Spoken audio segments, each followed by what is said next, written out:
Remember to subscribe and click the bell icon to receive notifications from greatest audiobooks.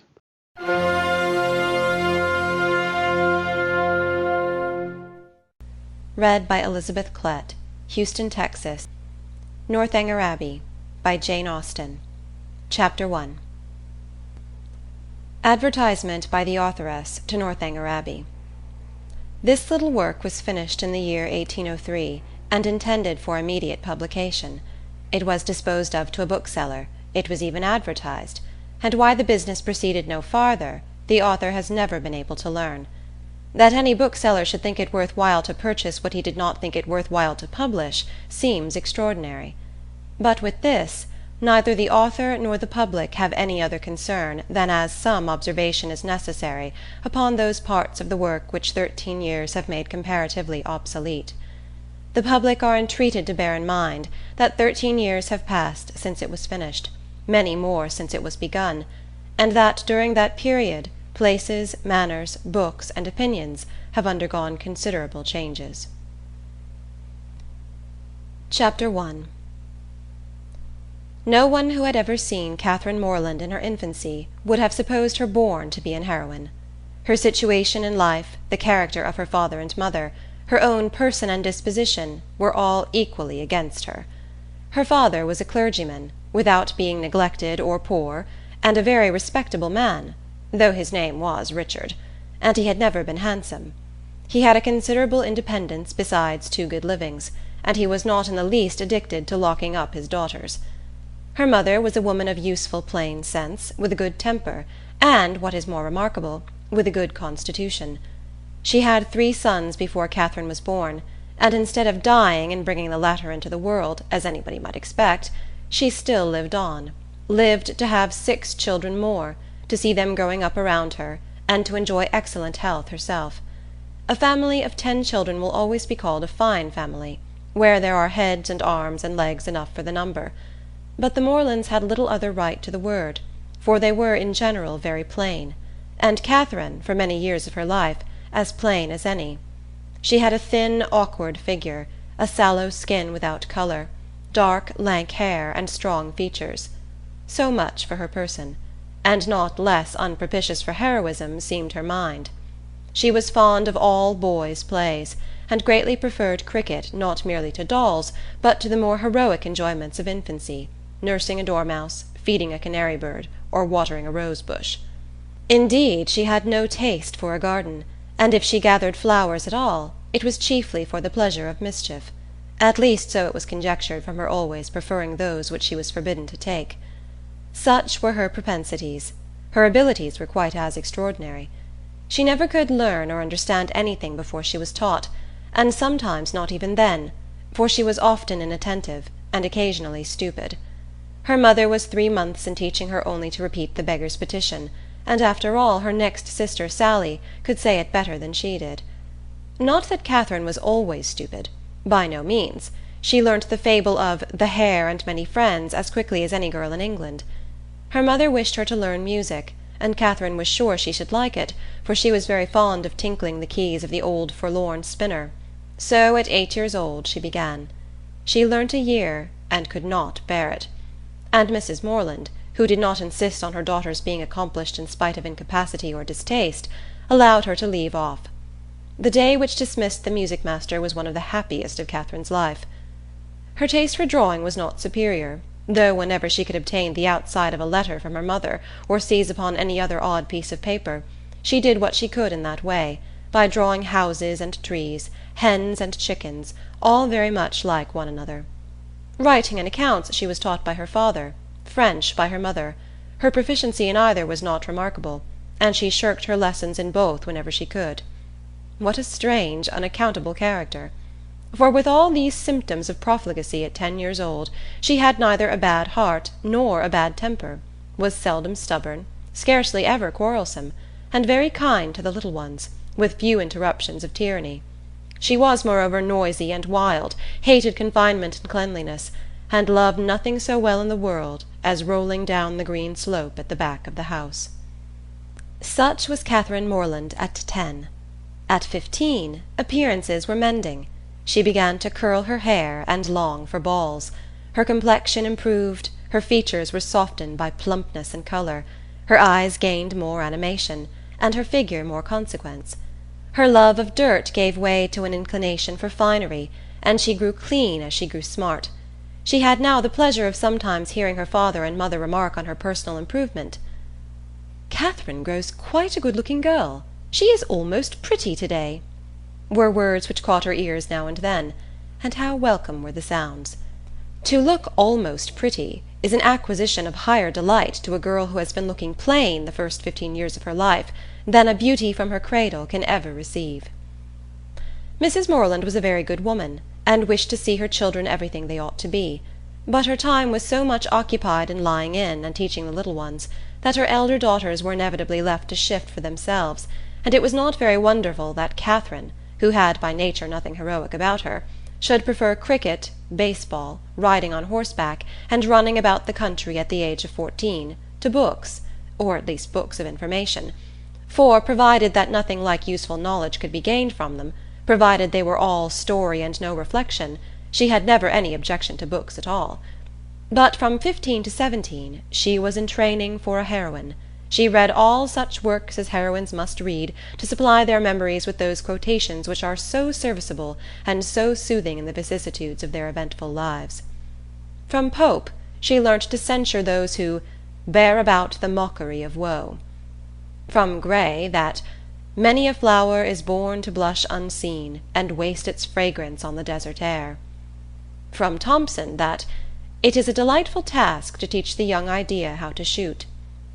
And from Shakespeare she gained a great store of information, amongst the rest that "trifles light as air are to the jealous confirmation strong as proofs of holy writ"; that "the poor beetle, which we tread upon, in corporal sufferance feels a pang as great as when a giant dies"; and that a young woman in love always looks "like patience on a monument, smiling at grief."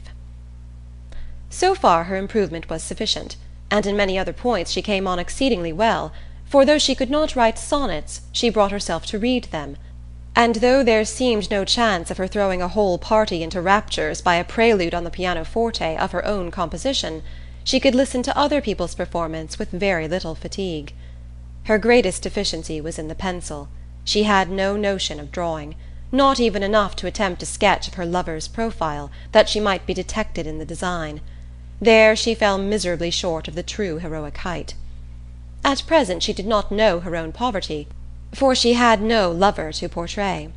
She had reached the age of 17, without having seen one amiable youth who could call forth her sensibility, without having inspired one real passion, and without having excited even any admiration but what was very moderate and very transient. This was strange indeed.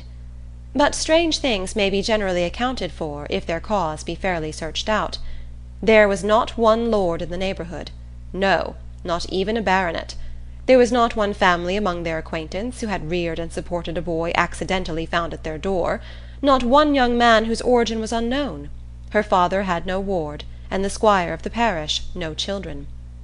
But when a young lady is to be a heroine, the perverseness of 40 surrounding families cannot prevent her. Something must and will happen to throw a hero in her way. Mr. Allen, who owned the chief of the property about Fullerton, the village in Wiltshire where the Morlands lived, was ordered to Bath for the benefit of a gouty constitution; and his lady, a good-humoured woman, fond of Miss Morland, and probably aware that if adventures will not befall a young lady in her own village she must seek them abroad, invited her to go with them. Mr. and Mrs. Morland were all compliance, and Catherine all happiness. End of Chapter 1. Chapter 2.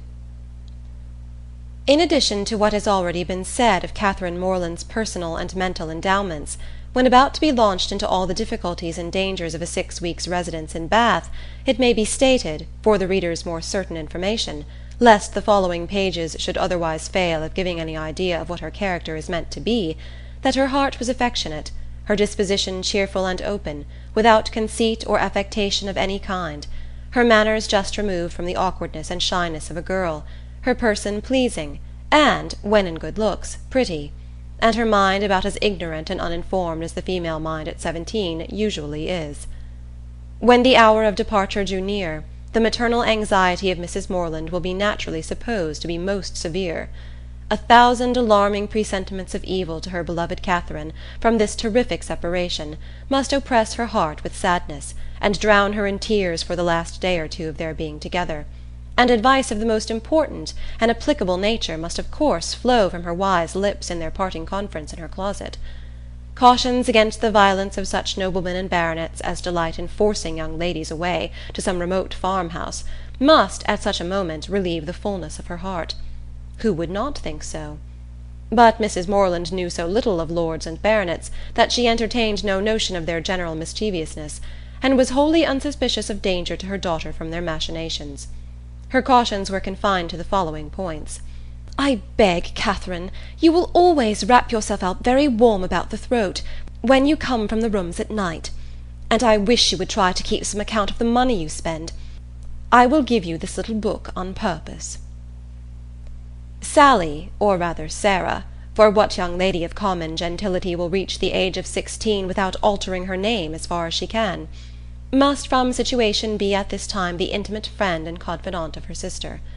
It is remarkable, however, that she neither insisted on Catherine's writing by every post, nor exacted her promise of transmitting the character of every new acquaintance, nor detail of every interesting conversation that Bath might produce.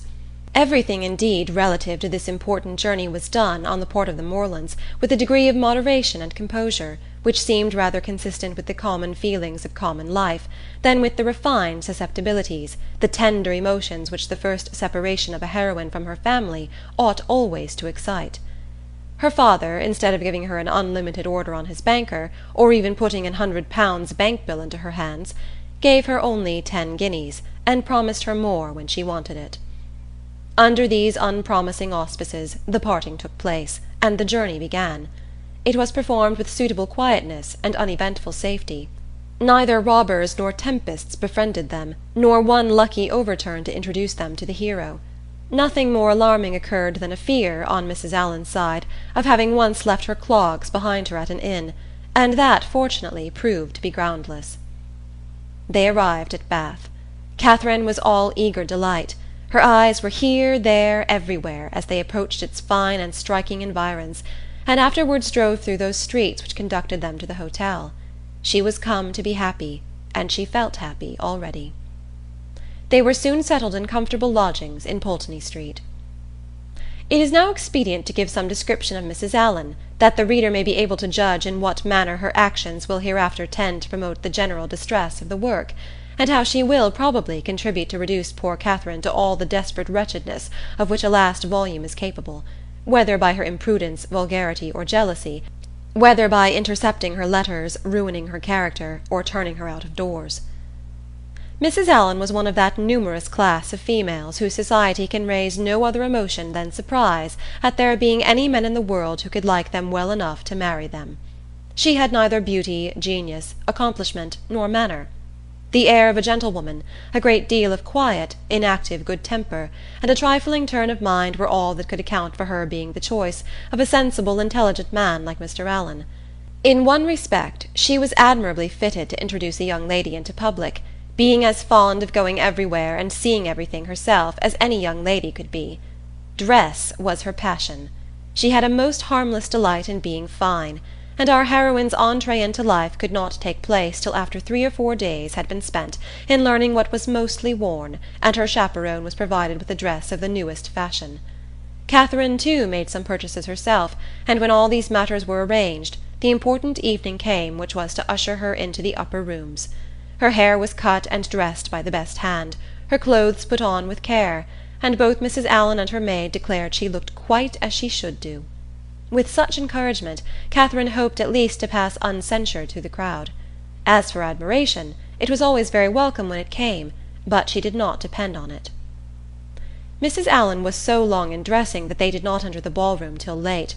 The season was full, the room crowded, and the two ladies squeezed in as well as they could. As for Mr. Allen, he repaired directly to the card-room, and left them to enjoy a mob by themselves. With more care for the safety of her new gown than for the comfort of her protégée, Mrs. Allen made her way through the throng of men by the door, as swiftly as the necessary caution would allow. Catherine, however, kept close at her side, and linked her arm too firmly within her friend's to be torn asunder by any common effort of a struggling assembly. But to her utter amazement she found that to proceed along the room was by no means the way to disengage themselves from the crowd. It seemed rather to increase as they went on, whereas she had imagined that when once fairly within the door they should easily find seats and be able to watch the dances with perfect convenience. But this was far from being the case, and though by unwearied diligence they gained even the top of the room, their situation was just the same. They saw nothing of the dancers but the high feathers of some of the ladies. Still they moved on. Something better was yet in view, and by a continued exertion of strength and ingenuity they found themselves at last in the passage behind the highest bench. Here there was something less of a crowd than below, and hence Miss Morland had a comprehensive view of the company beneath her, and of all the dangers of her late passage through them. It was a splendid sight, and she began for the first time that evening to feel herself at a ball. She longed to dance, but she had not an acquaintance in the room. Mrs. Allen did all that she could do in such a case by saying very placidly every now and then, "I wish you could get a dance, my dear. I wish you could get a partner." For some time her young friend felt obliged to her for these wishes, but they were repeated so often, and proved so totally ineffectual, that Catherine grew tired at last and would thank her no more. They were not long able, however, to enjoy the repose of the eminence they had so laboriously gained. Everybody was shortly in motion for tea, and they must squeeze out like the rest. Catherine began to feel something of disappointment. She was tired of being continually pressed against by people, the generality of whose faces possessed nothing to interest, and with all of whom she was so wholly unacquainted that she could not relieve the irksomeness of imprisonment by the exchange of a syllable with any of her fellow captives. And when at last arrived in the tea-room, she felt yet more the awkwardness of having no party to join, no acquaintance to claim, no gentleman to assist them. They saw nothing of Mr. Allen, and after looking about them in vain for a more eligible situation, were obliged to sit down at the end of a table, at which a large party were already placed, without having anything to do there, or anything to speak to, except each other. Mrs. Allen congratulated herself, as soon as they were seated, on having preserved her gown from injury. "It would have been very shocking to have it torn," said she. "Would it not? It is such a delicate muslin. For my part, I have not seen anything I like so well in the whole room, I assure you." "How uncomfortable it is," whispered Catherine, "not to have a single acquaintance here." "Yes, my dear," replied Mrs. Allen, with perfect serenity, "it is very uncomfortable indeed." "What shall we do? The gentlemen and ladies at this table look as if they wondered why we came here. We seem forcing ourselves into their party." "Ay, so we do. That is very disagreeable. I wish we had a large acquaintance here." "I wish we had any. It would be somebody to go to." "Very true, my dear, and if we knew anybody we would join them directly. The Skinners were here last year. I wish they were here now." "Had not we better go away as it is? Here are no tea things for us, you see." "No more there are, indeed. How very provoking! But I think we had better sit still, for one gets so tumbled in such a crowd. How is my head, my dear? Somebody gave me a push that has hurt it, I am afraid." "No, indeed, it looks very nice. But, dear Mrs. Allen, are you sure there is nobody you know in all this multitude of people? I think you must know somebody." "I don't, upon my word. I wish I did. I wish I had a large acquaintance here with all my heart, and then I should get you a partner. I should be so glad to have you dance. There goes a strange-looking woman. What an odd gown she has got on! How old-fashioned it is! Look at the back." After some time they received an offer of tea from one of their neighbours. It was thankfully accepted, and this introduced a light conversation with the gentleman who offered it, which was the only time that anybody spoke to them during the evening, till they were discovered and joined by Mr. Allen when the dance was over. "Well, Miss Morland," said he directly, "I hope you have had an agreeable ball." "Very agreeable indeed," she replied, vainly endeavouring to hide a great yawn. "I wish she had been able to dance," said his wife. "I wish we could have got a partner for her. I have been saying how glad I should be if the Skinners were here this winter instead of last. Or if the Parrys had come, as they talked of once, she might have danced with George Parry. I am so sorry she has not had a partner." "We shall do better another evening, I hope," was Mr. Allen's consolation. The company began to disperse when the dancing was over, enough to leave space for the remainder to walk about in some comfort, and now was the time for a heroine, who had not yet played a very distinguished part in the events of the evening, to be noticed and admired. Every 5 minutes, by removing some of the crowd, gave greater openings for her charms. She was now seen by many young men who had not been near her before. Not one, however, started with rapturous wonder on beholding her, no whisper of eager inquiry ran round the room, nor was she once called a divinity by anybody. Yet Catherine was in very good looks, and had the company only seen her 3 years before, they would now have thought her exceedingly handsome. She was looked at, however, and with some admiration, for in her own hearing 2 gentlemen pronounced her to be a pretty girl. Such words had their due effect. She immediately thought the evening pleasanter than she had found it before. Her humble vanity was contented. She felt more obliged to the 2 young men for this simple praise than a true quality heroine would have been for 15 sonnets in celebration of her charms, and went to her chair in good humour with everybody, and perfectly satisfied with her share of public attention. Chapter 3. Every morning now brought its regular duties. Shops were to be visited, some new part of the town to be looked at, and the pump-room to be attended, where they paraded up and down for an hour, looking at everybody and speaking to no one. The wish of a numerous acquaintance in Bath was still uppermost with Mrs. Allen, and she repeated it after every fresh proof, which every morning brought, of her knowing nobody at all. They made their appearance in the lower rooms, and here fortune was more favourable to our heroine. The master of the ceremonies introduced to her a very gentleman-like young man as a partner. His name was Tilney. He seemed to be about 4 or 25, was rather tall, had a pleasing countenance, a very intelligent and lively eye, and, if not quite handsome, was very near it. His address was good, and Catherine felt herself in high luck. There was little leisure for speaking while they danced, but when they were seated at tea, she found him as agreeable as she had already given him credit for being. He talked with fluency and spirit, and there was an archness and pleasantry in his manner which interested, though it was hardly understood by her. After chatting some time on such matters as naturally arose from the objects around them, he suddenly addressed her with, "I have hitherto been very remiss, madam, in the proper attentions of a partner here. I have not yet asked you how long you have been in Bath, whether you were ever here before, whether you have been at the upper rooms, the theatre, and the concert, and how you like the place altogether. I have been very negligent. But are you now at leisure to satisfy me in these particulars? If you are, I will begin directly." "You need not give yourself that trouble, sir." "No trouble, I assure you, madam." Then, forming his features into a set smile, and affectedly softening his voice, he added, with a simpering air, "Have you been long in Bath, madam?" "About a week, sir," replied Catherine, trying not to laugh. "Really?" with affected astonishment. "Why should you be surprised, sir?" "Why, indeed," said he in his natural tone. "But some emotion must appear to be raised by your reply, and surprise is more easily assumed, and not less reasonable than any other. Now let us go on. Were you never here before, madam?" "Never, sir." "Indeed?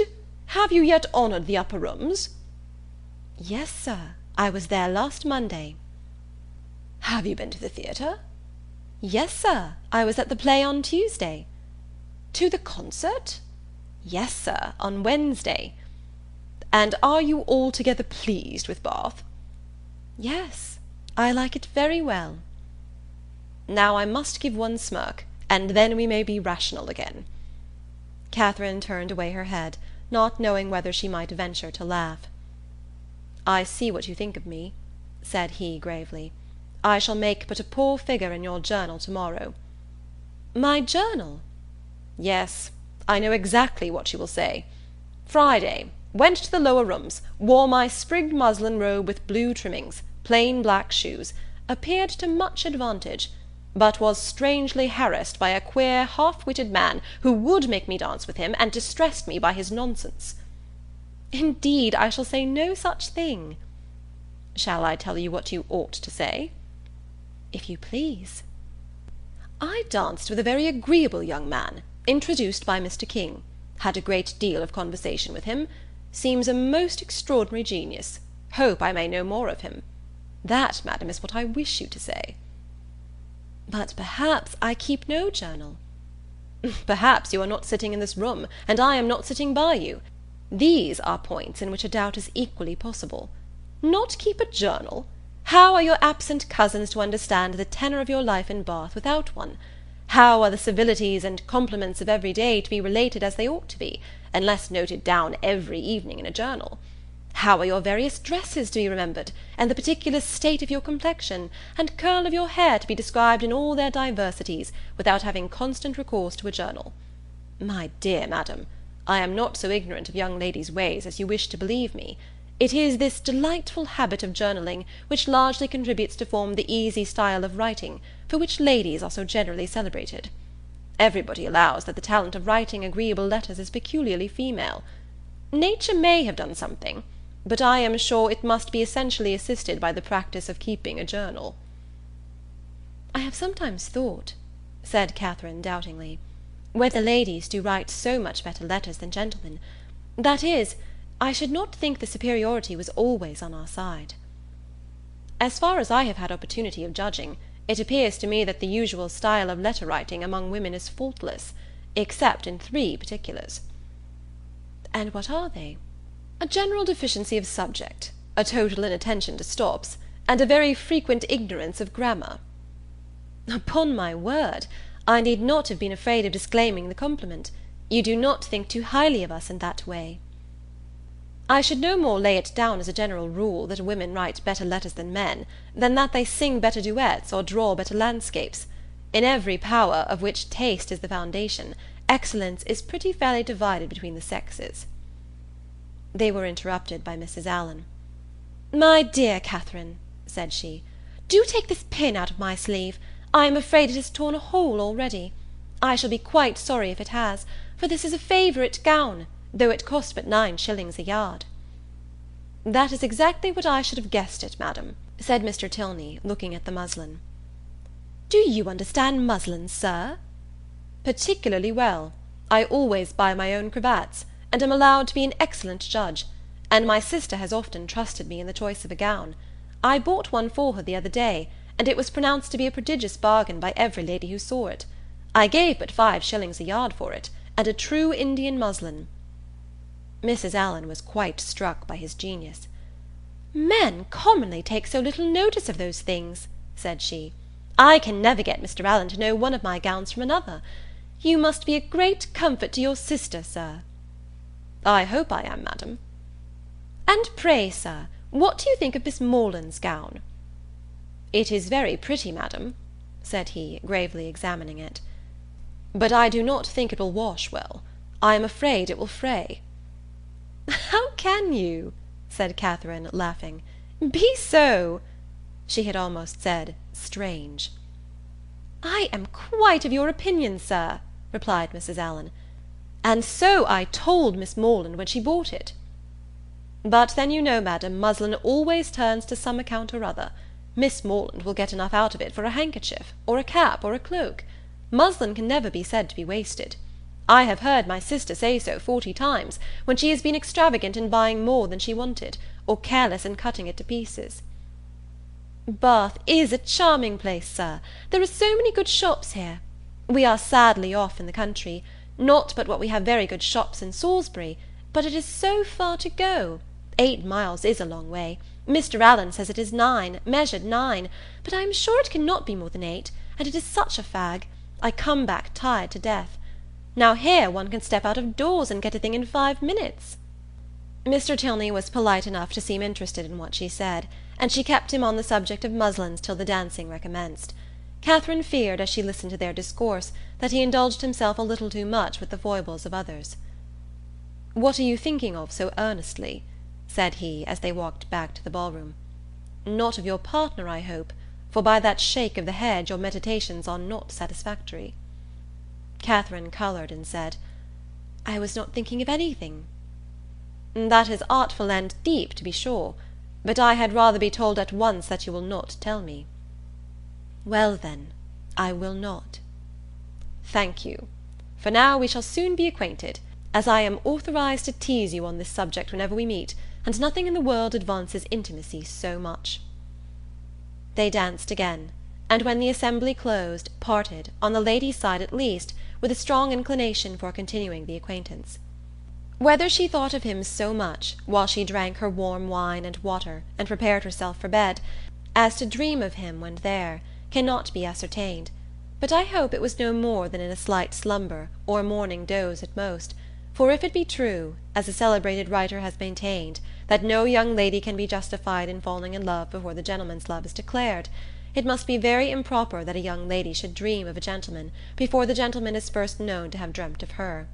How proper Mr. Tilney might be as a dreamer or a lover had not yet perhaps entered Mr. Allen's head, but that he was not objectionable as a common acquaintance for his young charge, he was on inquiry satisfied, for he had early in the evening taken pains to know who her partner was, and had been assured of Mr. Tilney's being a clergyman, and of a very respectable family in Gloucestershire.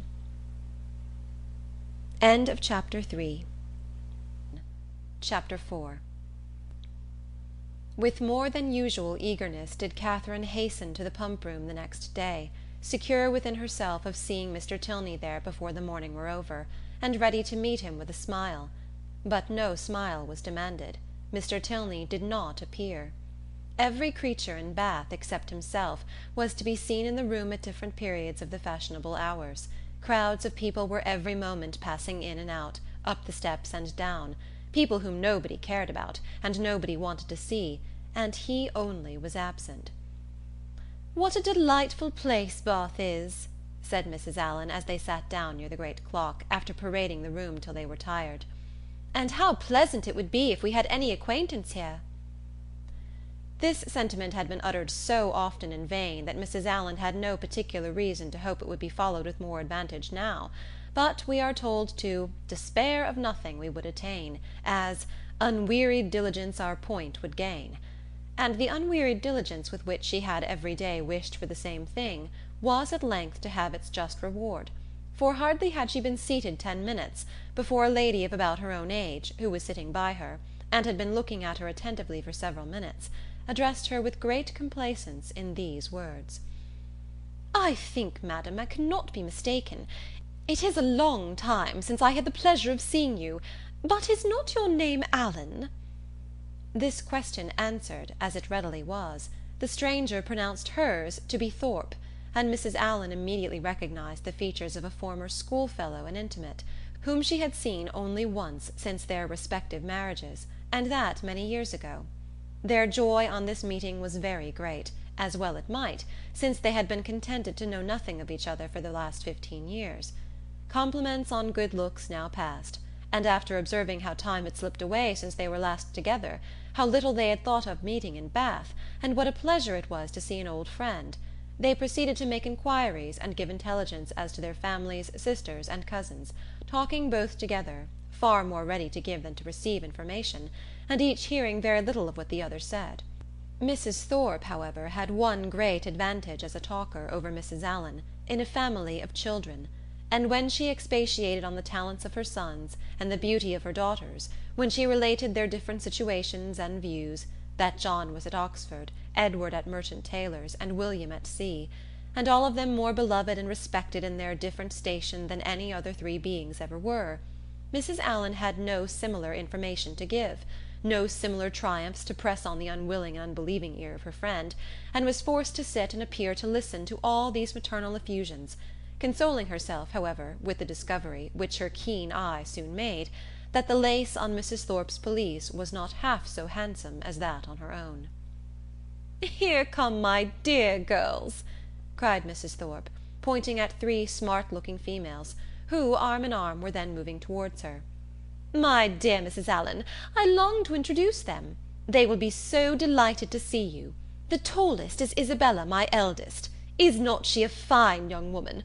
The others are very much admired too, but I believe Isabella is the handsomest." The Miss Thorpes were introduced, and Miss Morland, who had been for a short time forgotten, was introduced likewise. The name seemed to strike them all, and after speaking to her with great civility, the eldest young lady observed aloud to the rest, "How excessively like her brother Miss Morland is!" "The very picture of him indeed!" cried the mother. And "I should have known her anywhere for his sister," was repeated by them all 2 or 3 times over. For a moment Catherine was surprised, but Mrs. Thorpe and her daughters had scarcely begun the history of their acquaintance with Mr. James Morland before she remembered that her eldest brother had lately formed an intimacy with a young man of his own college of the name of Thorpe, and that he had spent the last week of the Christmas vacation with his family near London. The whole being explained, many obliging things were said by the Miss Thorpes of their wish of being better acquainted with her, of being considered as already friends, through the friendship of their brothers, etc., which Catherine heard with pleasure, and answered with all the pretty expressions she could command; and, as the first proof of amity, she was soon invited to accept an arm of the eldest Miss Thorpe, and take a turn with her about the room. Catherine was delighted with this extension of her Bath acquaintance, and almost forgot Mr. Tilney while she talked to Miss Thorpe. Friendship is certainly the finest balm for the pangs of disappointed love. Their conversation turned upon those subjects, of which the free discussion has generally much to do in perfecting a sudden intimacy between two young ladies, such as dress, balls, flirtations, and quizzes. Miss Thorpe, however, being 4 years older than Miss Morland, and at least 4 years better informed, had a very decided advantage in discussing such points. She could compare the balls of Bath with those of Tunbridge, its fashions with the fashions of London, could rectify the opinions of her new friend in many articles of tasteful attire, could discover a flirtation between any gentleman and lady who only smiled on each other, and point out a quiz through the thickness of a crowd. These powers received due admiration from Catherine, to whom they were entirely new, and the respect which they naturally inspired might have been too great for familiarity, had not the easy gaiety of Miss Thorpe's manners, and her frequent expressions of delight on this acquaintance with her, softened down every feeling of awe, and left nothing but tender affection. Their increasing attachment was not to be satisfied with 6 turns in the pump-room, but required, when they all quitted it together, that Miss Thorpe should accompany Miss Morland to the very door of Mr. Allen's house, and that they should there part with a most affectionate and lengthened shake of hands, after learning, to their mutual relief, that they should see each other across the theatre at night, and say their prayers in the same chapel the next morning. Catherine then ran directly upstairs, and watched Miss Thorpe's progress down the street from the drawing-room window, admired the graceful spirit of her walk, the fashionable air of her figure and dress, and felt grateful, as well she might, for the chance which had procured her such a friend. Mrs. Thorpe was a widow, and not a very rich one. She was a good-humoured, well-meaning woman, and a very indulgent mother. Her eldest daughter had great personal beauty, and the younger ones, by pretending to be as handsome as their sister, imitating her air, and dressing in the same style, did very well. This brief account of the family is intended to supersede the necessity of a long and minute detail from Mrs. Thorpe herself of her past adventures and sufferings, which might otherwise be expected to occupy the 3 or 4 following chapters, in which the worthlessness of lords and attorneys might be set forth, and conversations, which had passed 20 years before, be minutely repeated. End of Chapter 4. Chapter 5. Catherine was not so much engaged at the theatre that evening in returning the nods and smiles of Miss Thorpe, though they certainly claimed much of her leisure, as to forget to look with an inquiring eye for Mr. Tilney in every box which her eye could reach; but she looked in vain. Mr. Tilney was no fonder of the play than the pump-room. She hoped to be more fortunate the next day, and when her wishes for fine weather were answered by seeing a beautiful morning, she hardly felt a doubt of it, for a fine Sunday in Bath empties every house of its inhabitants, and all the world appears on such an occasion to walk about and tell their acquaintance what a charming day it is. As soon as divine service was over, the Thorpes and Allens eagerly joined each other, and after staying long enough in the pump-room to discover that the crowd was insupportable, and that there was not a genteel face to be seen, which everybody discovers every Sunday throughout the season, they hastened away to the Crescent, to breathe the fresh air of better company. Here Catherine and Isabella, arm in arm, again tasted the sweets of friendship in an unreserved conversation. They talked much, and with much enjoyment, but again was Catherine disappointed in her hope of re-seeing her partner. He was nowhere to be met with. Every search for him was equally unsuccessful. in morning lounges or evening assemblies, neither at the upper nor lower rooms, at dressed or undressed balls was he perceivable, nor among the walkers, the horsemen, or the curricle drivers of the morning. His name was not in the pump-room book, and curiosity could do no more. He must be gone from Bath. Yet he had not mentioned that his stay would be so short. This sort of mysteriousness, which is always so becoming in a hero, threw a fresh grace in Catherine's imagination around his person and manners, and increased her anxiety to know more of him. From the Thorpes she could learn nothing, for they had been only 2 days in Bath before they met with Mrs. Allen. It was a subject, however, in which she often indulged with her fair friend, from whom she received every possible encouragement to continue to think of him, and his impression on her fancy was not suffered therefore to weaken. Isabella was very sure that he must be a charming young man, and was equally sure that he must have been delighted with her dear Catherine, and would therefore shortly return. She liked him the better for being a clergyman, for she must confess herself very partial to the profession, and something like a sigh escaped her as she said it. Perhaps Catherine was wrong in not demanding the cause of that gentle emotion, but she was not experienced enough in the finesse of love, or the duties of friendship, to know when delicate raillery was properly called for, or when a confidence should be forced. Mrs. Allen was now quite happy, quite satisfied with Bath. She had found some acquaintance, had been so lucky too as to find in them the family of a most worthy old friend, and, as the completion of good fortune, had found these friends by no means so expensively dressed as herself. Her daily expressions were no longer, "I wish we had some acquaintance in Bath." They were changed into, "How glad I am we have met with Mrs. Thorpe!" And she was as eager in promoting the intercourse of the two families as her young charge and Isabella themselves could be, never satisfied with the day unless she spent the chief of it by the side of Mrs. Thorpe, in what they called conversation, but in which there was scarcely ever any exchange of opinion, and not often any resemblance of subject, for Mrs. Thorpe talked chiefly of her children, and Mrs. Allen of her gowns. The progress of the friendship between Catherine and Isabella was quick as its beginnings had been warm, and they passed so rapidly through every gradation of increasing tenderness that there was shortly no fresh proof of it to be given to their friends or themselves. They called each other by their Christian name, were always arm in arm when they walked, pinned up each other's train for the dance, and were not to be divided in the set, and if a rainy morning deprived them of other enjoyments, they were still resolute in meeting in defiance of wet and dirt, and shut themselves up to read novels together.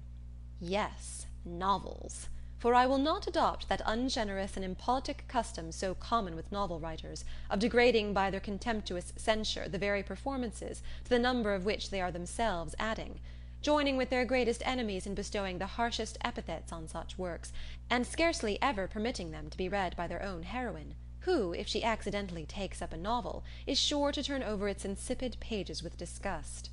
Alas! If the heroine of one novel be not patronized by the heroine of another, from whom can she expect protection and regard? I cannot approve of it. Let us leave it to the reviewers to abuse such effusions of fancy at their leisure, and over every new novel to talk in threadbare strains of the trash with which the press now groans. Let us not desert one another. We are an injured body. Although our productions have afforded more extensive and unaffected pleasure than those of any other literary corporation in the world, no species of composition has been so much decried.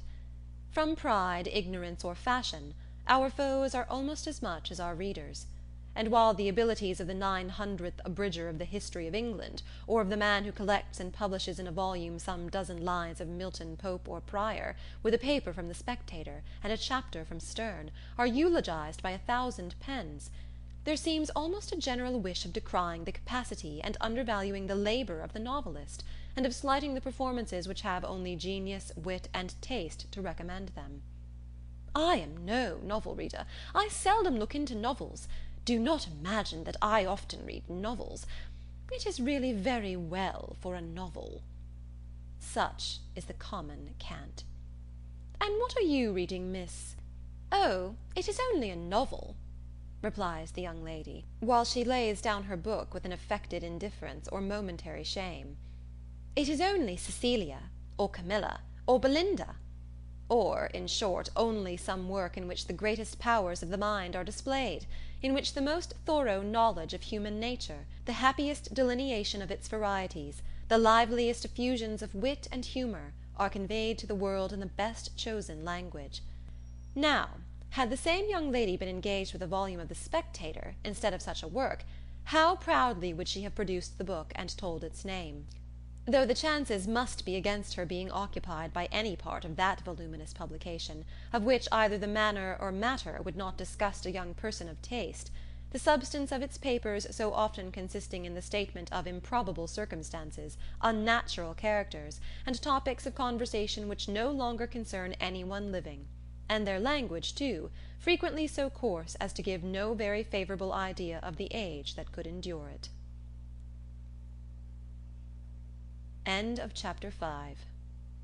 Chapter 6. The following conversation, which took place between the two friends in the pump-room one morning, after an acquaintance of 8 or 9 days, is given as a specimen of their very warm attachment, and of the delicacy, discretion, originality of thought, and literary taste which marked the reasonableness of that attachment. They met by appointment, and as Isabella had arrived nearly 5 minutes before her friend, her first address naturally was, "My dearest creature, what can have made you so late? I have been waiting for you at least this age." "Have you indeed? I am very sorry for it, but really I thought I was in very good time. It is but just 1. I hope you have not been here very long." "Oh, these 10 ages at least. I am sure I have been here this half hour. But now, let us go and sit down at the other end of the room, and enjoy ourselves. I have 100 things to say to you. In the first place, I was so afraid it would rain this morning, just as I wanted to set off. It looked very showery, and that would have thrown me into agonies. Do you know, I saw the prettiest hat you can imagine, in a shop window in Milsom Street just now, very like yours, only with coquelicot ribbons instead of green. I quite longed for it. But, my dearest Catherine, what have you been doing with yourself all this morning? Have you gone on with Udolpho?" "Yes, I have been reading it ever since I woke, and I am got to the Black Veil." "Are you indeed? How delightful! Oh, I would not tell you what is behind the Black Veil for the world. Are not you wild to know?" "Oh, yes, quite. What can it be? But do not tell me. I would not be told upon any account. I know it must be a skeleton. I am sure it is Laurentina's skeleton. Oh, I am delighted with the book. I should like to spend my whole life in reading it. I assure you, if it had not been to meet you, I would not have come away from it for all the world." "Dear creature, how much I am obliged to you! And when you have finished Udolpho, we will read the Italian together, and I have made out a list of 10 or 12 more of the same kind for you." "Have you indeed? How glad I am! What are they all?" "I will read you their names directly. Here they are in my pocket-book. Castle of Wolfenbach, Clermont, Mysterious Warnings, Necromancer of the Black Forest, Midnight Bell, Orphan of the Rhine, and Horrid Mysteries. Those will last us some time." "Yes, pretty well. But are they all horrid? Are you sure they are all horrid?" "Yes, quite sure, for a particular friend of mine, a Miss Andrews, a sweet girl, one of the sweetest creatures in the world, has read every one of them. I wish you knew Miss Andrews. You would be delighted with her. She is netting herself the sweetest cloak you can conceive. I think her as beautiful as an angel, and I am so vexed with the men for not admiring her. I scold them all amazingly about it." "Scold them? Do you scold them for not admiring her?" "Yes, that I do. There is nothing I would not do for those who are really my friends. I have no notion of loving people by halves. It is not my nature. My attachments are always excessively strong. I told Captain Hunt at one of our assemblies this winter that if he was to tease me all night I would not dance with him, unless he would allow Miss Andrews to be as beautiful as an angel. The men think us incapable of real friendship, you know, and I am determined to show them the difference. Now, if I were to hear anybody speak slightingly of you, I should fire up in a moment. But that is not at all likely, for you are just the kind of girl to be a great favourite with the men." "Oh dear!" cried Catherine, colouring. "How can you say so?" "I know you very well. You have so much animation, which is exactly what Miss Andrews wants, for I must confess there is something amazingly insipid about her. Oh, I must tell you that just after we parted yesterday, I saw a young man looking at you so earnestly. I am sure he is in love with you." Catherine coloured and disclaimed again. Isabella laughed. "It is very true, upon my honour. But I see how it is. You are indifferent to everybody's admiration, except that of one gentleman who shall be nameless. Nay, I cannot blame you. Speaking more seriously, your feelings are easily understood. Where the heart is really attached, I know very well how little one can be pleased with the attention of anybody else. Everything is so insipid, so uninteresting, that does not relate to the beloved object. I can perfectly comprehend your feelings. But you should not persuade me that I think so very much about Mr. Tilney, for perhaps I may never see him again." "Not see him again? My dearest creature, do not talk of it. I am sure you would be miserable if you thought so." "No, indeed I should not. I do not pretend to say that I was not very much pleased with him, but while I have Udolpho to read, I feel as if nobody could make me miserable. Oh, the dreadful black veil! My dear Isabella, I am sure there must be Laurentina's skeleton behind it. It is so odd to me that you should never have read Udolpho before. But I suppose Mrs. Morland objects to novels."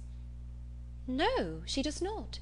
She very often reads Sir Charles Grandison herself, but new books do not fall in our way." "Sir Charles Grandison! That is an amazing horrid book, is it not? I remember Miss Andrews could not get through the first volume." "It is not like Udolpho at all, but yet I think it is very entertaining." "Do you indeed? You surprise me. I thought it had not been readable. But, my dearest Catherine, have you settled what to wear in your head to-night? I am determined at all events to be dressed exactly like you. The men take notice of that sometimes, you know." "But it does not signify if they do," said Catherine very innocently. "Signify? Oh, heavens! I make it a rule never to mind what they say. They are very often amazingly impertinent if you do not treat them with spirit, and make them keep their distance." "Are they? Well, I never observed that. They always behave very well to me." "Oh, they give themselves such airs! They are the most conceited creatures in the world, and think themselves of so much importance. By the by, though I have often thought of it 100 times, I have always forgot to ask you, what is your favourite complexion in a man? Do you like them best dark or fair?" "I hardly know. I never much thought about it. Something between both, I think. Brown, not fair, and not very dark." "Very well, Catherine, that is exactly he. I have not forgot your description of Mr. Tilney. A brown skin with dark eyes and rather dark hair. Well, my taste is different. I prefer light eyes, and as to complexion, do you know, I like a sallow better than any other. You must not betray me, if you should ever meet with one of your acquaintance answering that description." "Betray you? What do you mean?" "Nay, do not distress me. I believe I have said too much. Let us drop the subject." Catherine, in some amazement, complied, and after remaining a few moments silent, was on the point of reverting to what interested her at that time rather more than anything else in the world, Laurentina's skeleton, when her friend prevented her by saying, "For heaven's sake, let us move away from this end of the room. Do you know, there are 2 odious young men who have been staring at me this half-hour. They really put me quite out of countenance. Let us go and look at the arrivals. They will hardly follow us there." Away they walked to the book, and while Isabella examined the names, it was Catherine's employment to watch the proceedings of these alarming young men. "They are not coming this way, are they? I hope they are not so impertinent as to follow us. Pray let me know if they are coming. I am determined I will not look up." In a few moments Catherine, with unaffected pleasure, assured her that she need not be longer uneasy, as the gentlemen had just left the pump-room. "And which way are they gone?" said Isabella, turning hastily round. "One was a very good-looking young man." "They went towards the churchyard." "Well, I'm amazingly glad I have got rid of them. And now, what say you to going to Edgar's Buildings with me, and looking at my new hat? You said you should like to see it." Catherine readily agreed. "Only," she added, "perhaps we may overtake the 2 young men." "Oh, never mind that. If we make haste we shall pass them by presently, and I am dying to show you my hat. But if we only wait a few minutes, there will be no danger of our seeing them at all." "I shall not pay them any such compliment, I assure you. I have no notion of treating men with such respect. That is the way to spoil them." Catherine had nothing to oppose against such reasoning, and therefore, to show the independence of Miss Thorpe, and her resolution of humbling the sex, they set off immediately as fast as they could walk, in pursuit of the two young men.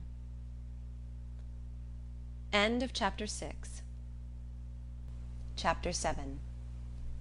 Half a minute conducted them through the pump yard to the archway opposite Union Passage, but here they were stopped. Everybody acquainted with Bath may remember the difficulties of crossing Cheap Street at this point. It is indeed a street of so impertinent a nature, so unfortunately connected with the great London and Oxford roads, and the principal inn of the city, that a day never passes in which parties of ladies, however important their business, whether in quest of pastry, millinery, or even, as in the present case, of young men, are not detained on one side or other by carriages, horsemen, or carts. This evil had been felt and lamented at least 3 times a day by Isabella since her residence in Bath, and she was now fated to feel and lament it once more; for at the very moment of coming opposite to Union Passage, and within view of the two gentlemen who were proceeding through the crowds, and threading the gutters of that interesting alley, they were prevented crossing by the approach of a gig, driven along on bad pavement by a most knowing-looking coachman, with all the vehemence that could most fitly endanger the lives of himself, his companion, and his horse. "Oh, these odious gigs!" said Isabella, looking up. "How I detest them!" But this detestation, though so just, was of short duration, for she looked again and exclaimed, "Delightful! Mr. Morland and my brother!" "Good heaven! 'Tis James!" was uttered at the same moment by Catherine, and on catching the young men's eyes, the horse was immediately checked with a violence which almost threw him on his haunches, and the servant having now scampered up, the gentleman jumped out, and the equipage was delivered to his care. Catherine, by whom this meeting was wholly unexpected, received her brother with the liveliest pleasure, and he, being of a very amiable disposition, and sincerely attached to her, gave every proof on his side of equal satisfaction, which he could have leisure to do, while the bright eyes of Miss Thorpe were incessantly challenging his notice, and to her his devoirs were speedily paid, with a mixture of joy and embarrassment which might have informed Catherine, had she been more expert in the development of other people's feelings, and less simply engrossed by her own, that her brother thought her friend quite as pretty as she could do herself. John Thorpe, who in the meantime had been giving orders about the horses, soon joined them, and from him she directly received the amends which were her due, for while he slightly and carelessly touched the hand of Isabella, on her he bestowed a whole scrape and half a short bow. He was a stout young man of middling height, who, with a plain face and ungraceful form, seemed fearful of being too handsome unless he wore the dress of a groom, and too much like a gentleman unless he were easy where he ought to be civil, and impudent where he might be allowed to be easy. He took out his watch. "How long do you think we have been running it from Tetbury, Miss Morland?" "I do not know the distance." Her brother told her that it was 23 miles. 23? cried Thorpe. 25 if it is an inch." Morland remonstrated, pleaded the authority of road books, innkeepers, and milestones, but his friend disregarded them all. He had a surer test of distance. "I know it must be 25, said he, "by the time we have been doing it. It is now 1:30. We drove out of the inn-yard at Tetbury as the town clock struck 11, and I defy any man in England to make my horse go less than 10 miles an hour in harness. That makes it exactly 25. "You have lost an hour," said Morland. "It was only 10 o'clock when we came from Tetbury." 10 o'clock? It was 11, upon my soul. I counted every stroke. This brother of yours would persuade me out of my senses, Miss Morland. Do but look at my horse. Did you ever see an animal so made for speed in your life?" The servant had just mounted the carriage and was driving off. "Such true blood! 3 hours and a half indeed, coming only 23 miles. Look at that creature, and suppose it possible if you can." "He does look very hot, to be sure." "Hot! He had not turned a hair till we had come to Walcot Church. But look at his forehead, look at his loins, only see how he moves. That horse cannot go less than 10 miles an hour. Tie his legs, and he will get on. What do you think of my gig, Miss Morland? A neat one, is it not? Well hung, town built. I have not had it a month. It was built for a Christ Church man, a friend of mine, a very good sort of fellow. He ran it a few weeks, till, I believe, it was convenient to have done with it. I happened just then to be looking out for some light thing of the kind, though I had pretty well determined on a curricle too. But I chanced to meet him on Magdalen Bridge, as he was driving into Oxford last term. "Ah, Thorpe," said he, "do you happen to want such a little thing as this? It is a capital one of the kind, but I am cursed tired of it." "Oh," said I am your man. What do you ask? And how much do you think he did, Miss Morland?" "I am sure I cannot guess at all." "Curricle hung, you see, seat, trunk, sword case, splashing board, lamps, silver moulding, all you see complete. The ironwork as good as new, or better. He asked 50 guineas. I closed with him directly. Threw down the money, and the carriage was mine." "And I am sure," said Catherine, "I know so little of such things that I cannot judge whether it was cheap or dear." "Neither one nor t'other. I might have got it for less, I dare say, but I hate haggling, and poor Freeman wanted cash." "That was very good-natured of you," said Catherine, quite pleased. "Oh, damn it, when one has the means of doing a good thing by a friend, I hate to be pitiful." An inquiry now took place into the intended movements of the young ladies, and on finding whither they were going, it was decided that the gentlemen should accompany them to Edgar's Buildings, and pay their respects to Mrs. Thorpe. James and Isabella led the way, and so well satisfied was the latter with her lot, so contentedly was she endeavouring to ensure a pleasant walk to him who brought the double recommendation of being her brother's friend and her friend's brother, so pure and uncoquettish were her feelings, that, though they overtook and passed the 2 offending young men in Milsom Street, she was so far from seeking to attract their notice that she looked back at them only 3 times. John Thorpe kept, of course, with Catherine, and after a few minutes' silence renewed the conversation about his gig. "You will find, however, Miss Morland, it would be reckoned a cheap thing by some people, for I might have sold it for 10 guineas more the next day. Jackson of Oriel bid me 60 at once. Morland was with me at the time." "Yes," said Morland, who overheard this, "but you forget that your horse was included."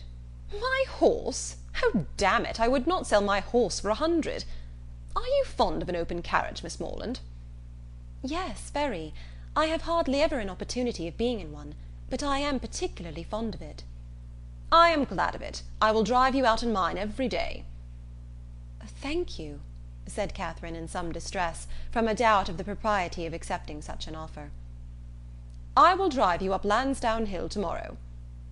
"Thank you, but will not your horse want rest?" "Rest? He has only come 23 miles to-day. All nonsense. Nothing ruins horses so much as rest. Nothing knocks them up so soon. No, no, I shall exercise mine at the average of 4 hours every day while I am here." "Shall you indeed?" said Catherine very seriously. "That will be 40 miles a day." 40? Ay, 50 for what I care. Well, I will drive you up Lansdowne to-morrow. Mind, I am engaged." "How delightful that will be!" cried Isabella, turning round. "My dearest Catherine, I quite envy you. But I am afraid, brother, you will not have room for a third." "A third, indeed? No, no.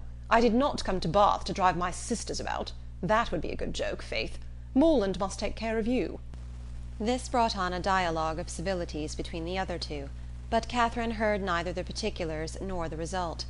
Her companion's discourse now sunk from its hitherto animated pitch to nothing more than a short, decisive sentence of praise or condemnation on the face of every woman they met, and Catherine, after listening and agreeing as long as she could, with all the civility and deference of the youthful female mind, fearful of hazarding an opinion of its own in opposition to that of a self-assured man, especially where the beauty of her own sex is concerned, ventured at length to vary the subject by a question which had been long uppermost in her thoughts. It was, "Have you ever read Udolpho, Mr. Thorpe?" "Udolpho? Oh, Lord, not I. I never read novels. I have something else to do." Catherine, humbled and ashamed, was going to apologize for her question, but he prevented her by saying, Novels are all so full of nonsense and stuff. There has not been a tolerably decent one come out since Tom Jones, except The Monk. I read that t'other day, but as for all the others, they are the stupidest things in creation." "I think you must like Udolpho, if you were to read it. It is so very interesting." "Not I, faith. No, if I read any, it shall be Mrs. Radcliffe's. Her novels are amusing enough. They are worth reading. Some fun and nature in them." "Udolpho was written by Mrs. Radcliffe," said Catherine, with some hesitation, from the fear of mortifying him. "No, sure. Was it? Ay, I remember so it was. I was thinking of that other stupid book, written by that woman they make such a fuss about, she who married the French emigrant." "I suppose you mean Camilla?" "Yes, that's the book. Such unnatural stuff. An old man playing at see-saw. I took up the first volume once and looked it over, but I soon found it would not do. Indeed, I guessed what sort of stuff it must be before I saw it. As soon as I heard she had married an emigrant, I was sure I should never be able to get through it." "I have never read it." "You had no loss, I assure you. It is the horridest nonsense you can imagine. There is nothing in the world in it but an old man's playing at see-saw and learning Latin. Upon my soul, there is not." This critique, the justness of which was unfortunately lost on poor Catherine, brought them to the door of Mrs. Thorpe's lodgings, and the feelings of the discerning and unprejudiced reader of Camilla gave way to the feelings of the dutiful and affectionate son, as they met Mrs. Thorpe, who had descried them from above in the passage. "Ah, mother, how do you do?" said he, giving her a hearty shake of the hand. "Where did you get that quiz of a hat? It makes you look like an old witch. Here is Morland and I come to stay a few days with you, so you must look out for a couple of good beds somewhere near." And this address seemed to satisfy all the fondest wishes of the mother's heart, for she received him with the most delighted and exulting affection. On his two younger sisters he then bestowed an equal portion of his fraternal tenderness, for he asked each of them how they did, and observed that they both looked very ugly.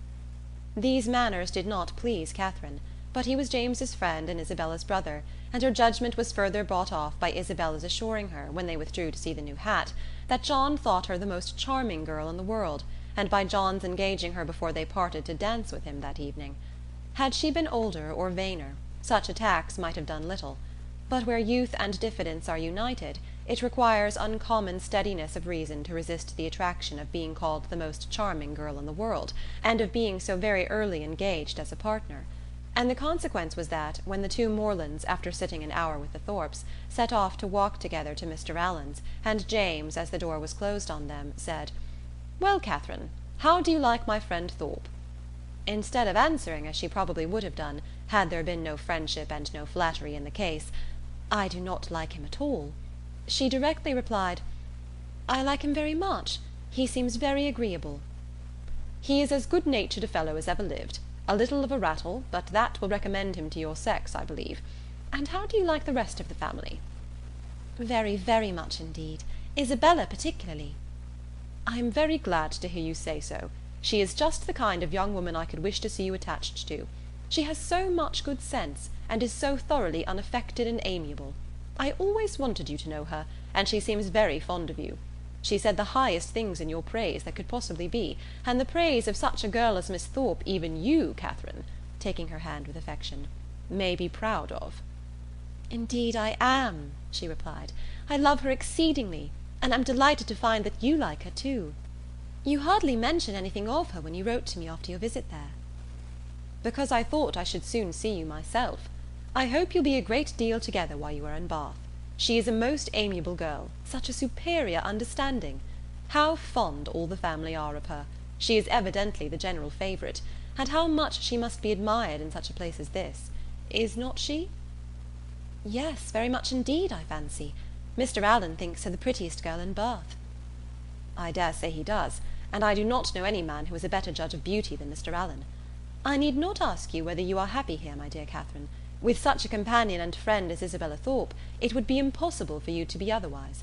And the Allens, I am sure, are very kind to you." "Yes, very kind. I never was so happy before, and now you are come it will be more delightful than ever. How good it is of you to come so far on purpose to see me." James accepted this tribute of gratitude, and qualified his conscience for accepting it too, by saying with perfect sincerity, "Indeed, Catherine, I love you dearly." Inquiries and communications concerning brothers and sisters, the situation of some, the growth of the rest, and other family matters now passed between them, and continued, with only one small digression on James's part, in praise of Miss Thorpe, till they reached Pulteney Street, where he was welcomed with great kindness by Mr. and Mrs. Allen, invited by the former to dine with them, and summoned by the latter to guess the price and weigh the merits of a new muff and tippet.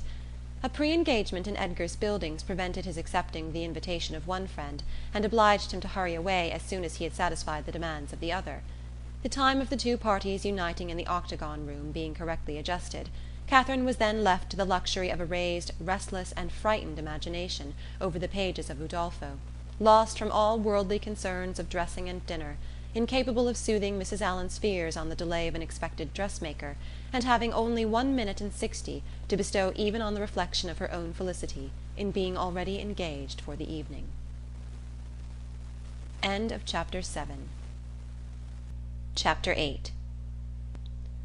In spite of Udolpho and the dressmaker, however, the party from Pulteney Street reached the upper rooms in very good time. The Thorpes and James Morland were there only 2 minutes before them, and Isabella, having gone through the usual ceremonial of meeting her friend with the most smiling and affectionate haste, of admiring the set of her gown, and envying the curl of her hair, they followed their chaperons arm in arm into the ballroom, whispering to each other whenever a thought occurred, and supplying the place of many ideas by a squeeze of the hand or a smile of affection. The dancing began within a few minutes after they were seated, and James, who had been engaged quite as long as his sister, was very importunate with Isabella to stand up, but John was gone into the card-room to speak to a friend, and nothing, she declared, should induce her to join the set before her dear Catherine could join it too. "I assure you," said she, "I would not stand up without your dear sister for all the world, for if I did we should certainly be separated the whole evening." Catherine accepted this kindness with gratitude, and they continued as they were for 3 minutes longer, when Isabella, who had been talking to James on the other side of her, turned again to his sister and whispered, "My dear creature, I am afraid I must leave you. Your brother is so amazingly impatient to begin. I know you will not mind my going away, and I dare say John will be back in a moment, and then you may easily find me out." Catherine, though a little disappointed, had too much good nature to make any opposition, and the others rising up, Isabella had only time to press her friend's hand and say, "Good-bye, my dear love," before they hurried off. The younger Miss Thorpes being also dancing, Catherine was left to the mercy of Mrs. Thorpe and Mrs. Allen, between whom she now remained. She could not help being vexed at the non-appearance of Mr. Thorpe, for she not only longed to be dancing, but was likewise aware that, as the real dignity of her situation could not be known, she was sharing with the scores of other young ladies still sitting down all the discredit of wanting a partner. To be disgraced in the eye of the world, to wear the appearance of infamy while her heart is all purity, her actions all innocence, and the misconduct of another the true source of her debasement, is one of those circumstances which peculiarly belong to the heroine's life, and her fortitude under it what particularly dignifies her character. Catherine had fortitude too. She suffered, but no murmur passed her lips. From this state of humiliation she was roused, at the end of 10 minutes, to a pleasanter feeling, by seeing, not Mr. Thorpe, but Mr. Tilney, within 3 yards of the place where they sat. He seemed to be moving that way, but he did not see her, and therefore the smile and the blush which his sudden reappearance raised in Catherine passed away without sullying her heroic importance. He looked as handsome and as lively as ever, and was talking with interest to a fashionable and pleasing-looking young woman, who leant on his arm, and whom Catherine immediately guessed to be his sister, thus unthinkingly throwing away a fair opportunity of considering him lost to her forever by being married already. But guided only by what was simple and probable, it had never entered her head that Mr. Tilney could be married. He had not behaved, he had not talked like the married men to whom she had been used, he had never mentioned a wife, and he had acknowledged a sister. From these circumstances sprang the instant conclusion of his sister's now being by his side, and therefore, instead of turning of a death-like paleness and falling in a fit on Mrs. Allen's bosom, Catherine sat erect, in the perfect use of her senses, and with cheeks only a little redder than usual. Mr. Tilney and his companion, who continued, though slowly, to approach, were immediately preceded by a lady, an acquaintance of Mrs. Thorpe, and this lady stopping to speak to her, they, as belonging to her, stopped likewise, and Catherine, catching Mr. Tilney's eye, instantly received from him the smiling tribute of recognition. She returned it with pleasure, and then advancing still nearer, he spoke both to her and Mrs. Allen, by whom he was very civilly acknowledged. "I am very happy to see you again, sir, indeed. I was afraid you had left Bath." He thanked her for her fears, and said that he had quitted it for a week, on the very morning after his having had the pleasure of seeing her. "Well, sir, and I dare say you are not sorry to be back again, for it is just the place for young people, and indeed for everybody else too. I tell Mr. Allen, when he talks of being sick of it, that I am sure he should not complain, for it is so very agreeable a place, that it is much better to be here than at home at this dull time of year. I tell him he is quite in luck to be sent here for his health." "And I hope, madam, that Mr. Allen will be obliged to like the place, from finding it of service to him." "Thank you, sir, I have no doubt that he will. A neighbour of ours, Dr. Skinner, was here for his health last winter, and came away quite stout." "That circumstance must give great encouragement." "Yes, sir, and Dr. Skinner and his family were here 3 months, so I tell Mr. Allen he must not be in a hurry to get away." Here they were interrupted by a request from Mrs. Thorpe to Mrs. Allen, that she would move a little to accommodate Mrs. Hughes and Miss Tilney with seats, as they had agreed to join their party. This was accordingly done, Mr. Tilney still continuing standing before them, and after a few minutes' consideration, he asked Catherine to dance with him.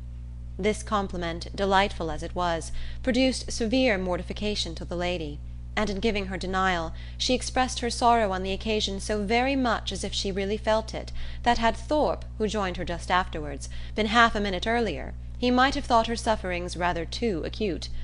The very easy manner in which he then told her that he had kept her waiting did not by any means reconcile her more to her lot, nor did the particulars which he entered into while they were standing up, of the horses and dogs of the friend whom he had just left, and of a proposed exchange of terriers between them, interest her so much as to prevent her looking very often towards that part of the room where she had left Mr. Tilney.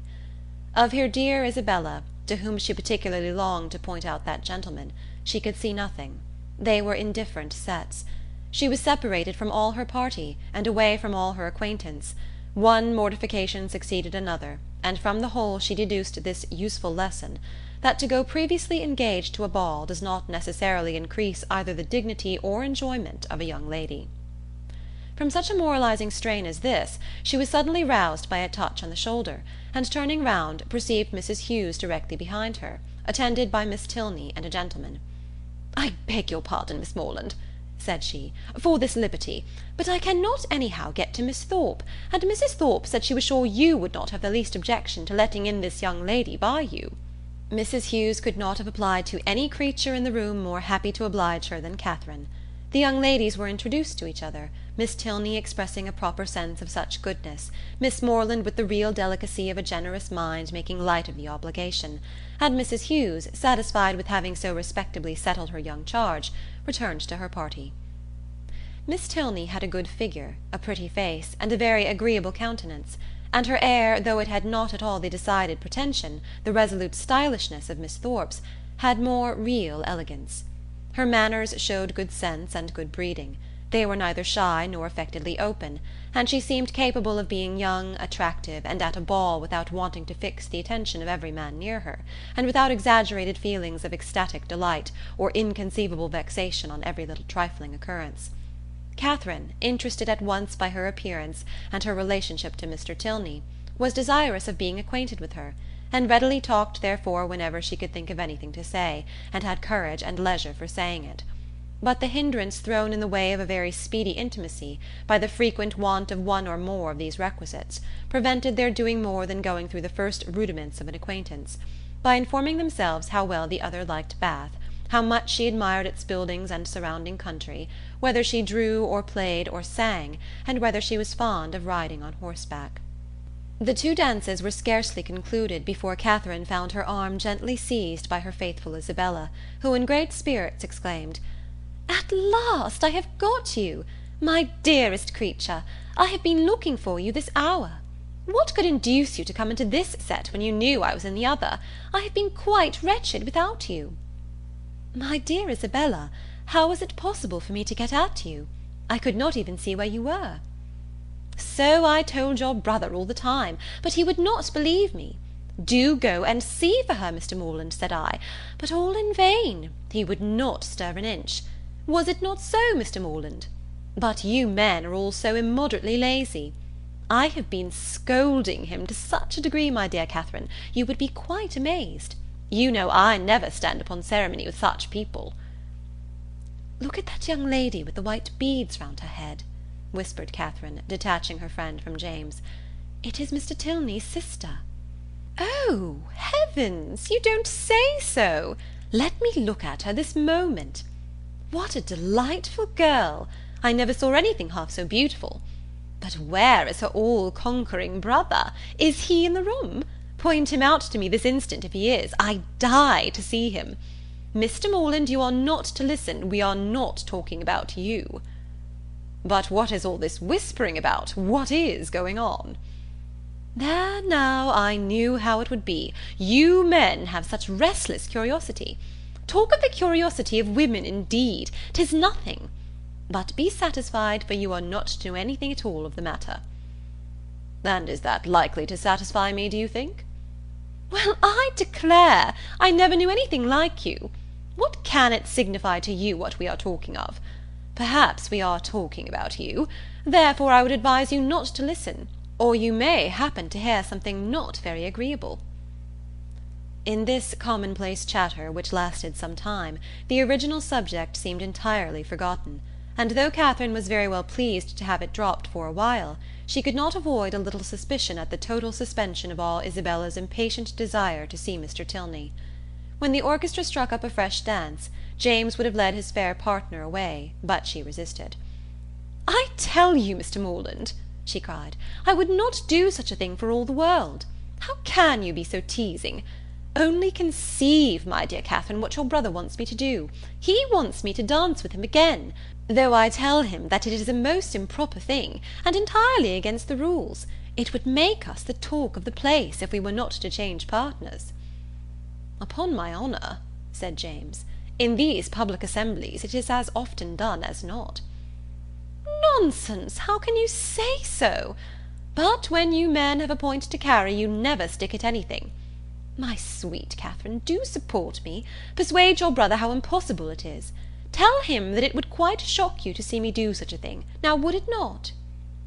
"No, not at all. But if you think it wrong, you had much better change." "There!" cried Isabella. "You hear what your sister says, and yet you will not mind her. Well, remember that it is not my fault if we set all the old ladies in Bath in a bustle. Come along, my dearest Catherine, for heaven's sake, and stand by me." And off they went to regain their former place. John Thorpe in the meanwhile had walked away, and Catherine, ever willing to give Mr. Tilney an opportunity of repeating the agreeable request which had already flattered her once, made her way to Mrs. Allen and Mrs. Thorpe as fast as she could, in the hope of finding him still with them. A hope which, when it proved to be fruitless, she felt to have been highly unreasonable. "Well, my dear," said Mrs. Thorpe, impatient for praise of her son, "I hope you have had an agreeable partner." "Very agreeable, madam." "I am glad of it. John has charming spirits, has not he?" "Did you meet Mr. Tilney, my dear?" said Mrs. Allen. "No. Where is he?" "He was with us just now, and he said he was so tired of lounging about that he was resolved to go and dance. So I thought perhaps he would ask you if he met with you." "Where can he be?" said Catherine, looking round; but she had not looked round long before she saw him leading a young lady to the dance. "Ah, he has got a partner. I wish he had asked you," said Mrs. Allen, and after a short silence she added, "He is a very agreeable young man." "Indeed he is, Mrs. Allen," said Mrs. Thorpe, smiling complacently. "I must say it, though I am his mother, that there is not a more agreeable young man in the world." This inapplicable answer might have been too much for the comprehension of many, but it did not puzzle Mrs. Allen, for after only a moment's consideration she said, in a whisper to Catherine, "I dare say she thought I was speaking of her son." Catherine was disappointed and vexed. She seemed to have missed by so little the very object she had had in view, and this persuasion did not incline her to a very gracious reply, when John Thorpe came up to her soon afterwards and said, Well, Miss Morland, I suppose you and I are to stand up and jig it together again." "Oh, no, I am much obliged to you. Our 2 dances are over, and besides, I am tired, and do not mean to dance any more." "Do not you? Then let us walk about and quiz people. Come along with me, and I will show you the 4 greatest quizzes in the room, my 2 younger sisters and their partners. I have been laughing at them this half-hour." Again Catherine excused herself, and at last he walked off to quiz his sisters by himself. The rest of the evening she found very dull. Mr. Tilney was drawn away from their party at tea to attend that of his partner. Miss Tilney, though belonging to it, did not sit near her, and James and Isabella were so much engaged in conversation together that the latter had no leisure to bestow more on her friend than one smile, one squeeze, and one "Dearest Catherine."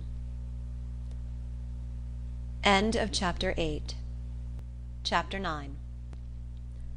The progress of Catherine's unhappiness from the events of the evening was as follows. It appeared first in a general dissatisfaction with everybody about her, while she remained in the rooms, which speedily brought on considerable weariness and a violent desire to go home. This, on arriving in Pulteney Street, took the direction of extraordinary hunger, and when that was appeased, changed into an earnest longing to be in bed. Such was the extreme point of her distress, for when there she immediately fell into a sound sleep which lasted 9 hours, and from which she awoke perfectly revived, in excellent spirits, with fresh hopes and fresh schemes. The first wish of her heart was to improve her acquaintance with Miss Tilney, and almost her first resolution, to seek her for that purpose in the pump-room at noon. In the pump-room, one so newly arrived in Bath must be met with, and that building she had already found so favourable for the discovery of female excellence and the completion of female intimacy, so admirably adapted for secret discourses and unlimited confidence, that she was most reasonably encouraged to expect another friend from within its walls.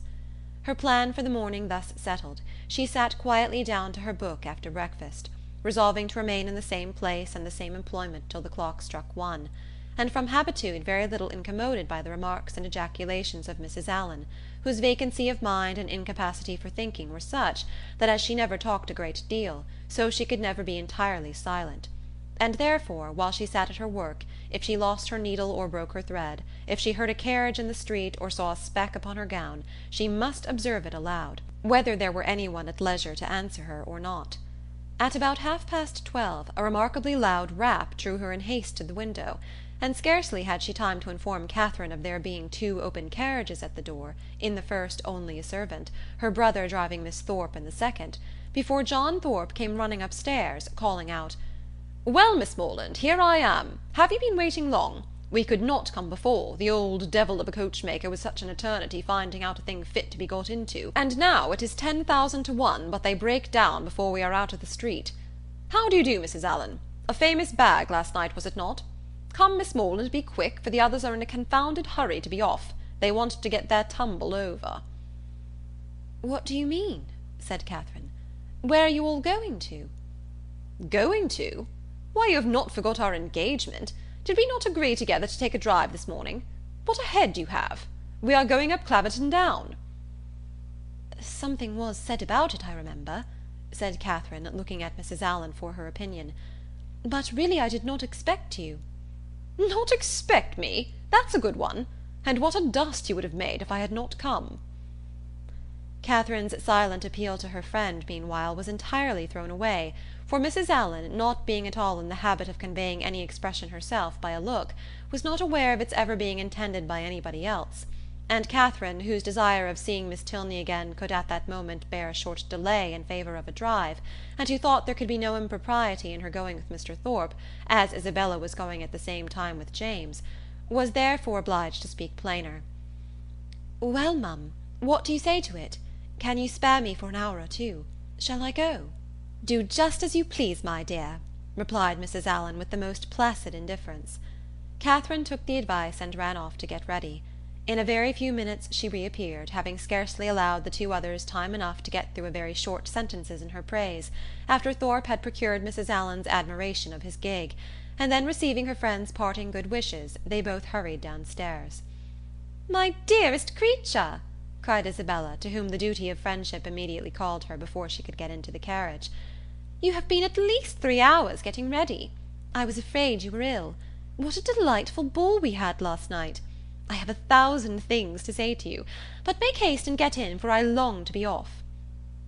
Catherine followed her orders and turned away, but not too soon to hear her friend exclaim aloud to James, "What a sweet girl she is! I quite dote on her."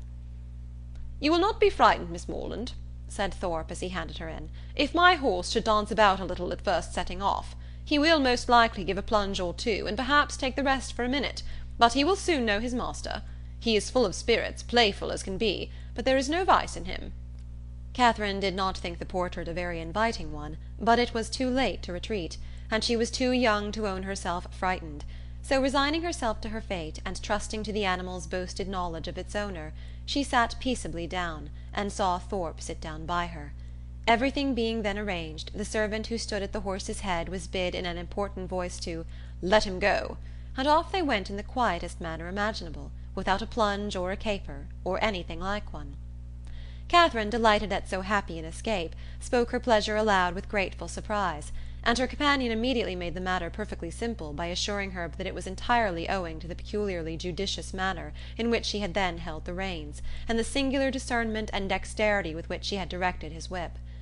Catherine, though she could not help wondering that with such perfect command of his horse he should think it necessary to alarm her with a relation of its tricks, congratulated herself sincerely on being under the care of so excellent a coachman; and perceiving that the animal continued to go on in the same quiet manner, without showing the smallest propensity towards any unpleasant vivacity, and, considering its inevitable pace was 10 miles an hour, by no means alarmingly fast, gave herself up to all the enjoyment of air and exercise of the most invigorating kind, in a fine mild day of February, with the consciousness of safety.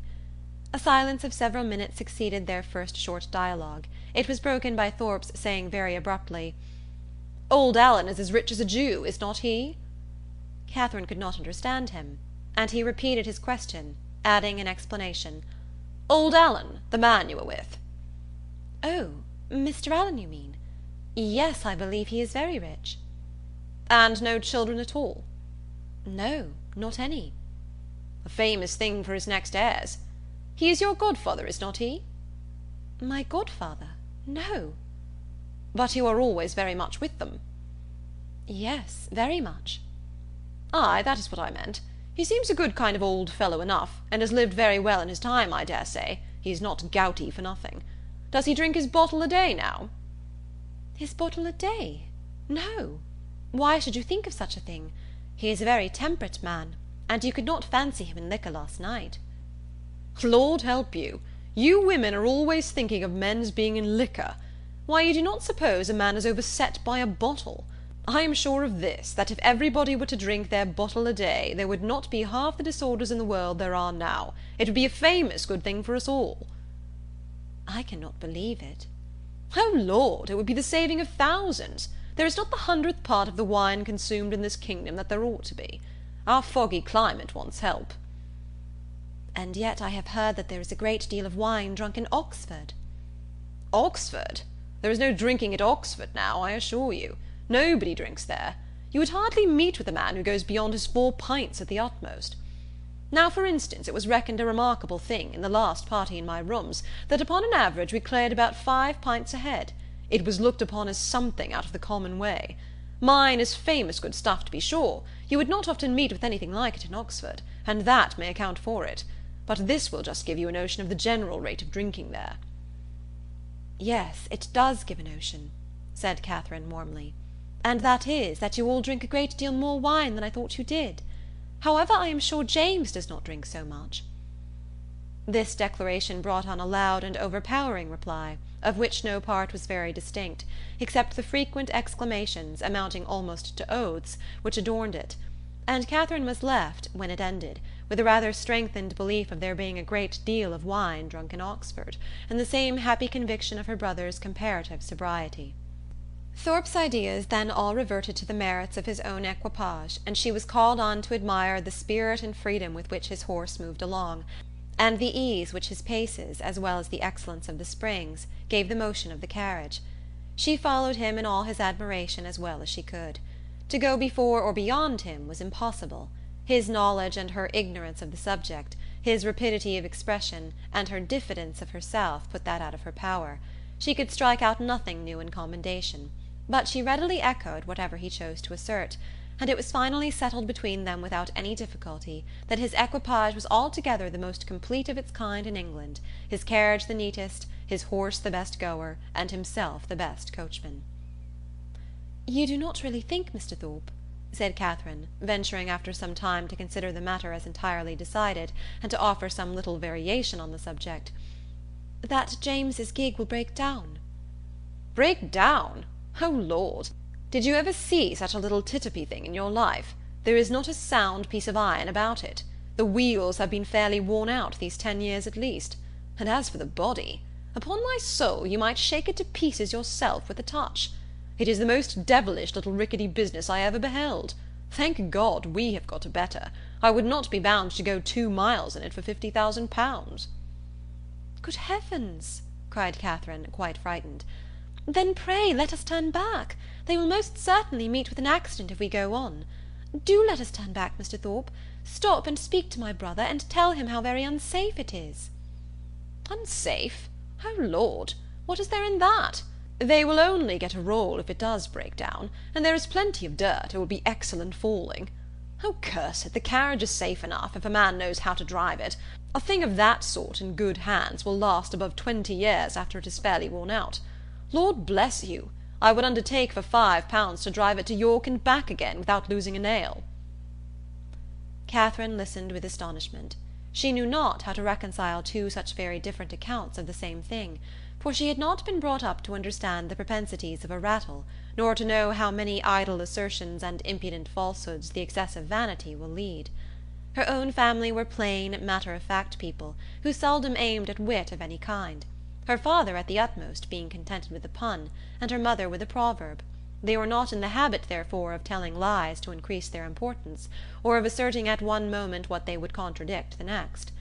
She reflected on the affair for some time in much perplexity, and was more than once on the point of requesting from Mr. Thorpe a clearer insight into his real opinion on the subject, but she checked herself, because it appeared to her that he did not excel in giving those clearer insights, in making those things plain which he had before made ambiguous, and joining to this the consideration that he would not really suffer his sister and his friend to be exposed to danger from which he might easily preserve them, she concluded at last that he must know the carriage to be in fact perfectly safe, and therefore would alarm herself no longer.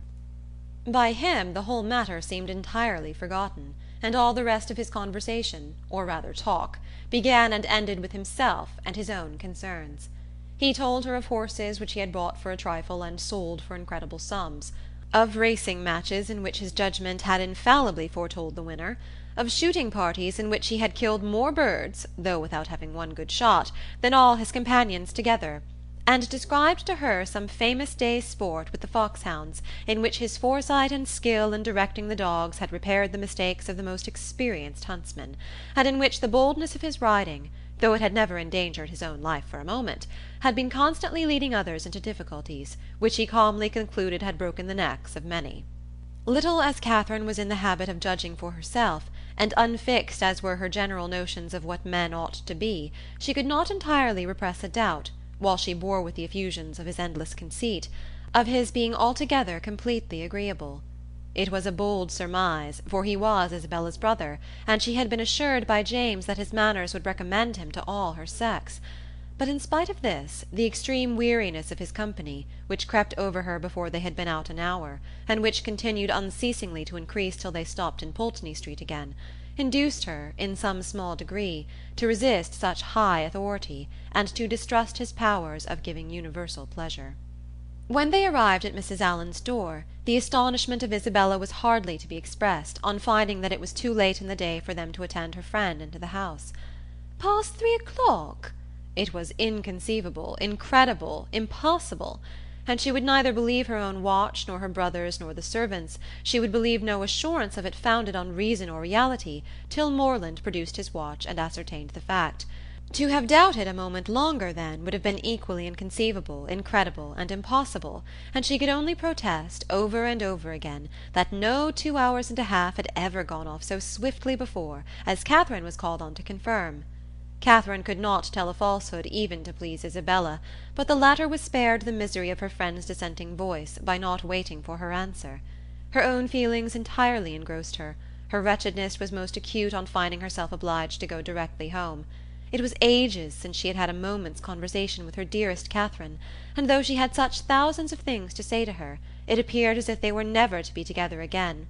So, with sniffles of most exquisite misery, and the laughing eye of utter despondency, she bade her friend adieu, and went on.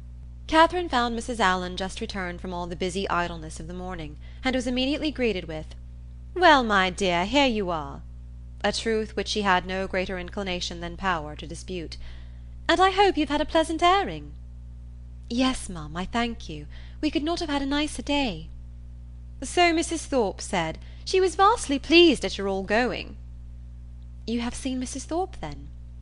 "Yes, I went to the pump room as soon as you were gone, and there I met her, and we had a great deal of talk together. She says there was hardly any veal to be got at market this morning. It is so uncommonly scarce." "Did you see anybody else of our acquaintance?" "Yes, we agreed to take a turn in the Crescent, and there we met Mrs. Hughes and Mr. and Miss Tilney walking with her." "Did you indeed? And did they speak to you?" "Yes, we walked along the Crescent together for half an hour. They seem very agreeable people. Miss Tilney was in a very pretty spotted muslin, and I fancy by what I can learn that she always dresses very handsomely.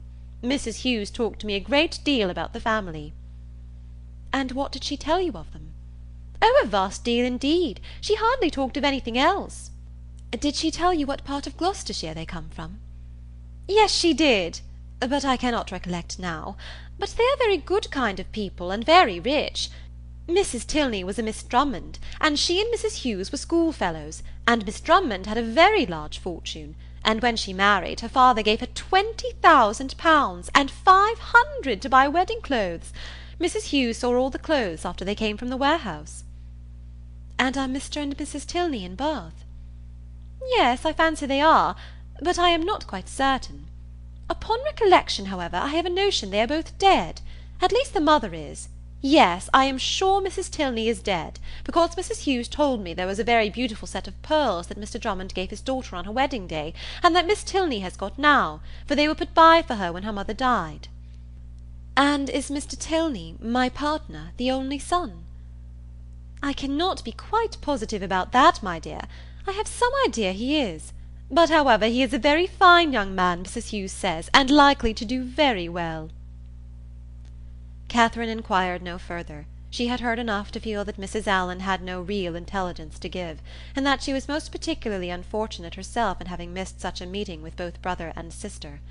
Could she have foreseen such a circumstance, nothing should have persuaded her to go out with the others, and as it was she could only lament her ill luck, and think over what she had lost, till it was quite clear to her that the drive had by no means been very pleasant, and that John Thorpe himself was quite disagreeable. End of Chapter 9. Chapter 10. The Allens, Thorpes, and Morlands all met in the evening at the theatre, and as Catherine and Isabella sat together, there was then an opportunity for the latter to utter some few of the many thousand things which had been collecting within her, for communication in the immeasurable length of time which had divided them. "Oh, heavens! My beloved Catherine, have I got you at last?" was her address on Catherine's entering the box and sitting by her. "Now, Mr. Morland," for he was close to her on the other side, "I shall not speak another word to you all the rest of the evening, so I charge you not to expect it. My sweetest Catherine, how have you been this long age? But I need not ask you, for you look delightfully. You really have done your hair in a more heavenly style than ever. You mischievous creature, do you want to attract everybody? I assure you my brother is quite in love with you already, and as for Mr. Tilney, but that is a settled thing. Even your modesty cannot doubt his attachment now. His coming back to Bath makes it too plain. Oh, what would I not give to see him! I really am quite wild with impatience. My mother says he is the most delightful young man in the world. She saw him this morning, you know. You must introduce him to me. Is he in the house now? Look about, for heaven's sake. I assure you I can hardly exist till I see him." "No," said Catherine, "he is not here. I cannot see him anywhere." "Oh, horrid! Am I never to be acquainted with him? How do you like my gown? I think it does not look amiss. The sleeves were entirely my own thought. Do you know, I get so immoderately sick of Bath. Your brother and I were agreeing this morning that, though it is vastly well to be here for a few weeks, we should not live here for millions. We soon found out that our tastes were exactly alike in preferring the country to every other place. Really, our opinions were so exactly the same, it was quite ridiculous. There was not a single point in which we differed. I would not have had you by for the world. You are such a sly thing, I am sure you would have made some droll remark or other about it." "No, indeed, I should not." "Oh, yes, you would indeed. I know you better than you know yourself. You would have told us that we seemed born for each other, or some nonsense of that kind, which would have distressed me beyond conception. My cheeks would have been as red as your roses. I would not have had you by for the world." "Indeed, you do me injustice. I would not have made so improper a remark upon any account. And besides, I am sure it would never have entered my head." Isabella smiled incredulously, and talked the rest of the evening to James. Catherine's resolution of endeavouring to meet Miss Tilney again continued in full force the next morning, and till the usual moment of going to the pump-room she felt some alarm from the dread of a second prevention. But nothing of that kind occurred, no visitors appeared to delay them, and they all three set off in good time for the pump-room, where the ordinary course of events and conversation took place. Mr. Allen, after drinking his glass of water, joined some gentlemen to talk over the politics of the day, and compare the accounts of their newspapers; and the ladies walked about together, noticing every new face and almost every new bonnet in the room. The female part of the Thorpe family, attended by James Morland, appeared among the crowd in less than a quarter of an hour, and Catherine immediately took her usual place by the side of her friend. James, who was now in constant attendance, maintained a similar position, and separating themselves from the rest of their party, they walked in that manner for some time, till Catherine began to doubt the happiness of a situation which, confining her entirely to her friend and brother, gave her very little share in the notice of either.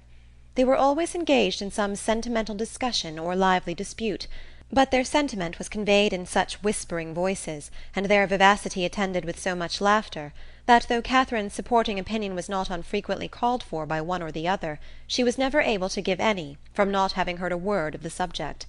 At length, however, she was empowered to disengage herself from her friend, by the avowed necessity of speaking to Miss Tilney, whom she most joyfully saw just entering the room with Mrs. Hughes, and whom she instantly joined, with a firmer determination to be acquainted than she might have had courage to command, had she not been urged by the disappointment of the day before. Miss Tilney met her with great civility, returned her advances with equal good-will, and they continued talking together as long as both parties remained in the room. And though in all probability not an observation was made, nor an expression used by either which had not been made and used some thousands of times before, under that roof, in every Bath season, yet the merit of their being spoken with simplicity and truth, and without personal conceit, might be something uncommon. "How well your brother dances!" was an artless exclamation of Catherine's towards the close of their conversation, which at once surprised and amused her companion. "Henry?" she replied with a smile. "Yes, he does dance very well." "He must have thought it very odd to hear me say I was engaged the other evening, when he saw me sitting down. But I really had been engaged the whole day to Mr. Thorpe." Miss Tilney could only bow. "You cannot think," added Catherine after a moment's silence, "how surprised I was to see him again. I felt so sure of his being quite gone away." "When Henry had the pleasure of seeing you before, he was in Bath but for a couple of days. He came only to engage lodgings for us."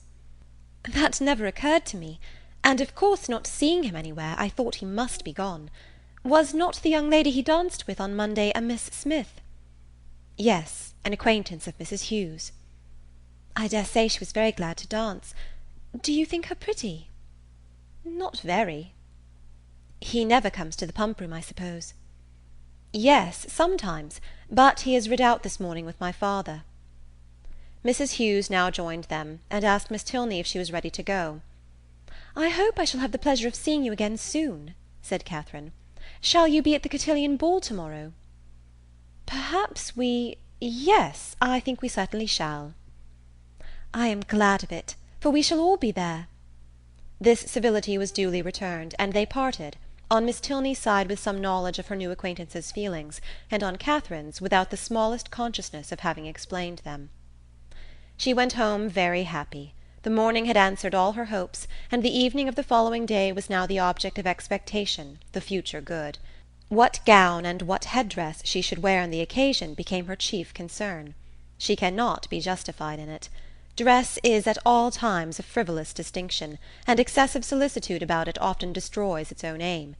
Catherine knew all this very well. Her great-aunt had read her a lecture on the subject only the Christmas before, and yet she lay awake 10 minutes on Wednesday night debating between her spotted and her tamboured muslin, and nothing but the shortness of the time prevented her buying a new one for the evening.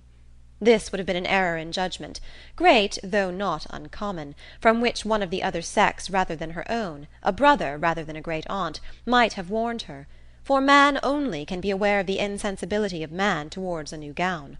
It would be mortifying to the feelings of many ladies could they be made to understand how little the heart of man is affected by what is costly or new in their attire, how little it is biased by the texture of their muslin, and how unsusceptible of peculiar tenderness towards the spotted, the sprigged, the mull, or the jaconet. Woman is fine for her own satisfaction alone. No man will admire her the more, no woman will like her the better for it. Neatness and fashion are enough for the former, and a something of shabbiness or impropriety will be most endearing to the latter.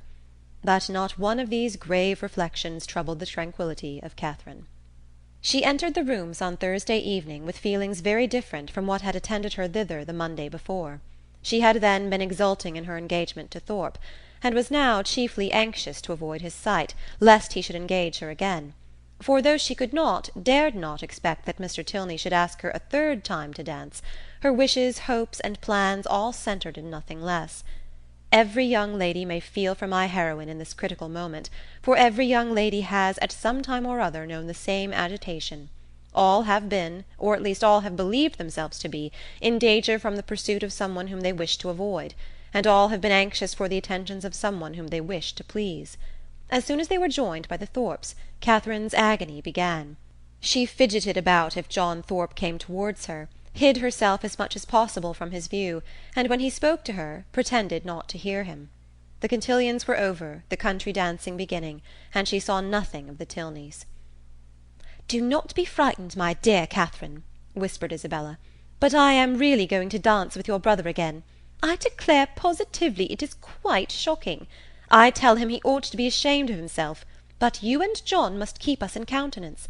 Make haste, my dear creature, and come to us. John has just walked off, but he will be back in a moment." Catherine had neither time nor inclination to answer. The others walked away, John Thorpe was still in view, and she gave herself up for lost. That she might not appear, however, to observe or expect him, she kept her eyes intently fixed on her fan, and a self-condemnation for her folly, in supposing that among such a crowd they should even meet with the Tilneys in any reasonable time, had just passed through her mind, when she suddenly found herself addressed and again solicited to dance by Mr. Tilney himself. With what sparkling eyes and ready motion she granted his request, and with how pleasing a flutter of heart she went with him to the set, may be easily imagined. To escape, and, as she believed, so narrowly escape John Thorpe, and to be asked so immediately on his joining her, asked by Mr. Tilney, as if he had sought her on purpose, it did not appear to her that life could supply any greater felicity. Scarcely had they worked themselves into the quiet possession of a place, however, when her attention was claimed by John Thorpe, who stood behind her. "Hey-day, Miss Morland," said he, "what is the meaning of this? I thought you and I were to dance together." "I wonder you should think so, for you never asked me." "That is a good one, by Jove! I asked you as soon as I came into the room, and I was just going to ask you again, but when I turned round you were gone. This is a cursed shabby trick. I only came for the sake of dancing with you, and I firmly believe you were engaged to me ever since Monday. Yes, I remember I asked you why you were waiting in the lobby for your cloak, and here have I been telling all my acquaintance that I was going to dance with the prettiest girl in the room, and when they see you standing up with somebody else they will quiz me famously." "Oh, no, they will never think of me, after such a description as that." "By heavens, if they do not, I will kick them out of the room for blockheads. What chap have you there?" Catherine satisfied his curiosity. "Tilney," he repeated. "I do not know him. A good figure of a man, well put together. Does he want a horse? Here is a friend of mine, Sam Fletcher, has got one to sell that would suit anybody. A famous clever animal for the road, only 40 guineas. I had 50 minds to buy it myself, for it is one of my maxims always to buy a good horse when I meet with one, but it would not answer my purpose, it would not do for the field. I would give any money for a real good hunter. I have 3 now, the best that ever were backed. I would not take 800 guineas for them. Fletcher and I mean to get a house in Leicestershire against the next season. It is so damned uncomfortable living at an inn. This was the last sentence by which he could weary Catherine's attention, for he was just then borne off by the resistless pressure of a long string of passing ladies. Her partner now drew near and said, "That gentleman would have put me out of patience, had he stayed with you half a minute longer. He has no business to withdraw the attention of my partner from me. We have entered into a contract of mutual agreeableness for the space of an evening, and all our agreeableness belongs solely to each other for that time. Nobody can fasten themselves on the notice of one without injuring the rights of the other. I consider a country dance as an emblem of marriage. Fidelity and complaisance are the principal duties of both, and those men who do not choose to dance or marry themselves have no business with the partners or wives of their neighbours." "But they are such very different things." "That you think they cannot be compared together?" "To be sure not. People that marry can never part, but must go and keep house together. People that dance only stand opposite each other in a long room for half an hour." "And such is your definition of matrimony and dancing. Taken in that light, certainly, their resemblance is not striking, but I think I could place them in such a view. You will allow that in both man has the advantage of choice, woman only the power of refusal, that in both it is an engagement between man and woman, formed for the advantage of each, and that when once entered into, they belong exclusively to each other till the moment of its dissolution, that it is their duty, each to endeavour to give the other no cause for wishing that he or she had bestowed themselves elsewhere, and their best interest to keep their own imaginations from wandering towards the perfections of their neighbours, or fancying that they should have been better off with any one else. You will allow all this?" "Yes, to be sure, as you state it, all this sounds very well, but still they are so very different. I cannot look upon them at all in the same light, nor think the same duties belong to them." "In one respect there certainly is a difference. In marriage the man is supposed to provide for the support of the woman to make the home agreeable to the man. He is to purvey, and she is to smile. But in dancing their duties are exactly changed. The agreeableness, the compliance are expected from him, while she furnishes the fan and the lavender water. That, I suppose, was the difference of duties which struck you, as rendering the conditions incapable of comparison." "No, indeed, I never thought of that." "Then I am quite at a loss. One thing, however, I must observe. This disposition on your side is rather alarming. You totally disallow any similarity in the obligations, and may I not thence infer that your notions of the duties of the dancing state are not so strict as your partner might wish? Have I not reason to fear that if the gentleman who spoke to you just now were to return, or if any other gentleman were to address you, there would be nothing to restrain you from conversing with him as long as you chose?" "Mr. Thorpe is such a very particular friend of my brother's, that if he talks to me, I must talk to him again. But there are hardly 3 young men in the room besides him that I have any acquaintance with." "And is that to be my only security? Alas, alas!" "Nay, I am sure you cannot have a better, for if I do not know anybody, it is impossible for me to talk to them, and besides, I do not want to talk to anybody." "Now you have given me security worth having, and I shall proceed with courage. Do you find Bath as agreeable as when I had the honour of making the inquiry before?" "Yes, quite. More so, indeed." "More so? Take care, or you will forget to be tired of it at the proper time. You ought to be tired at the end of 6 weeks." "I do not think I should be tired, if I were to stay here 6 months." "Bath, compared with London, has little variety, and so everybody finds out every year. For 6 weeks, I allow, Bath is pleasant enough, but beyond that it is the most tiresome place in the world. You would be told so by people of all descriptions, who come regularly every winter, lengthen their 6 weeks into 10 or 12, and go away at last because they can afford to stay no longer." "Well, other people must judge for themselves, and those who go to London may think nothing of Bath. But I, who live in a small retired village in the country, can never find greater sameness in such a place as this than in my own home. For here there are a variety of amusements, a variety of things to be seen and done all day long, which I can know nothing of there." "You are not fond of the country?" "Oh yes, I am. I have always lived there, and have always been very happy. But certainly there is much more sameness in a country life than in a Bath life. One day in the country is exactly like another." "But then you spend your time so much more rationally in the country." "Do I?" "Do you not?" "I do not believe there is much difference." "Here you are in pursuit only of amusement all day long." "And so I am at home, only I do not find so much of it. I walk about here, and so I do there, but here I see a variety of people in every street, and there I can only go and call on Mrs. Allen." Mr. Tilney was very much amused. "Only go and call on Mrs. Allen!" he repeated. "What a picture of intellectual poverty! However, when you sink into this abyss again, you will have more to say. You will be able to talk of Bath, and of all that you did here." "Oh yes, I shall never be in want of something to talk of again to Mrs. Allen, or anybody else. I really believe I shall always be talking of Bath when I am at home again. I do like it so very much. If I could but have papa and mamma and the rest of them here, I suppose I should be too happy. James is coming, my eldest brother, is quite delightful, and especially as it turns out that the very family we are just got so intimate with are his intimate friends already. Oh, who can ever be tired of Bath?" "Not those who bring such fresh feelings of every sort to it as you do. But papas and mammas and brothers and intimate friends are a good deal gone by to most of the frequenters of Bath, and the honest relish of balls and plays and everyday sights is past with them." Here their conversation closed, the demands of the dance becoming now too importunate for divided attention. Soon after their reaching the bottom of the set, Catherine perceived herself to be earnestly regarded by a gentleman who stood among the lookers-on, immediately behind her partner.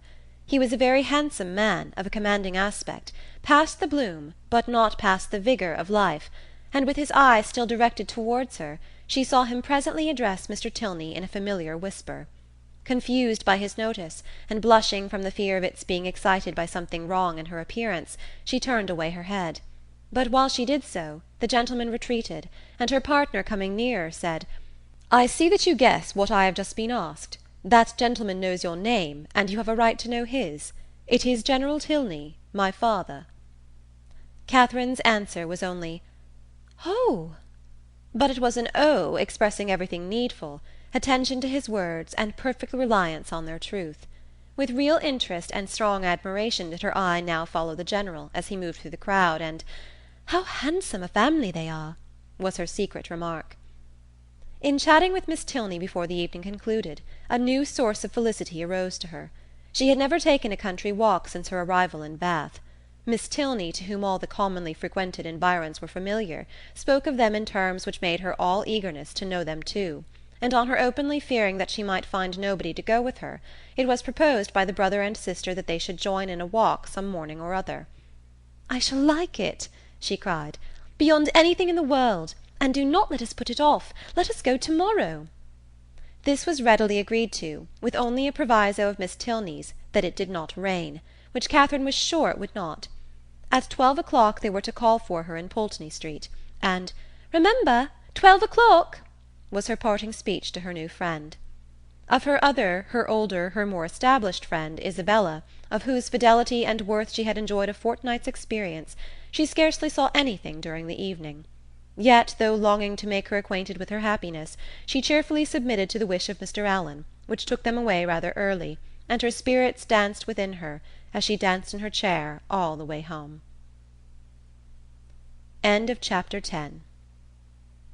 Chapter 11. The morrow brought a very sober-looking morning, the sun making only a few efforts to appear, and Catherine augured from it everything most favourable to her wishes. A bright morning so early in the year, she allowed, would generally turn to rain, but a cloudy one foretold improvement as the day advanced. She applied to Mr. Allen for confirmation of her hopes, but Mr. Allen, not having his own skies and barometer about him, declined giving any absolute promise of sunshine. She applied to Mrs. Allen, and Mrs. Allen's opinion was more positive. She had no doubt in the world of its being a very fine day, if the clouds would only go off and the sun keep out. At about 11 o'clock, however, a few specks of small rain upon the windows caught Catherine's watchful eye, and "Oh dear, I do believe it will be wet," broke from her in a most desponding tone. "I thought how it would be," said Mrs. Allen. "No walk for me to-day," sighed Catherine. "But perhaps it may come to nothing, or it may hold up before 12. "Perhaps it may. But then, my dear, it will be so dirty." "Oh, that will not signify. I never mind dirt." "No," replied her friend very placidly. "I know you never mind dirt." After a short pause, "It comes on faster and faster," said Catherine as she stood watching at a window. "So it does indeed. If it keeps raining, the streets will be very wet." "There are 4 umbrellas up already. How I hate the sight of an umbrella!" "They are disagreeable things to carry. I would much rather take a chair at any time." "It was such a nice-looking morning. I felt so convinced it would be dry." "Anybody would have thought so indeed. There will be very few people in the pump-room if it rains all the morning. I hope Mr. Allen will put on his great-coat when he goes, but I dare say he will not, for he had rather do anything in the world than walk out in a great-coat. I wonder he should dislike it. It must be so comfortable." The rain continued, fast, though not heavy. Catherine went every 5 minutes to the clock, threatening on each return that if it still kept on raining another 5 minutes, she would give up the matter as hopeless. The clock struck 12, and still it rained. "You will not be able to go, my dear." "I do not quite despair yet. I shall not give it up till 12:15. This is just the time of day for it to clear up, and I do think it looks a little lighter. There, it is 20 minutes after 12, and now I shall give it up entirely. Oh, that we had such weather here as they had at Udolpho, or at least in Tuscany in the south of France, the night that poor St. Aubin died. Such beautiful weather." At 12:30, when Catherine's anxious attention to the weather was over, and she could no longer claim any merit from its amendment, the sky began voluntarily to clear. A gleam of sunshine took her quite by surprise. She looked round, the clouds were parting, and she instantly returned to the window to watch over and encourage the happy appearance. 10 minutes more made it certain that a bright afternoon would succeed, and justified the opinion of Mrs. Allen, who had "always thought it would clear up." But whether Catherine might still expect her friends, whether there had not been too much rain for Miss Tilney to venture, must yet be a question. It was too dirty for Mrs. Allen to accompany her husband to the pump-room. He accordingly set off by himself, and Catherine had barely watched him down the street when her notice was claimed by the approach of the same 2 open carriages, containing the same 3 people that had surprised her so much a few mornings back. "Isabella, my brother, and Mr. Thorpe, I declare! They are coming for me, perhaps, but I shall not go. I cannot go, indeed, for you know Miss Tilney may still call." Mrs. Allen agreed to it. John Thorpe was soon with them, and his voice was with them yet sooner, for on the stairs he was calling out to Miss Morland to be quick. Make haste," as he threw open the door. "Put on your hat this moment. There is no time to be lost. We are going to Bristol. How do you do, Mrs. Allen?" "To Bristol? Is not that a great way off? But, however, I cannot go with you to-day, because I am engaged. I expect some friends every moment." This was of course vehemently talked down as no reason at all. Mrs. Allen was called on to second him, and the 2 others walked in to give their assistance. "My sweetest Catherine, is not this delightful? We shall have a most heavenly drive. You are to thank your brother and me for the scheme. It darted into our heads at breakfast-time, I verily believe at the same instant, and we should have been off 2 hours ago if it had not been for this detestable rain. But it does not signify. The nights are moonlight, and we shall do delightfully. Oh, I am in such ecstasies at the thoughts of a little country air and quiet. So much better than going to the lower rooms. We shall drive directly to Clifton and dine there, and as soon as dinner is over, if there is time for it, we go on to King's Sweston." "I doubt our being able to do so much," said Morland. "You croaking fellow!" cried Thorpe. "We shall be able to do 10 times more. King's Weston! Ay, and Blaise Castle too, and anything else we can hear of. But here is your sister says she will not go." "Blaise Castle!" cried Catherine. "What is that?" "The finest place in England, worth going 50 miles at any time to see." "What, is it really a castle? An old castle?" "The oldest in the kingdom." "But is it like what one reads of?"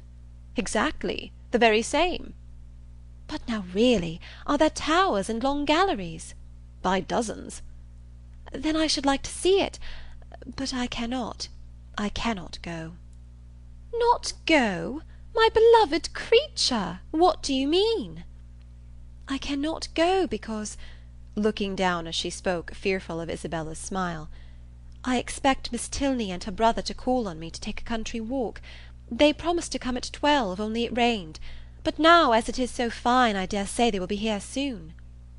"Not they, indeed," cried Thorpe, "for as we turned into Broad Street I saw them. Does he not drive a phaeton with bright chestnuts?" "I do not know, indeed." "Yes, I know he does. I saw him. You are talking of the man you danced with last night, are you not?"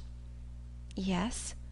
"Well, I saw him at that moment turn up the Lansdowne Road driving a smart-looking girl."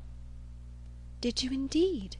"Did, upon my soul. Knew him again directly, and he seemed to have got some very pretty cattle too." "It is very odd. But I suppose they thought it would be too dirty for a walk." "And well they might, for I never saw so much dirt in my life. Walk? You could no more walk than you could fly. It has not been so dirty the whole winter. It is ankle-deep everywhere." Isabella corroborated it. "My dearest Catherine, you cannot form an idea of the dirt. Come, you must go. You cannot refuse going now." "I should like to see the castle. But may we go all over it? May we go up every staircase and into every suite of rooms?" "Yes, yes, every hole and corner." "But then if they should only be gone out for an hour till it is drier, and call by and by?" "Make yourself easy, there is no danger of that. For I heard Tilney hallooing to a man who was just passing by on horseback that they were going as far as Wick Rocks." "Then I will. Shall I go, Mrs. Allen?" "Just as you please, my dear." "Mrs. Allen, you must persuade her to go," was the general cry. Mrs. Allen was not inattentive to it. "Well, my dear," said she, "suppose you go." And in 2 minutes they were off. Catherine's feelings as she got into the carriage were in a very unsettled state, divided between regret for the loss of one great pleasure, and the hope of soon enjoying another, almost its equal in degree, however unlike in kind. She could not think the Tilneys had acted quite well by her, in so readily giving up their engagement, without sending her any message of excuse. It was now but an hour later than the time fixed on for the beginning of their walk, and in spite of what she had heard of the prodigious accumulation of dirt in the course of that hour, she could not from her own observation help thinking that they might have gone with very little inconvenience. To feel herself slighted by them was very painful. On the other hand, the delight of exploring an edifice like Udolpho, as her fancy represented Blaise Castle to be, was such a counterpoise of good as might console her for almost anything. They passed briskly down Pulteney Street, and through Laura Place, without the exchange of many words. Thorpe talked to his horse, and she meditated by turns on broken promises and broken arches, phaetons and false hangings, Tilneys and trap-doors. As they entered Argyle Buildings, however, she was roused by this address from her companion. "Who was that girl who looked at you so hard as she went by?" "Who? Where?" "On the right-hand pavement. She must be almost out of sight now." Catherine looked around, and saw Miss Tilney leaning on her brother's arm, walking slowly down the street. She saw them both looking back at her. "Stop, stop, Mr. Thorpe!" she impatiently cried. "It is Miss Tilney, it is indeed. How could you tell me they were gone? Stop, stop, I will get out this moment and go to them." But to what purpose did she speak? Thorpe only lashed his horse into a brisker trot. The Tilneys, who had soon ceased to look after her, were in a moment out of sight round the corner of Laura Place, and in another moment she was herself whisked into the market-place. Still, however, and during the length of another street, she entreated him to stop. "Pray, pray stop, Mr. Thorpe, I cannot go on. I will not go on. I must go back to Miss Tilney." But Mr. Thorpe only laughed, smacked his whip, encouraged his horse, made odd noises, and drove on. And Catherine, angry and vexed as she was, having no power of getting away, was obliged to give up the point and submit. Her reproaches, however, were not spared. "How could you deceive me so, Mr. Thorpe? How could you say that you saw them driving up the Lansdowne road? I would not have had it happen so for the world. They must think it so strange, so rude of me, to go by them, too, without saying a word. You do not know how vexed I am. I shall have no pleasure at Clifton, nor in anything else. I had rather 10,000 times rather get out now and walk back to them. How could you say you saw them driving out in a phaeton?" Thorpe defended himself very stoutly, declared he had never seen two men so much alike in his life, and would hardly give up the point of its having been Tilney himself. Their drive, even when this subject was over, was not likely to be very agreeable. Catherine's complaisance was no longer what it had been in their former airing. She listened reluctantly, and her replies were short. Blaise Castle remained her only comfort. Towards that she still looked at intervals with pleasure, though rather than be disappointed of the promised walk, and especially rather than be thought ill of by the Tilneys, she would willingly have given up all the happiness which its walls could supply, the happiness of a progress through a long suite of lofty rooms, exhibiting the remains of magnificent furniture, though now for many years deserted, the happiness of being stopped in their way along narrow winding vaults by a low grated door, or even of having their lamp, their only lamp, extinguished by a sudden gust of wind, and of being left in total darkness. In the meanwhile they proceeded on their journey without any mischance, and were within view of the town of Keynsham, when a halloo from Morland, who was behind them, made his friend pull up, to know what was the matter. The others then came close enough for conversation, and Morland said, "We had better go back, Thorpe. It is too late to go on to-day. Your sister thinks so as well as I.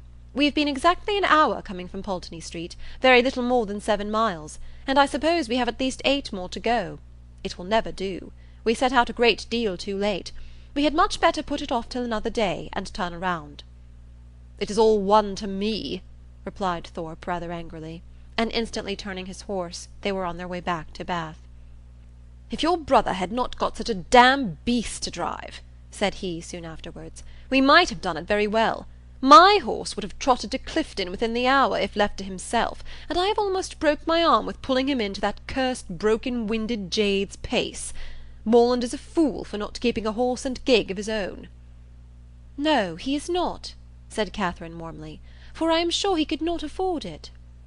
"And why cannot he afford it?" "Because he has not money enough." "And whose fault is that?" "Nobody's, that I know of." Thorpe then said something in the loud incoherent way to which he had often recourse, about its being a damn thing to be miserly, and that if people who rolled in money could not afford things, he did not know who could, which Catherine did not even endeavour to understand. Disappointed of what was to have been the consolation for her first disappointment, she was less and less disposed either to be agreeable herself or to find her companion so, and they returned to Pulteney Street without her speaking 20 words. As she entered the house, the footman told her that a gentleman and lady had called and inquired for her a few minutes after her setting off, that, when he told them she was gone out with Mr. Thorpe, the lady had asked whether any message had been left for her, and on his saying no, had felt for a card, but said she had none about her, and went away. Pondering over these heart-rending tidings, Catherine walked slowly upstairs.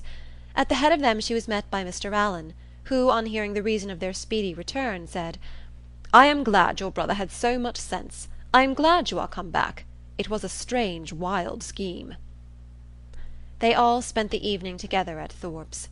Catherine was disturbed and out of spirits, but Isabella seemed to find a pool of commerce in the fate of which she shared, by private partnership with Morland, a very good equivalent for the quiet and country air of an inn at Clifton.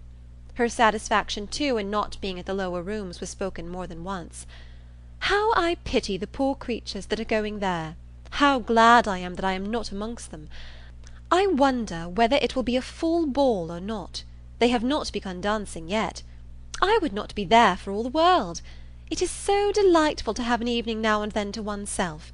I dare say it will not be a very good ball. I know the Mitchells will not be there. I am sure I pity everybody that is. But I dare say, Mr. Morland, you long to be at it, do not you? I am sure you do. Well, pray do not let anybody here be such a restraint on you. I dare say we could do very well without you, but you men think yourselves of such consequence." Catherine could almost have accused Isabella of being wanting in tenderness towards herself and her sorrows, so very little did they appear to dwell on her mind, and so very inadequate was the comfort she offered. "Do not be so dull, my dearest creature," she whispered. "You will quite break my heart. It was amazingly shocking, to be sure, but the Tilneys were entirely to blame. Why were not they more punctual? It was dirty indeed, but what did that signify? I am sure John and I should not have minded it. I never mind going through anything where a friend is concerned. That is my disposition, and John is just the same. He has amazing strong feelings. Good heavens! What a delightful hand you have got! Kings, I vow! I never was so happy in my life. I would 50 times rather you should have them than myself." And now I may dismiss my heroine to the sleepless couch which is the true heroine's portion, to a pillow strewed with thorns and wet with tears; and lucky may she think herself if she get another good night's rest in the course of the next 3 months. Chapter 12. "Mrs. Allen," said Catherine the next morning, "will there be any harm in my calling on Miss Tilney to-day? I shall not be easy till I have explained everything." "Go by all means, my dear, only put on a white gown. Miss Tilney always wears white." Catherine cheerfully complied, and being properly equipped, was more impatient than ever to be at the pump-room, that she might inform herself of General Tilney's lodgings; for though she believed they were in Milsom Street, she was not certain of the house, and Mrs. Allen's wavering convictions only made it more doubtful. To Milsom Street she was directed, and having made herself perfect in the number, hastened away with eager steps and a beating heart to pay her visit, explain her conduct, and be forgiven, tripping lightly through the churchyard, and resolutely turning away her eyes, that she might not be obliged to see her beloved Isabella and her dear family, who, she had reason to believe, were in a shop hard by. She reached the house without any impediment, looked at the number, knocked at the door, and inquired for Miss Tilney. The man believed Miss Tilney to be at home, but was not quite certain. Would she be pleased to send up her name? She gave her card. In a few minutes the servant returned, and with a look which did not quite confirm his words, said that he had been mistaken, for that Miss Tilney was walked out. Catherine, with a blush of mortification, left the house. She felt almost persuaded that Miss Tilney was at home, and too much offended to admit her; and as she retired down the street, could not withhold one glance at the drawing-room windows, in expectation of seeing her there, but no one appeared at them. At the bottom of the street, however, she looked back again, and then, not at a window, but issuing from the door, she saw Miss Tilney herself. She was followed by a gentleman whom Catherine believed to be her father, and they turned up towards Edgar's Buildings. Catherine, in deep mortification, proceeded on her way. She could almost be angry herself at such angry incivility, but she checked the resentful sensation. She remembered her own ignorance. She knew not how such an offence as hers might be classed by the laws of worldly politeness, to what a degree of unforgivingness it might with propriety lead, nor to what rigours of rudeness in return it might justly make her amenable. Dejected and humbled, she had even some thoughts of not going with the others to the theatre that night, but it must be confessed that they were not of long continuance, for she soon recollected, in the first place, that she was without any excuse for staying at home, and in the second, that it was a play she wanted very much to see. To the theatre accordingly they all went. No Tilneys appeared to plague or please her. She feared that amongst the many perfections of the family a fondness for plays was not to be ranked, but perhaps it was because they were habituated to the finer performances of the London stage, which she knew, on Isabella's authority, rendered everything else of the kind quite horrid. She was not deceived in her own expectation of pleasure. The comedy so well suspended her care that no one, observing her during the first 4 acts, would have supposed she had any wretchedness about her. On the beginning of the 5th, however, the sudden view of Mr. Henry Tilney and his father, joining a party in the opposite box, recalled her to anxiety and distress. The stage could no longer excite genuine merriment, no longer keep her whole attention. Every other look upon an average was directed towards the opposite box, and for the space of 2 entire scenes did she thus watch Henry Tilney, without being once able to catch his eye. No longer could he be suspected of indifference for a play. His notice was never withdrawn from the stage during 2 whole scenes.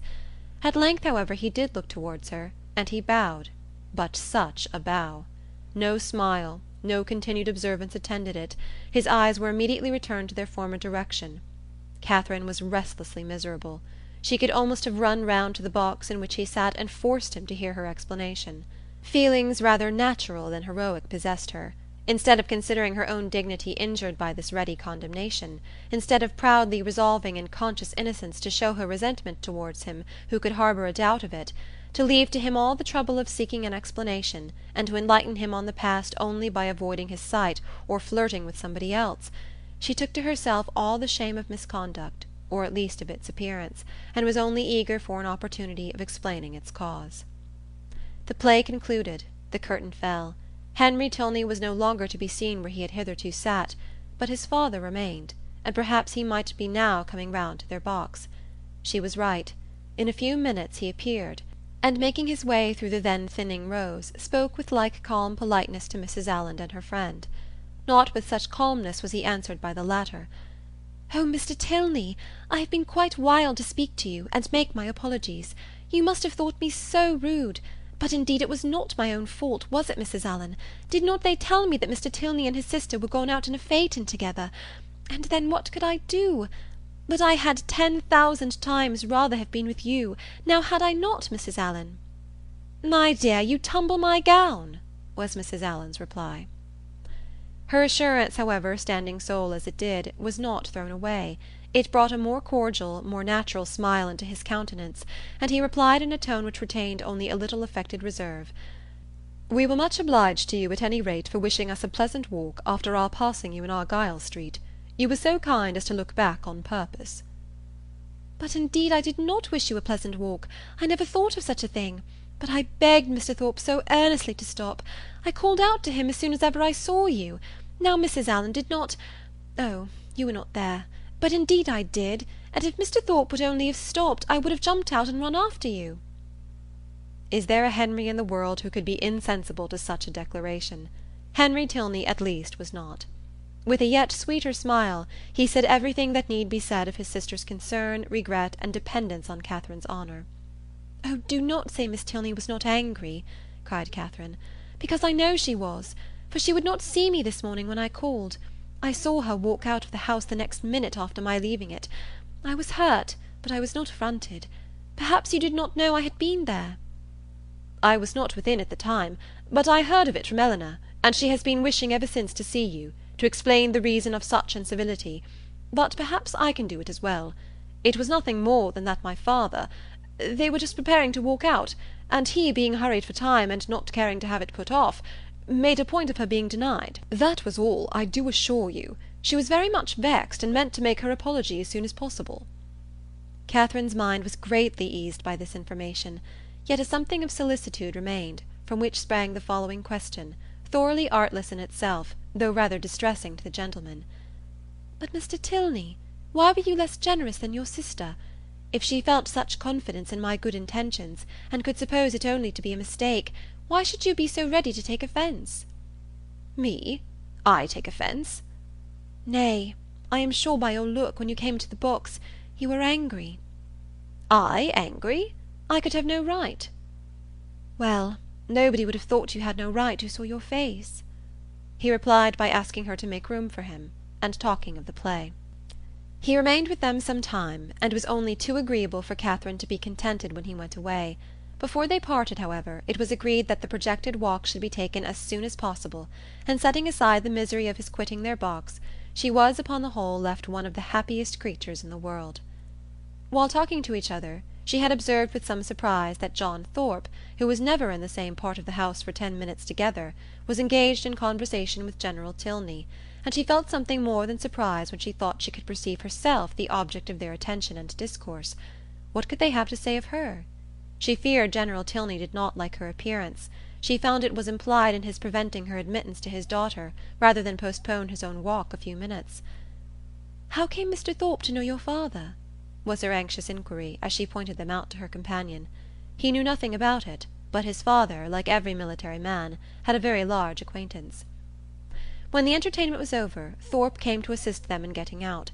Catherine was the immediate object of his gallantry, and while they waited in the lobby for a chair, he prevented the inquiry which had travelled from her heart almost to the tip of her tongue, by asking in a consequential manner whether she had seen him talking with General Tilney.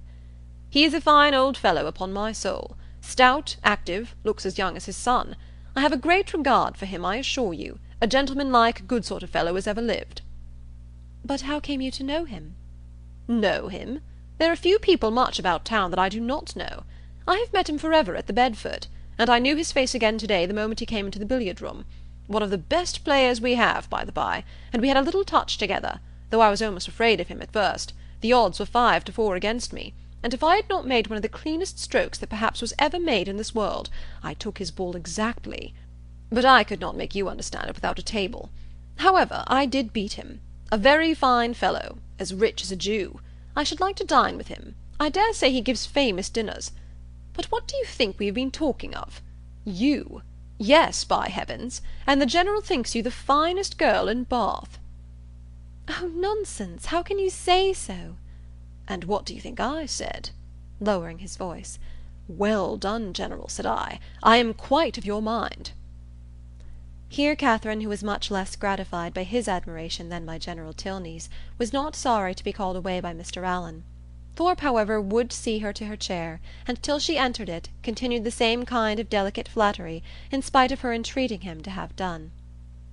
That General Tilney, instead of disliking, should admire her, was very delightful, and she joyfully thought that there was not one of the family whom she need now fear to meet.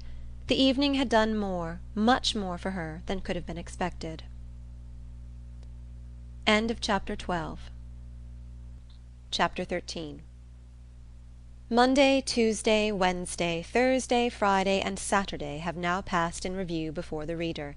The events of each day, its hopes and fears, mortifications and pleasures, have been separately stated, and the pangs of Sunday only now remain to be described and close the week.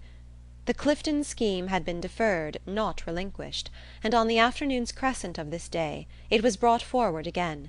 In a private consultation between Isabella and James, the former of whom had particularly set her heart upon going, and the latter no less anxiously placed his upon pleasing her, it was agreed that, provided the weather were fair, the party should take place on the following morning, and they were to set off very early, in order to be at home in good time. The affair thus determined, and Thorpe's approbation secured, Catherine only remained to be apprized of it. She had left them for a few minutes to speak to Miss Tilney. In that interval the plan was completed, and as soon as she came again, her agreement was demanded. But instead of the gay acquiescence expected by Isabella, Catherine looked grave, was very sorry, but could not go. The engagement which ought to have kept her from joining in the former attempt would make it impossible for her to accompany them now.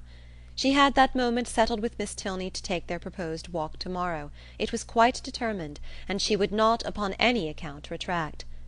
But that she must and should retract was instantly the eager cry of both the Thorpes. They must go to Clifton to-morrow. They would not go without her. It would be nothing to put off a mere walk for one day longer, and they would not hear of a refusal. Catherine was distressed, but not subdued. "Do not urge me, Isabella. I am engaged to Miss Tilney. I cannot go." This availed nothing. The same arguments assailed her again. She must go, she should go, and they would not hear of a refusal. "It would be so easy to tell Miss Tilney that you had just been reminded of a prior engagement, and must only beg to put off the walk till Tuesday." "No, it would not be easy. I could not do it. There has been no prior engagement." But Isabella became only more and more urgent, calling on her in the most affectionate manner, addressing her by the most endearing names. She was sure her dearest, sweetest Catherine would not seriously refuse such a trifling request to a friend who loved her so dearly. She knew her beloved Catherine to have so feeling a heart, so sweet a temper, to be so easily persuaded by those she loved. But all in vain. Catherine felt herself to be in the right, and though pained by such tender, such flattering supplication, could not allow it to influence her. Isabella then tried another method. She reproached her with having more affection for Miss Tilney, though she had known her so little a while, than for her best and oldest friends, with being grown cold and indifferent, in short, towards herself. "I cannot help being jealous, Catherine, when I see myself slighted for strangers, I, who love you so excessively. When once my affections are placed, it is not in the power of anything to change them. But I believe my feelings are stronger than anybody's. I am sure they are too strong for my own peace, and to see myself supplanted in your friendship by strangers does cut me to the quick, I own.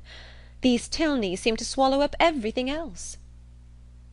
Catherine thought this reproach equally strange and unkind. Was it the part of a friend thus to expose her feelings to the notice of others?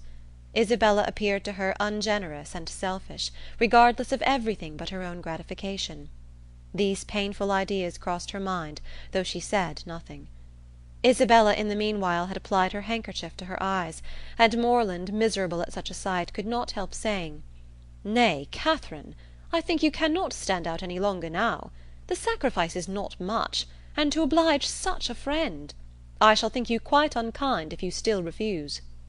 This was the first time of her brother's openly siding against her, and anxious to avoid his displeasure, she proposed a compromise. If they would only put off their scheme till Tuesday, which they might easily do, as it depended only on themselves, she could go with them, and everybody might then be satisfied. But "No, no, no," was the immediate answer. That could not be, for Thorpe did not know that he might not go to town on Tuesday. Catherine was sorry, but could do no more, and a short silence ensued, which was broken by Isabella, who, in a voice of cold resentment, said, "Very well, then there is an end of the party. If Catherine does not go, I cannot. I cannot be the only woman. I would not, upon any account in the world, do so improper a thing." "Catherine, you must go," said James. "But why cannot Mr. Thorpe drive one of his other sisters? I dare say either of them would like to go." "Thank ye," cried Thorpe, "but I did not come to Bath to drive my sisters about and look like a fool. No, if you do not go, damn me if I do. I only go for the sake of driving you." "That is a compliment which gives me no pleasure."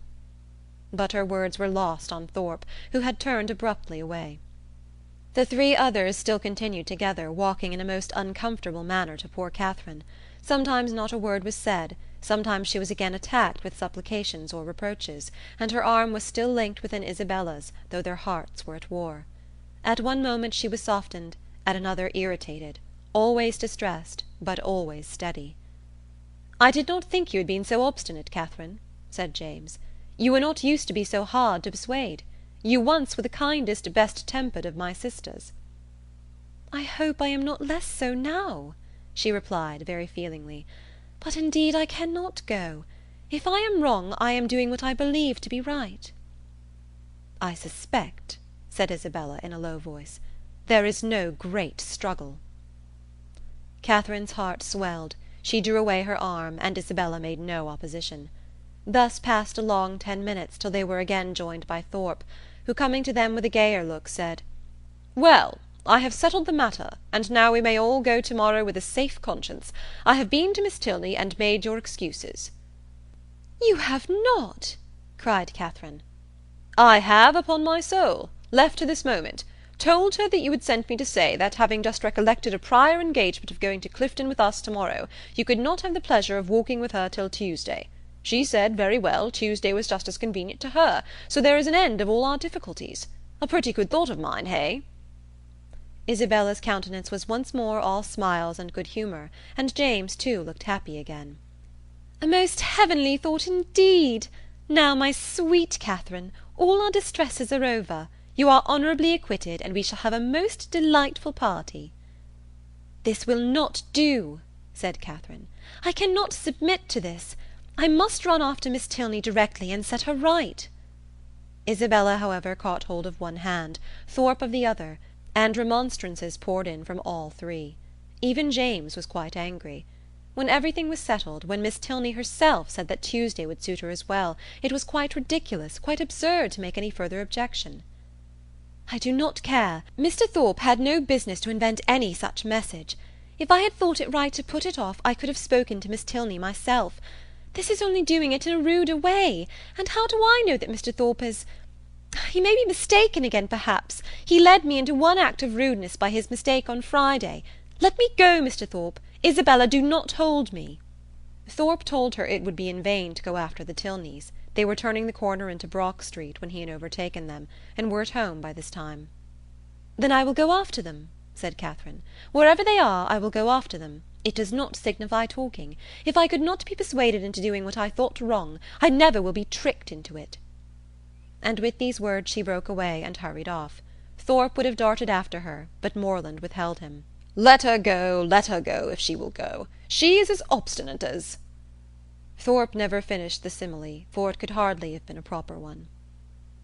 Away walked Catherine in great agitation, as fast as the crowd would permit her, fearful of being pursued, yet determined to persevere.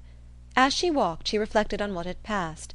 It was painful to her to disappoint and displease them, particularly to displease her brother, but she could not repent her resistance. Setting her own inclination apart, to have failed a second time in her engagement to Miss Tilney, to have retracted a promise voluntarily made only 5 minutes before, and on a false pretence too, must have been wrong. She had not been withstanding them on selfish principles alone. She had not consulted merely her own gratification. That might have been ensured in some degree by the excursion itself, by seeing Blaise Castle. No, she had attended to what was due to others, and to her own character and their opinion. Her conviction of being right, however, was not enough to restore her composure. Till she had spoken to Miss Tilney she could not be at ease, and quickening her pace when she got clear of the crescent, she almost ran over the remaining ground till she gained the top of Milsom Street. So rapid had been her movements that in spite of the Tilneys' advantage in the outset, they were but just turning into their lodgings as she came within view of them, and the servant still remaining at the open door, she used only the ceremony of saying that she must speak with Miss Tilney that moment, and hurrying by him proceeded upstairs. Then, opening the first door before her, which happened to be the right, she immediately found herself in the drawing-room with General Tilney, his son and daughter. Her explanation, defective only in being, from her irritation of nerves and shortness of breath, no explanation at all, was instantly given. "I come in a great hurry. It was all a mistake. I never promised to go. I told them from the first I could not go. I ran away in a great hurry to explain it. I did not care what you thought of me. I would not stay for the servant." The business, however, though not perfectly elucidated by this speech, soon ceased to be a puzzle. Catherine found that John Thorpe had given the message, and Miss Tilney had no scruple in owning herself greatly surprised by it. But whether her brother had still exceeded her in resentment, Catherine, though she instinctively addressed herself as much to one as to the other in her vindication, had no means of knowing. Whatever might have been felt before her arrival, her eager declarations immediately made every look and sentence as friendly as she could desire. The affair thus happily settled, she was introduced by Miss Tilney to her father, and received by him with such ready, such solicitous politeness, as recalled Thorpe's information to her mind, and made her think with pleasure that he might be sometimes depended on. To such anxious attention was the general civility carried, that, not aware of her extraordinary swiftness in entering the house, he was quite angry with the servant whose neglect had reduced her to open the door of the apartment herself. "What did William mean by it? He should make a point of inquiring into the matter." And if Catherine had not most warmly asserted his innocence, it seemed likely that William would lose the favour of his master forever, if not his place, by her rapidity. After sitting with them a quarter of an hour, she rose to take leave, and was then most agreeably surprised by General Tilney's asking her if she would do his daughter the honour of dining and spending the rest of the day with her. Miss Tilney added her own wishes. Catherine was greatly obliged, but it was quite out of her power. Mr. and Mrs. Allen would expect her back every moment. The General declared he could say no more. The claims of Mr. and Mrs. Allen were not to be superseded, but on some other day, he trusted, when longer notice could be given, they would not refuse to spare her to her friend.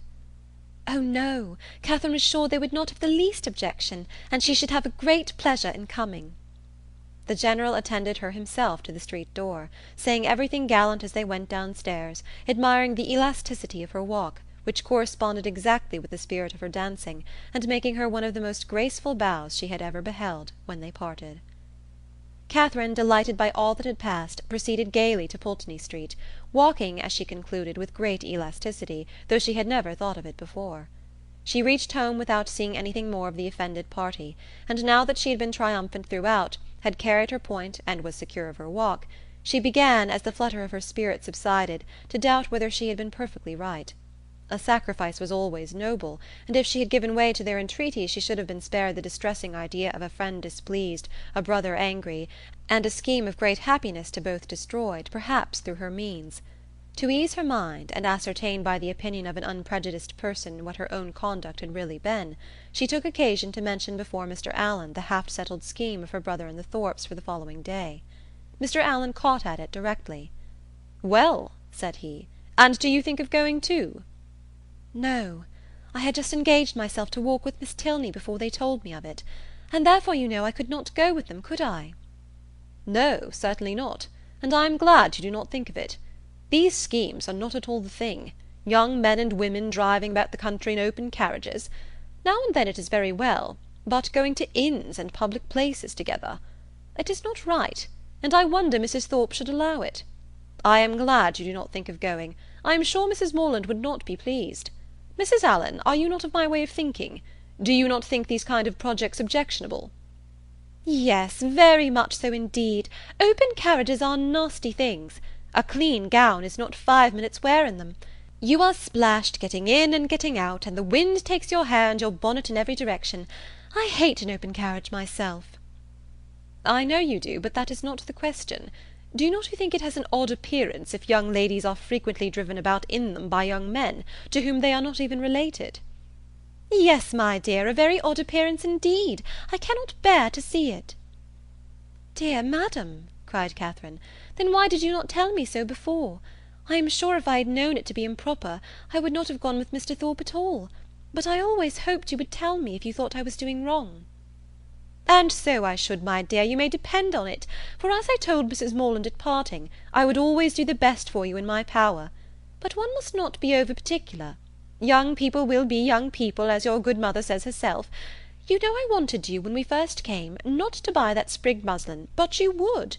Young people do not like always to be thwarted." "But this was something of real consequence, and I do not think you would have found me hard to persuade." "As far as it has gone hitherto, there is no harm done," said Mr. Allen, "and I would only advise you, my dear, not to go out with Mr. Thorpe any more." "That is just what I was going to say," added his wife. Catherine, relieved for herself, felt uneasy for Isabella, and after a moment's thought, asked Mr. Allen whether it would not be both proper and kind in her to write to Miss Thorpe, and explain the indecorum of which she must be as insensible as herself, for she considered that Isabella might otherwise perhaps be going to Clifton the next day, in spite of what had passed. Mr. Allen, however, discouraged her from doing any such thing. "You had better leave her alone, my dear. She is old enough to know what she is about, and if not, has a mother to advise her. Mrs. Thorpe is too indulgent beyond a doubt. But, however, you had better not interfere. She and your brother choose to go, and you will be only getting ill will." Catherine submitted, and though sorry to think that Isabella should be doing wrong, felt greatly relieved by Mr. Allen's approbation of her own conduct, and truly rejoiced to be preserved by his advice from the danger of falling into such an error herself. Her escape from being one of the party to Clifton was now an escape indeed, for what would the Tilneys have thought of her, if she had broken her promise to them in order to do what was wrong in itself, if she had been guilty of one breach of propriety, only to enable her to be guilty of another? Chapter 14. The next morning was fair, and Catherine almost expected another attack from the assembled party. With Mr. Allen to support her, she felt no dread of the event, but she would gladly be spared a contest where victory itself was painful, and was heartily rejoiced therefore at neither seeing nor hearing anything of them. The Tilneys called for her at the appointed time, and no new difficulty arising, no sudden recollection, no unexpected summons, no impertinent intrusion to disconcert their measures, my heroine was most unnaturally able to fulfil her engagement, though it was made with the hero himself. They determined on walking round Beechin Cliff, that noble hill whose beautiful verdure and hanging coppice render it so striking an object from almost every opening in Bath.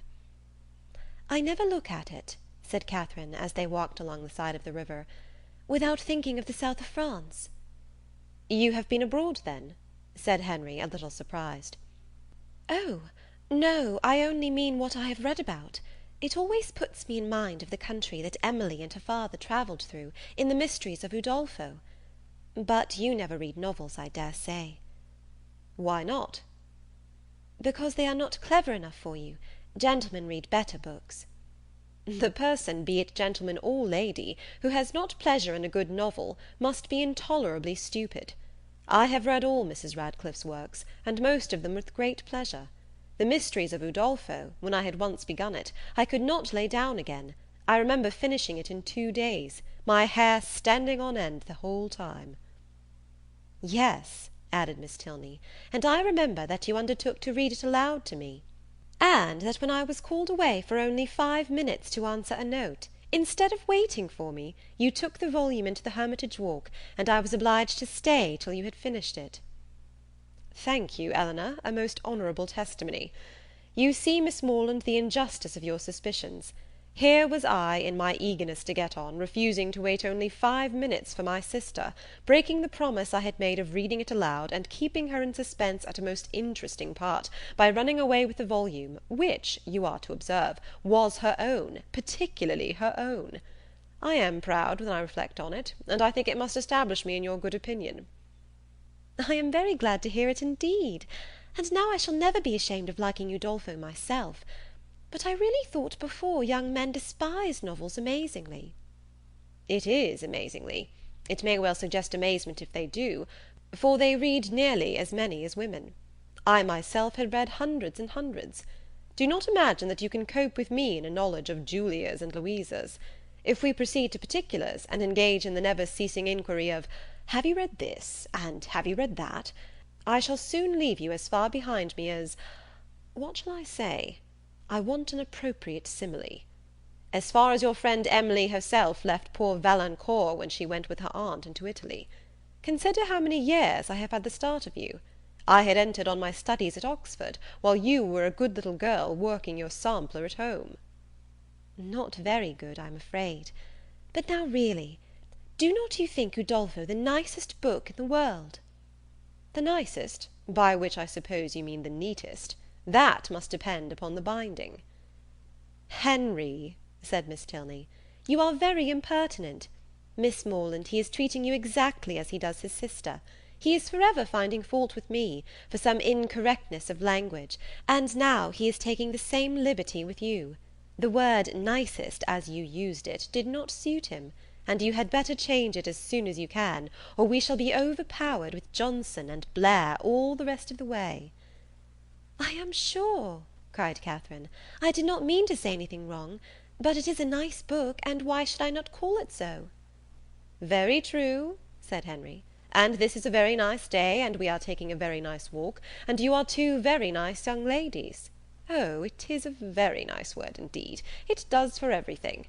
Originally, perhaps, it was applied only to express neatness, propriety, delicacy, or refinement. People were nice in their dress, in their sentiments, or their choice. But now every commendation on every subject is comprised in that one word." "While in fact," cried his sister, "it ought only to be applied to you without any commendation at all. You are more nice than wise. Come, Miss Morland, let us leave him to meditate over our faults in the utmost propriety of diction, while we praise Udolpho in whatever terms we like best. It is a most interesting work. You are fond of that kind of reading?" "To say the truth, I do not much like any other." "Indeed?" "That is, I can read poetry and plays and things of that sort, and do not dislike travels. But history, real solemn history, I cannot be interested in. Can you?" "Yes, I am fond of history." "I wish I were too. I read it a little as a duty, but it tells me nothing that does not either vex or weary me.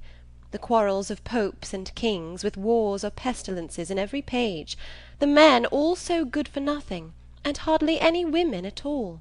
It is very tiresome. And yet I often think it odd that it should be so dull, for a great deal of it must be invention. The speeches that are put into the heroes' mouths, their thoughts and designs, the chief of all this must be invention, and invention is what delights me in other books." "Historians, you think," said Miss Tilney, "are not happy in their flights of fancy. They display imagination without raising interest. I am fond of history, and am very well contented to take the false with the true. In the principal facts they have sources of intelligence in former histories and records, which may be as much depended on, I conclude, as anything that does not actually pass under one's own observation. And as for the little embellishments you speak of, they are embellishments, and I like them as such.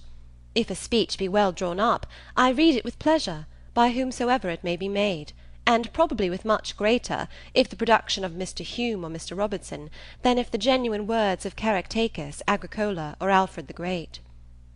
"You are fond of history, and so are Mr. Allen and my father, and I have two brothers who do not dislike it. So many instances within my small circle of friends is remarkable. At this rate I shall not pity the writers of history any longer.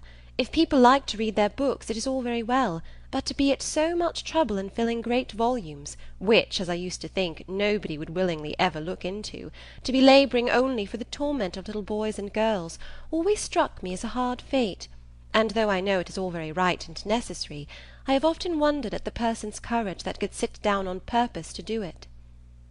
That little boys and girls should be tormented, said Henry, is what no one at all acquainted with human nature in a civilized state can deny. But in behalf of our most distinguished historians, I must observe that they might well be offended at being supposed to have no higher aim, and that by their method and style they are perfectly well qualified to torment readers of the most advanced reason and in mature time of life.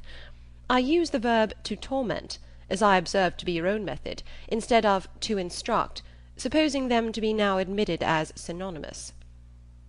You think me foolish to call instruction a torment, but if you had been as much used as myself to hear poor little children first learning their letters and then learning to spell, if you had ever seen how stupid they can be for a whole morning together, and how tired my poor mother is at the end of it, as I am in the habit of seeing almost every day of my life at home, you would allow that to torment and to instruct might sometimes be used as synonymous words. Very probably. But historians are not accountable for the difficulty of learning to read, and even you yourself, who do not altogether seem particularly friendly to very severe, very intense application, may perhaps be brought to acknowledge that it is very well worth while to be tormented for 2 or 3 years of one's life for the sake of being able to read all the rest of it. Consider, and if reading had not been taught, Mrs. Radcliffe would have written in vain, or perhaps might not have written at all. Catherine assented, and a very warm panegyric from her on that lady's merits closed the subject. The Tilneys were soon engaged in another on which she had nothing to say. They were viewing the country with the eyes of persons accustomed to drawing, and decided on its capability of being formed into pictures with all the eagerness of real taste. Here Catherine was quite lost. She knew nothing of drawing, nothing of taste, and she listened to them with an attention which brought her little profit, for they talked in phrases which conveyed scarcely any idea to her. The little which she could understand, however, appeared to contradict the very few notions she had entertained on the matter before. It seemed as if a good view were no longer to be taken from the top of an high hill, and that a clear blue sky was no longer a proof of a fine day. She was heartily ashamed of her ignorance. A misplaced shame. Where people wish to attach, they should always be ignorant. To come with a well-informed mind is to come with an inability of administering to the vanity of others, which a sensible person would always wish to avoid. A woman especially, if she have the misfortune of knowing anything, should conceal it as well as she can. The advantages of natural folly in a beautiful girl have been already set forth by the capital pen of a sister author, and to her treatment of the subject I will only add, in justice to men, that though to the larger and more trifling part of the sex imbecility in females is a great enhancement of their personal charms, there is a portion of them too reasonable and too well informed themselves to desire anything more in woman than ignorance. But Catherine did not know her own advantages, did not know that a good-looking girl with an affectionate heart and a very ignorant mind cannot fail of attracting a clever young man, unless circumstances are particularly untoward. In the present instance, she confessed and lamented her want of knowledge, declared that she would give anything in the world to be able to draw, and a lecture on the picturesque immediately followed, in which his instructions were so clear that she soon began to see beauty in everything admired by him, and her attention was so earnest that he became perfectly satisfied of her having a great deal of natural taste. He talked of foregrounds, distances, and second distances, side screens and perspectives, light and shades, and Catherine was so hopeful a scholar that when they gained the top of Beechen Cliff, she voluntarily rejected the whole city of Bath as unworthy to make part of a landscape. Delighted with her progress, and fearful of wearying her with too much wisdom at once, Henry suffered the subject to decline, and by an easy transition from a piece of rocky fragment, and the withered oak which he had placed near its summit, to oaks in general, to forests, the enclosure of them, waste lands, crown lands, and government, he shortly found himself arrived at politics, and from politics it was an easy step to silence. The general pause which succeeded his short disquisition on the state of the nation was put an end to by Catherine, who, in a rather solemn tone of voice, uttered these words: I have heard that something very shocking indeed will soon come out in London. Miss Tilney, to whom this was chiefly addressed, was startled, and hastily replied, Indeed? And of what nature? That I do not know, nor who is the author. I have only heard that it is to be more horrible than anything we have met with yet. Good heaven! Where could you hear of such a thing? A particular friend of mine had an account of it in a letter from London yesterday. It is to be uncommonly dreadful. I shall expect murder and everything of the kind. You speak with astonishing composure. But I hope your friend's accounts have been exaggerated, and if such a design is known beforehand, proper measures will undoubtedly be taken by government to prevent its coming to effect. Government, said Henry, endeavouring not to smile, neither desires nor dares to interfere in such matters. There must be murder, and government cares not how much. The ladies stared. He laughed, and added, Come, shall I make you understand each other, or leave you to puzzle out an explanation as you can? No, I will be noble. I will prove myself a man, no less by the generosity of my soul than the clearness of my head. I have no patience with such of my sex as disdain to let themselves sometimes down to the comprehension of yours. Perhaps the abilities of women are neither sound nor acute, neither vigorous nor keen. Perhaps they may want observation, discernment, judgment, fire, genius, and wit. Miss Morland, do not mind what he says, but have the goodness to satisfy me as to this dreadful riot. Riot? What riot? My dear Eleanor, the riot is only in your own brain. The confusion there is scandalous.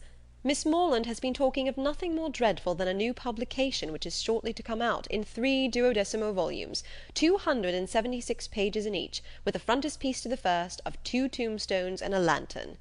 Do you understand? And you, Miss Morland, my stupid sister has mistaken all your clearest expressions.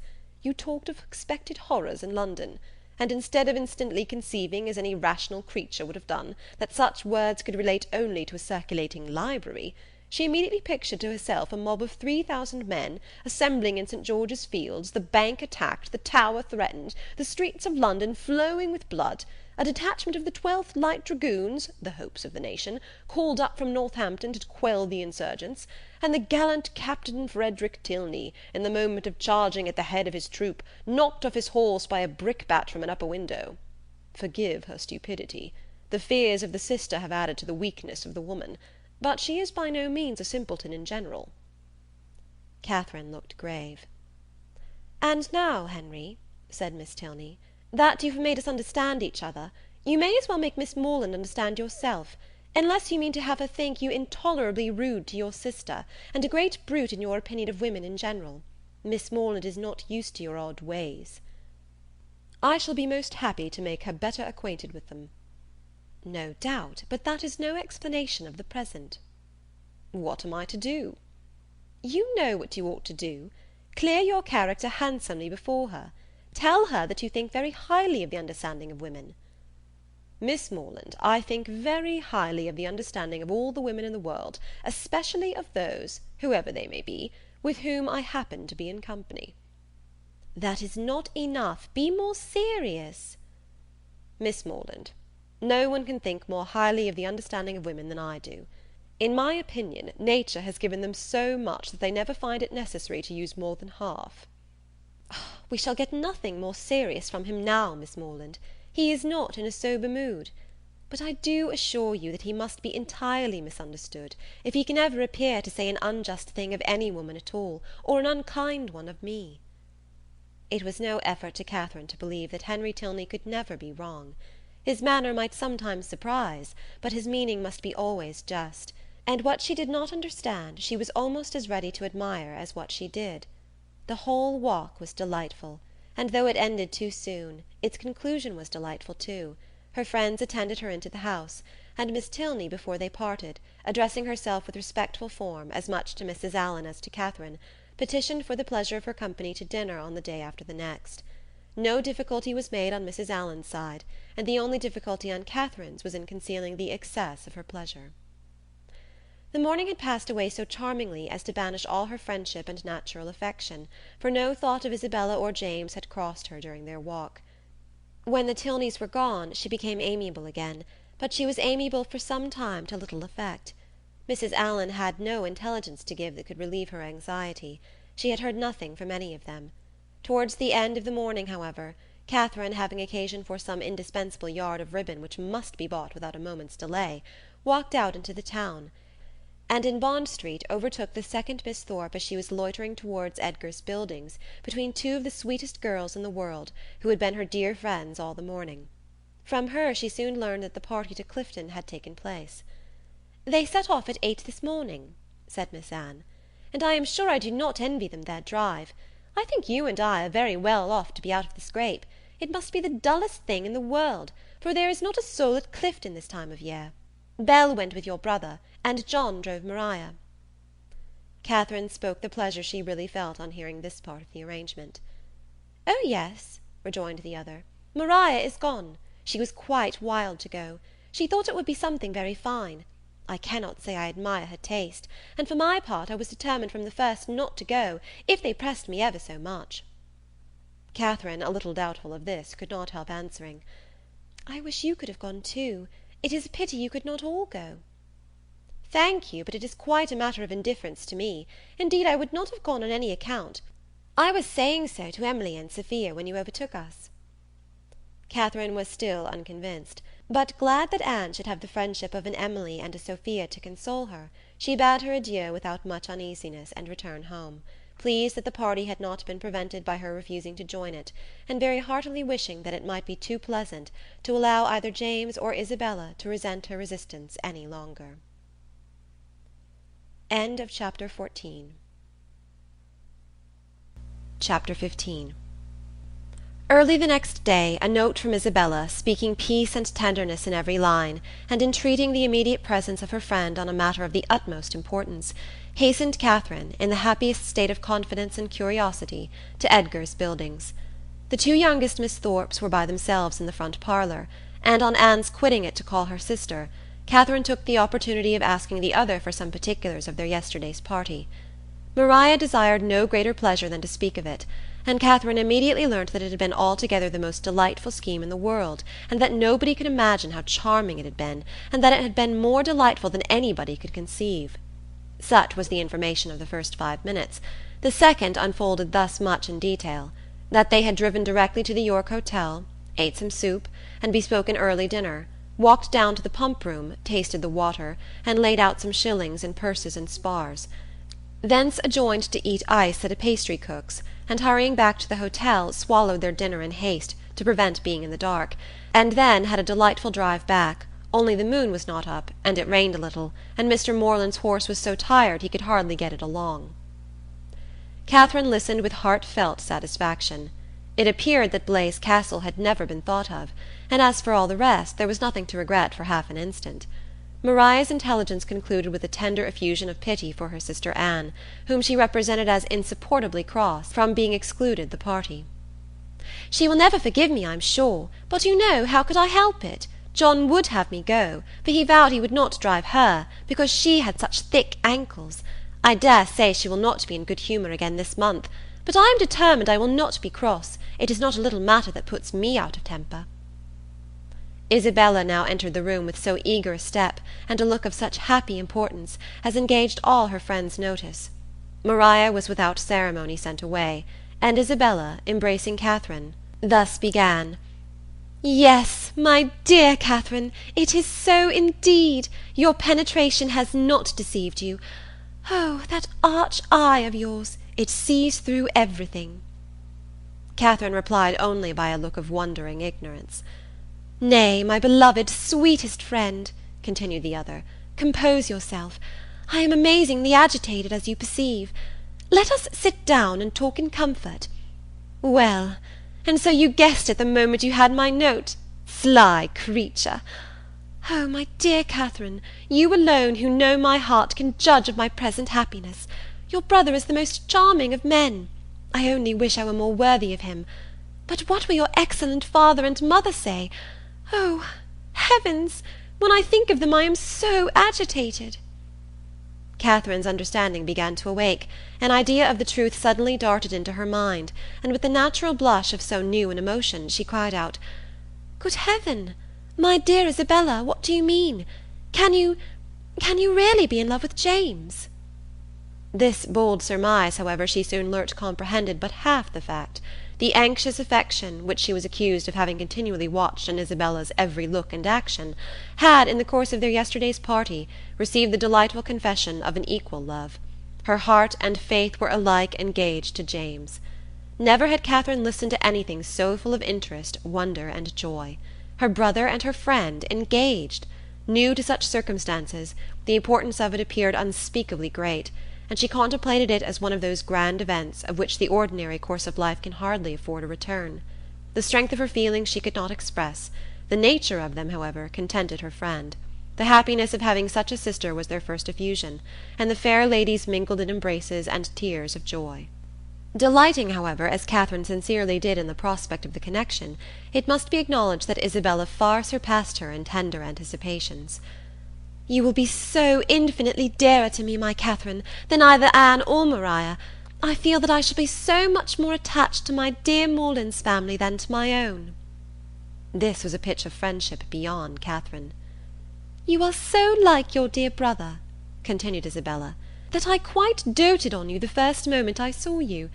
But so it always is with me. The first moment settles everything. The very first day that Morland came to us last Christmas, the very first moment I beheld him, my heart was irrecoverably gone. I remember I wore my yellow gown, with my hair done up in braids, and when I came into the drawing-room, and John introduced him, I thought I never saw anybody so handsome before." Here Catherine secretly acknowledged the power of love, for, though exceedingly fond of her brother, and partial to all his endowments, she had never in her life thought him handsome. "I remember, too, Miss Andrews drank tea with us that evening, and wore her puce-coloured sarcenet, and she looked so heavenly that I thought your brother must certainly fall in love with her. I could not sleep a wink all night for thinking of it. Oh, Catherine, the many sleepless nights I have had on your brother's account! I would not have you suffer half what I have done. I am grown wretchedly thin, I know, but I will not pain you by describing my anxiety. You have seen enough of it. I feel that I have betrayed myself perpetually, so unguarded in speaking of my partiality for the church. But my secret I was always sure would be safe with you." Catherine felt that nothing could have been safer, but ashamed of an ignorance little expected, she dared no longer contest the point, nor refuse to have been as full of arch penetration and affectionate sympathy as Isabella chose to consider her. Her brother, she found, was preparing to set off with all speed to Fullerton, to make known his situation and ask consent, and here was a source of some real agitation to the mind of Isabella. Catherine endeavoured to persuade her, as she was herself persuaded, that her father and mother would never oppose their son's wishes. "It is impossible," said she, "for parents to be more kind, or more desirous of their children's happiness. I have no doubt of their consenting immediately." "Morland says exactly the same," replied Isabella, "and yet I dare not expect it. My fortune will be so small, they can never consent to it. Your brother, who might marry anybody." Here Catherine again discerned the force of love. "Indeed, Isabella, you are too humble. The difference of fortune can be nothing to signify." "Oh, my sweet Catherine, in your generous heart I know it would signify nothing, but we must not expect such disinterestedness in many. As for myself, I am sure I only wish our situations were reversed. Had I the command of millions, were I mistress of the whole world, your brother would be my only choice." This charming sentiment, recommended as much by sense as novelty, gave Catherine a most pleasing remembrance of all the heroines of her acquaintance, and she thought her friend never looked more lovely than in uttering the grand idea. "I am sure they will consent," was her frequent declaration. "I am sure they will be delighted with you." "For my own part," said Isabella, "my wishes are so moderate that the smallest income in nature would be enough for me. Where people are really attached, poverty itself is wealth. Grandeur I detest. I would not settle in London for the universe. A cottage in some retired village would be ecstasy. There are some charming little villas about Richmond." "Richmond?" cried Catherine. "You must settle near Fullerton. You must be near us." "I am sure I shall be miserable if we do not. If I can but be near you, I shall be satisfied. But this is idle talking. I will not allow myself to think of such things till we have your father's answer. Morland says that by sending it to-night to Salisbury, we may have it to-morrow." To-morrow! I know I shall never have courage to open the letter. I know it will be the death of me." A reverie succeeded this conviction, and when Isabella spoke again, it was to resolve on the quality of her wedding gown. Their conference was put an end to by the anxious young lover himself, who came to breathe his parting sigh before he set off for Wiltshire.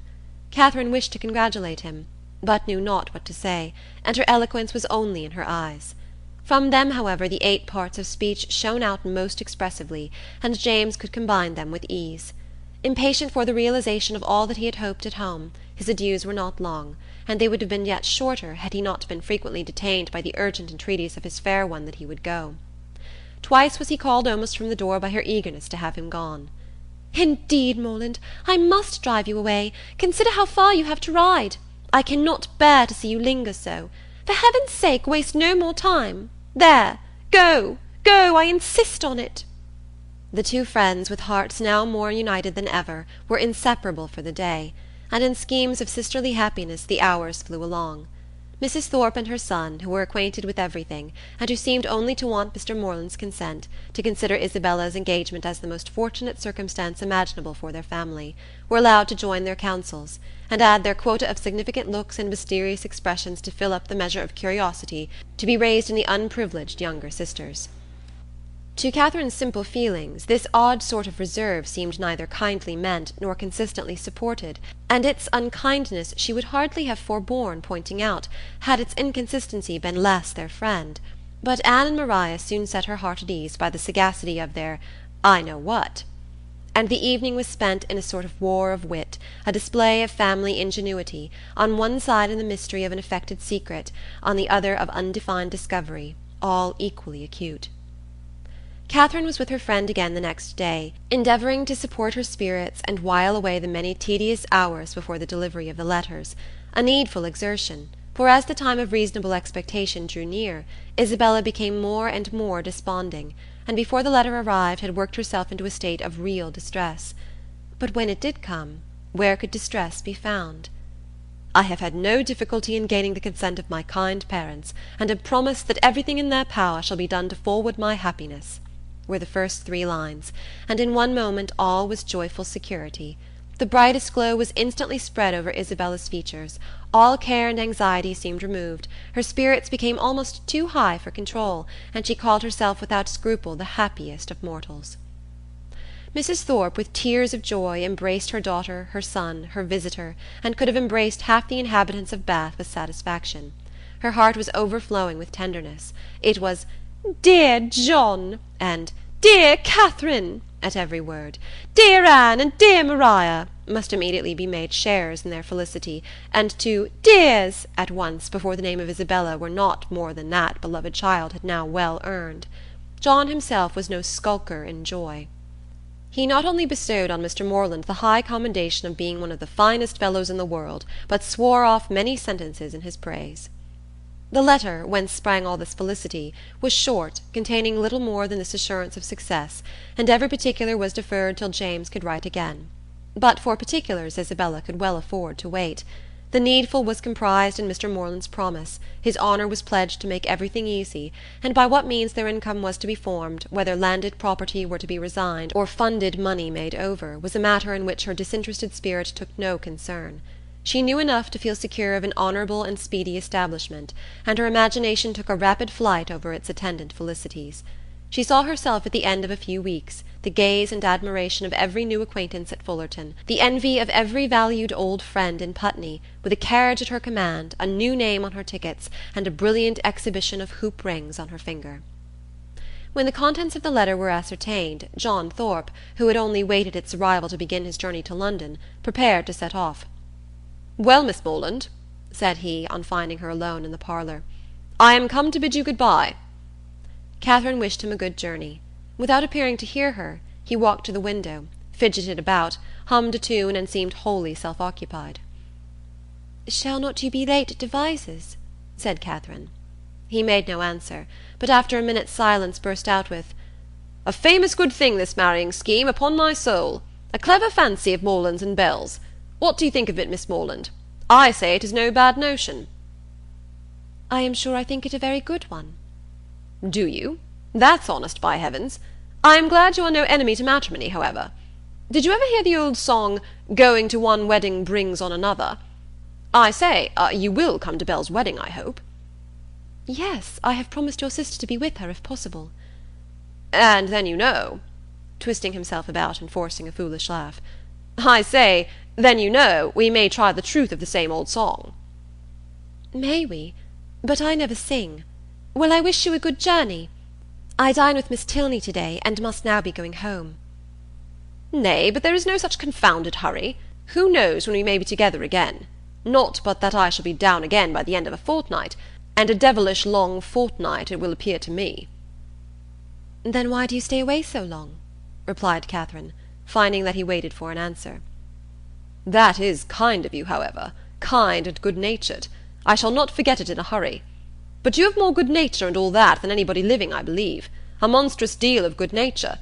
And it is not only good-nature, but you have so much of everything, and then you have such— Upon my soul, I do not know anybody like you." "Oh, dear, there are a great many people like me, I dare say, only a great deal better. Good morning to you." "But I say, Miss Morland, I shall come and pay my respects at Fullerton before it is long, if not disagreeable." "Pray do. My father and mother will be very glad to see you." "And I hope, Miss Morland, you will not be sorry to see me." "Oh, dear, not at all. There are very few people I am sorry to see. Company is always cheerful." "That is just my way of thinking. Give me but a little cheerful company. Let me only have the company of the people I love. Let me only be where I like and with whom I like, and the devil take the rest, say I. And I am heartily glad to hear you say the same. But I have a notion, Miss Morland, you and I think pretty much alike upon most matters." "Perhaps we may, but it is more than I ever thought of. And as to most matters, to say the truth, there are not many that I know my own mind about." "By Jove, no more do I. It is not my way to bother my brains with what does not concern me. My notion of things is simple enough. Let me only have the girl I like, say I, with a comfortable house over my head, and what care I for all the rest? Fortune is nothing. I am sure of a good income of my own, and if she had not a penny, why, so much the better." "Very true. I think like you there. If there is a good fortune on one side, there can be no occasion for any on the other, no matter which has it, so that there is enough. I hate the idea of one great fortune looking out for another, and to marry for money I think the wickedest thing in existence. Good day. We shall be very glad to see you at Fullerton, whenever it is convenient." And away she went. It was not in the power of all his gallantry to detain her longer. With such news to communicate, and such a visit to prepare for, her departure was not to be delayed by anything in his nature to urge, and she hurried away, leaving him to the undivided consciousness of his own happy address, and her explicit encouragement. The agitation which she had herself experienced on first learning her brother's engagement made her expect to raise no inconsiderable emotion in Mr. and Mrs. Allen by the communication of the wonderful event. How great was her disappointment! The important affair, which many words of preparation ushered in, had been foreseen by them both ever since her brother's arrival, and all that they felt on the occasion was comprehended in a wish for the young people's happiness, with a remark, on the gentleman's side, in favour of Isabella's beauty, and on the lady's of her great good luck. It was to Catherine the most surprising insensibility. The disclosure, however, of the great secret of James's going to Fullerton the day before did raise some emotion in Mrs. Allen. She could not listen to that with perfect calmness, but repeatedly regretted the necessity of its concealment, wished she could have known his intention, wished she could have seen him before he went, as she should certainly have troubled him with her best regards to his father and mother, and her kind compliments to all the Skinners. Chapter 16. Catherine's expectations of pleasure from her visit in Milsom Street were so very high that disappointment was inevitable, and accordingly, though she was most politely received by General Tilney, and kindly welcomed by his daughter, though Henry was at home and no one else of the party, she found, on her return, without spending many hours in the examination of her feelings, that she had gone to her appointment preparing for happiness which it had not afforded. Instead of finding herself improved in acquaintance with Miss Tilney, from the intercourse of the day, she seemed hardly so intimate with her as before. Instead of seeing Henry Tilney to greater advantage than ever, in the ease of a family party, he had never said so little, nor been so little agreeable, and in spite of their father's great civilities to her, in spite of his thanks, invitations, and compliments, it had been a release to get away from him. It puzzled her to account for all this. It could not be General Tilney's fault.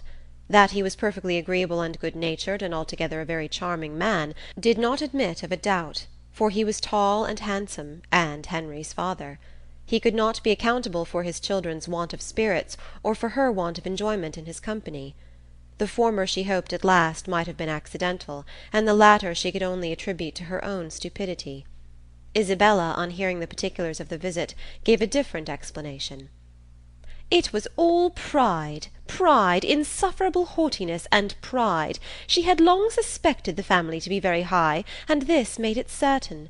Such insolence of behaviour as Miss Tilney she had never heard of in her life. Not to do the honours of her house with common good breeding, to behave to her guest with such superciliousness, hardly even to speak to her." "But it was not so bad as that, Isabella. There was no superciliousness. She was very civil." "Oh, don't defend her. And then the brother, he who had appeared so attached to you. Good heavens! Well, some people's feelings are incomprehensible. And so he hardly looked once at you the whole day." "I do not say so, but he did not seem in good spirits." "How contemptible! Of all things in the world, inconstancy is my aversion. Let me entreat you never to think of him again, my dear Catherine. Indeed, he is unworthy of you." "Unworthy? I do not suppose he ever thinks of me." "That is exactly what I say. He never thinks of you. Such fickleness! Oh, how different to your brother and to mine! I really believe John has the most constant heart." "But as for General Tilney, I assure you it would be impossible for anybody to behave to me with greater civility and attention. It seemed to be his only care to entertain and make me happy." "Oh, I know no harm of him. I do not suspect him of pride. I believe he is a very gentlemanlike man. John thinks very well of him, and John's judgment. Well, I shall see how they behave to me this evening. We shall meet them at the rooms." "And must I go?" "Do not you intend it? I thought it was all settled." "Nay, since you make such a point of it, I can refuse you nothing. But do not insist upon my being very agreeable, for my heart, you know, will be some 40 miles off. And as for dancing, do not mention it, I beg. That is quite out of the question. Charles Hodges will plague me to death, I dare say, but I shall cut him very short. 10 to 1, but he guesses the reason, and that is exactly what I want to avoid, so I shall insist on his keeping his conjecture to himself." Isabella's opinion of the Tilneys did not influence her friend. She was sure there had been no insolence in the manners either of brother or sister, and she did not credit there being any pride in their hearts. The evening rewarded her confidence. She was met by one with the same kindness, and by the other with the same attention as heretofore. Miss Tilney took pains to be near her, and Henry asked her to dance.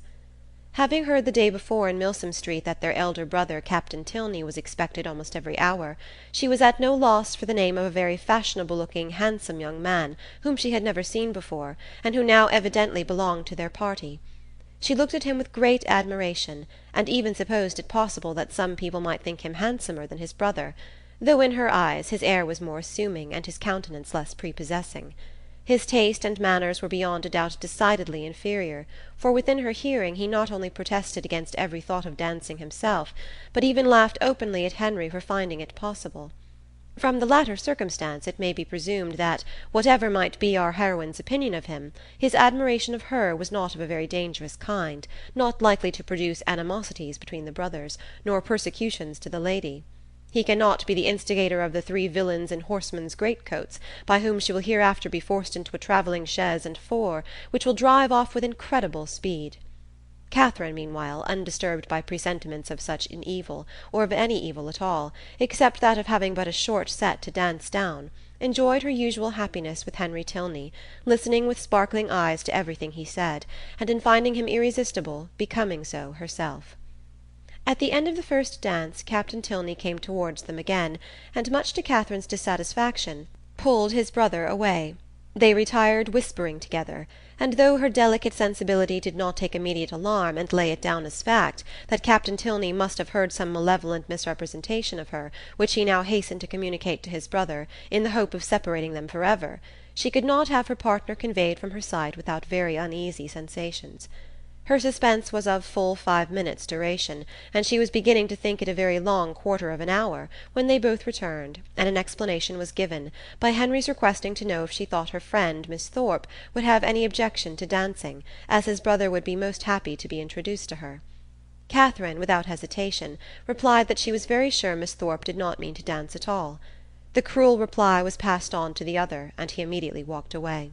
"Your brother will not mind it, I know," said she, "because I heard him say before that he hated dancing, but it was very good-natured in him to think of it. I suppose he saw Isabella sitting down, and fancied she might wish for a partner, but he is quite mistaken, for she would not dance upon any account in the world." Henry smiled and said, "How very little trouble it can give you to understand the motive of other people's actions." "Why? What do you mean?" "With you it is not, how is such a one likely to be influenced? What is the inducement most likely to act upon a person's feelings, age, situation, and probable habits of life considered, but how should I be influenced? What would my inducement in acting so and so?" "I do not understand you." "Then we are on very unequal terms, for I understand you perfectly well." "Me? Yes, I cannot speak well enough to be unintelligible." "Bravo! An excellent satire on modern language." "But pray tell me what you mean." "Shall I indeed? Do you really desire it? But you are not aware of the consequences. It will involve you in a very cruel embarrassment, and certainly bring on a disagreement between us." "No, no, it shall not do either. I am not afraid." "Well, then, I only meant that your attributing my brother's wish of dancing with Miss Thorpe to good nature alone convinced me of your being superior in good nature yourself to all the rest of the world." Catherine blushed and disclaimed, and the gentleman's predictions were verified.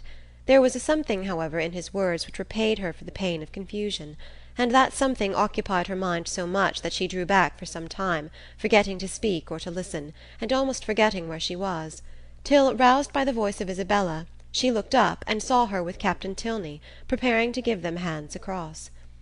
Isabella shrugged her shoulders and smiled, the only explanation of this extraordinary change which could at that time be given, but as it was not quite enough for Catherine's comprehension, she spoke her astonishment in very plain terms to her partner. "I cannot think how it could happen.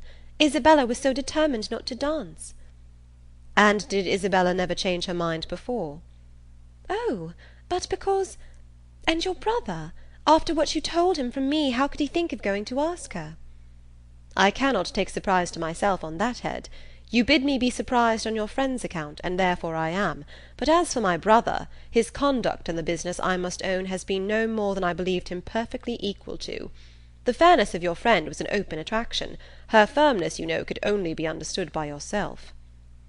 "You are laughing, but I assure you Isabella is very firm in general." "It is as much as should be said of any one. To be always firm must be to be often obstinate. When properly to relax is the trial of judgment, and without reference to my brother, I really think Miss Thorpe has by no means chosen ill in fixing on the present hour." The friends were not able to get together for any confidential discourse till all the dancing was over, but then, as they walked about the room arm in arm, Isabella thus explained herself. "I do not wonder at your surprise, and I really am fatigued to death. He is such a rattle! Amusing enough if my mind had been disengaged, but I would have given all the world to sit still." "Then why did not you?"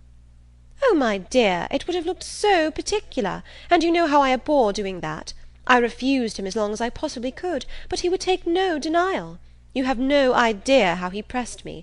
I begged him to excuse me and get some other partner, but no, not he. After aspiring to my hand, there was nobody else in the room he could bear to think of, and it was not that he wanted merely to dance, he wanted to be with me. Oh, such nonsense! I told him he had taken a very unlikely way to prevail upon me, for of all the things in the world I hated fine speeches and compliments, and so then I found there would be no peace if I did not stand up. Besides, I thought Mrs. Hughes, who introduced him, might take it ill if I did not. And your dear brother, I am sure he would have been miserable if I had sat down the whole evening. I am so glad it is over. My spirits are quite jaded with listening to his nonsense, and then, being such a smart young fellow, I saw every eye was upon us." "He is very handsome indeed." "Handsome? Yes, I suppose he may. I dare say people would admire him in general, but he is not at all in my style of beauty. I hate a florid complexion and dark eyes in a man.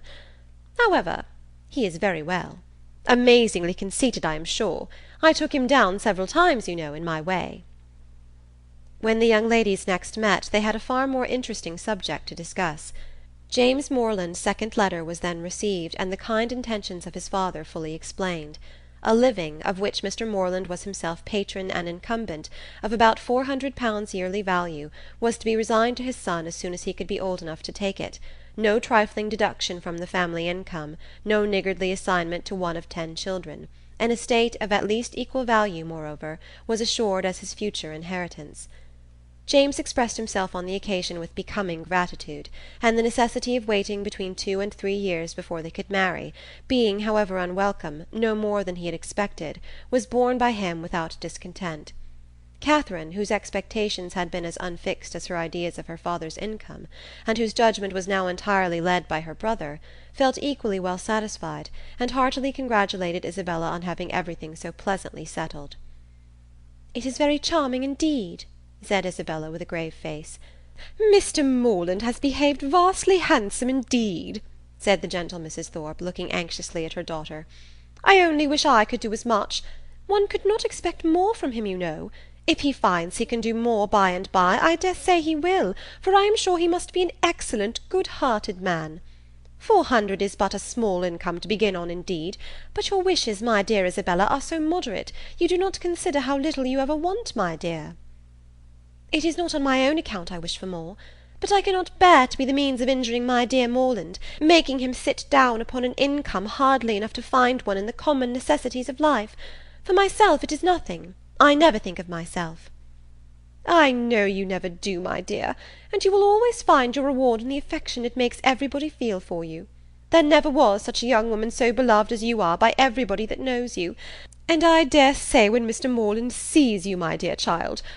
But do not let us distress our dear Catherine by talking of such things. Mr. Morland has behaved so very handsome, you know. I always heard he was a most excellent man. And you know, my dear, we are not to suppose but what, if you had a suitable fortune, he would have come down with something more, for I am sure he must be a most liberal-minded man." "Nobody can think better of Mr. Morland than I do, I am sure. But everybody has their failing, you know, and everybody has a right to do what they like with their own money." Catherine was hurt by these insinuations. "I am very sure," said she, "that my father has promised to do as much as he can afford." Isabella recollected herself. "As to that, my sweet Catherine, there cannot be a doubt, and you know me well enough to be sure that a much smaller income would satisfy me. It is not the want of more money that makes me just at present a little out of spirits. I hate money, and if our union could take place now upon only £50 a year, I should not have a wish unsatisfied. Ah, my Catherine, you have found me out. There's the sting. The long, long, endless 2 years and half that are to pass before your brother can hold the living." "Yes, yes, my darling Isabella," said Mrs. Thorpe, "we perfectly see into your heart. You have no disguise. We perfectly understand the present vexation, and everybody must love you the better for such a noble, honest affection." Catherine's uncomfortable feelings began to lessen. She endeavoured to believe that the delay of the marriage was the only source of Isabella's regret, and when she saw her at their next interview as cheerful and amiable as ever, endeavoured to forget that she had for a minute thought otherwise. James soon followed his letter, and was received with the most gratifying kindness. Chapter 17. The Allens had now entered on the 6th week of their stay in Bath, and whether it should be the last was for some time a question, to which Catherine listened with a beating heart. To have her acquaintance with the Tilneys end so soon was an evil which nothing could counterbalance. Her whole happiness seemed at stake while the affair was in suspense, and everything secured when it was determined that the lodging should be taken for another fortnight. What this additional fortnight was to produce to her beyond the pleasure of sometimes seeing Henry Tilney made but a small part of Catherine's speculation. Once or twice indeed, since James's engagement had taught her what could be done, she had got so far as to indulge in a secret "perhaps," but in general the felicity of being with him for the present bounded her views. The present was now comprised in another 3 weeks, and her happiness being certain for that period, the rest of her life was at such a distance as to excite but little interest. In the course of the morning which saw this business arranged, she visited Miss Tilney, and poured forth her joyful feelings. It was doomed to be a day of trial. No sooner had she expressed her delight in Mr. Allen's lengthened stay than Miss Tilney told her of her father's having just determined upon quitting Bath by the end of another week. Here was a blow. The past suspense of the morning had been ease and quiet to the present disappointment. Catherine's countenance fell, and in a voice of most sincere concern she echoed Miss Tilney's concluding words, "By the end of another week." "Yes. My father can seldom be prevailed on to give the waters what I think a fair trial. He has been disappointed of some friend's arrival whom he expected to meet here, and as he is now pretty well, is in a hurry to get home." "I am very sorry for it," said Catherine dejectedly. "If I had known this before—" "Perhaps," said Miss Tilney in an embarrassed manner, "you would be so good. It would make me very happy if—" The entrance of her father put a stop to the civility, which Catherine was beginning to hope might introduce a desire of their corresponding. After addressing her with his usual politeness, he turned to his daughter and said, "Well, Eleanor, may I congratulate you on being successful in your application to your fair friend?" "I was just beginning to make the request, sir, as you came in." "Well, proceed by all means. I know how much your heart is in it. My daughter, Miss Morland," he continued, without leaving his daughter time to speak, "has been forming a very bold wish. We leave Bath, as she has perhaps told you, on Saturday se'nnight.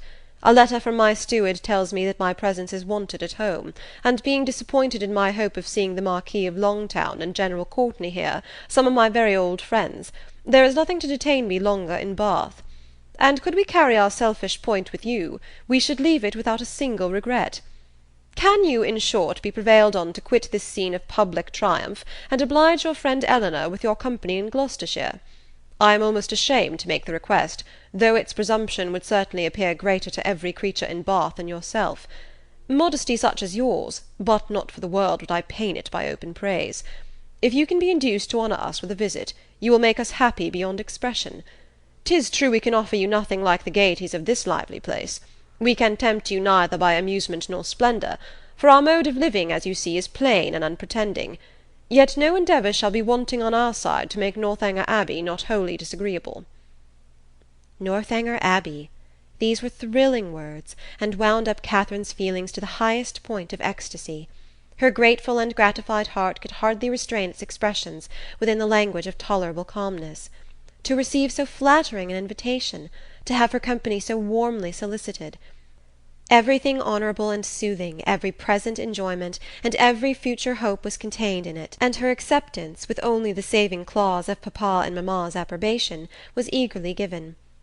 "I will write home directly," said she, "and if they do not object, as I dare say they will not." General Tilney was not less sanguine, having already waited on her excellent friends in Pulteney Street, and obtained their sanction of his wishes.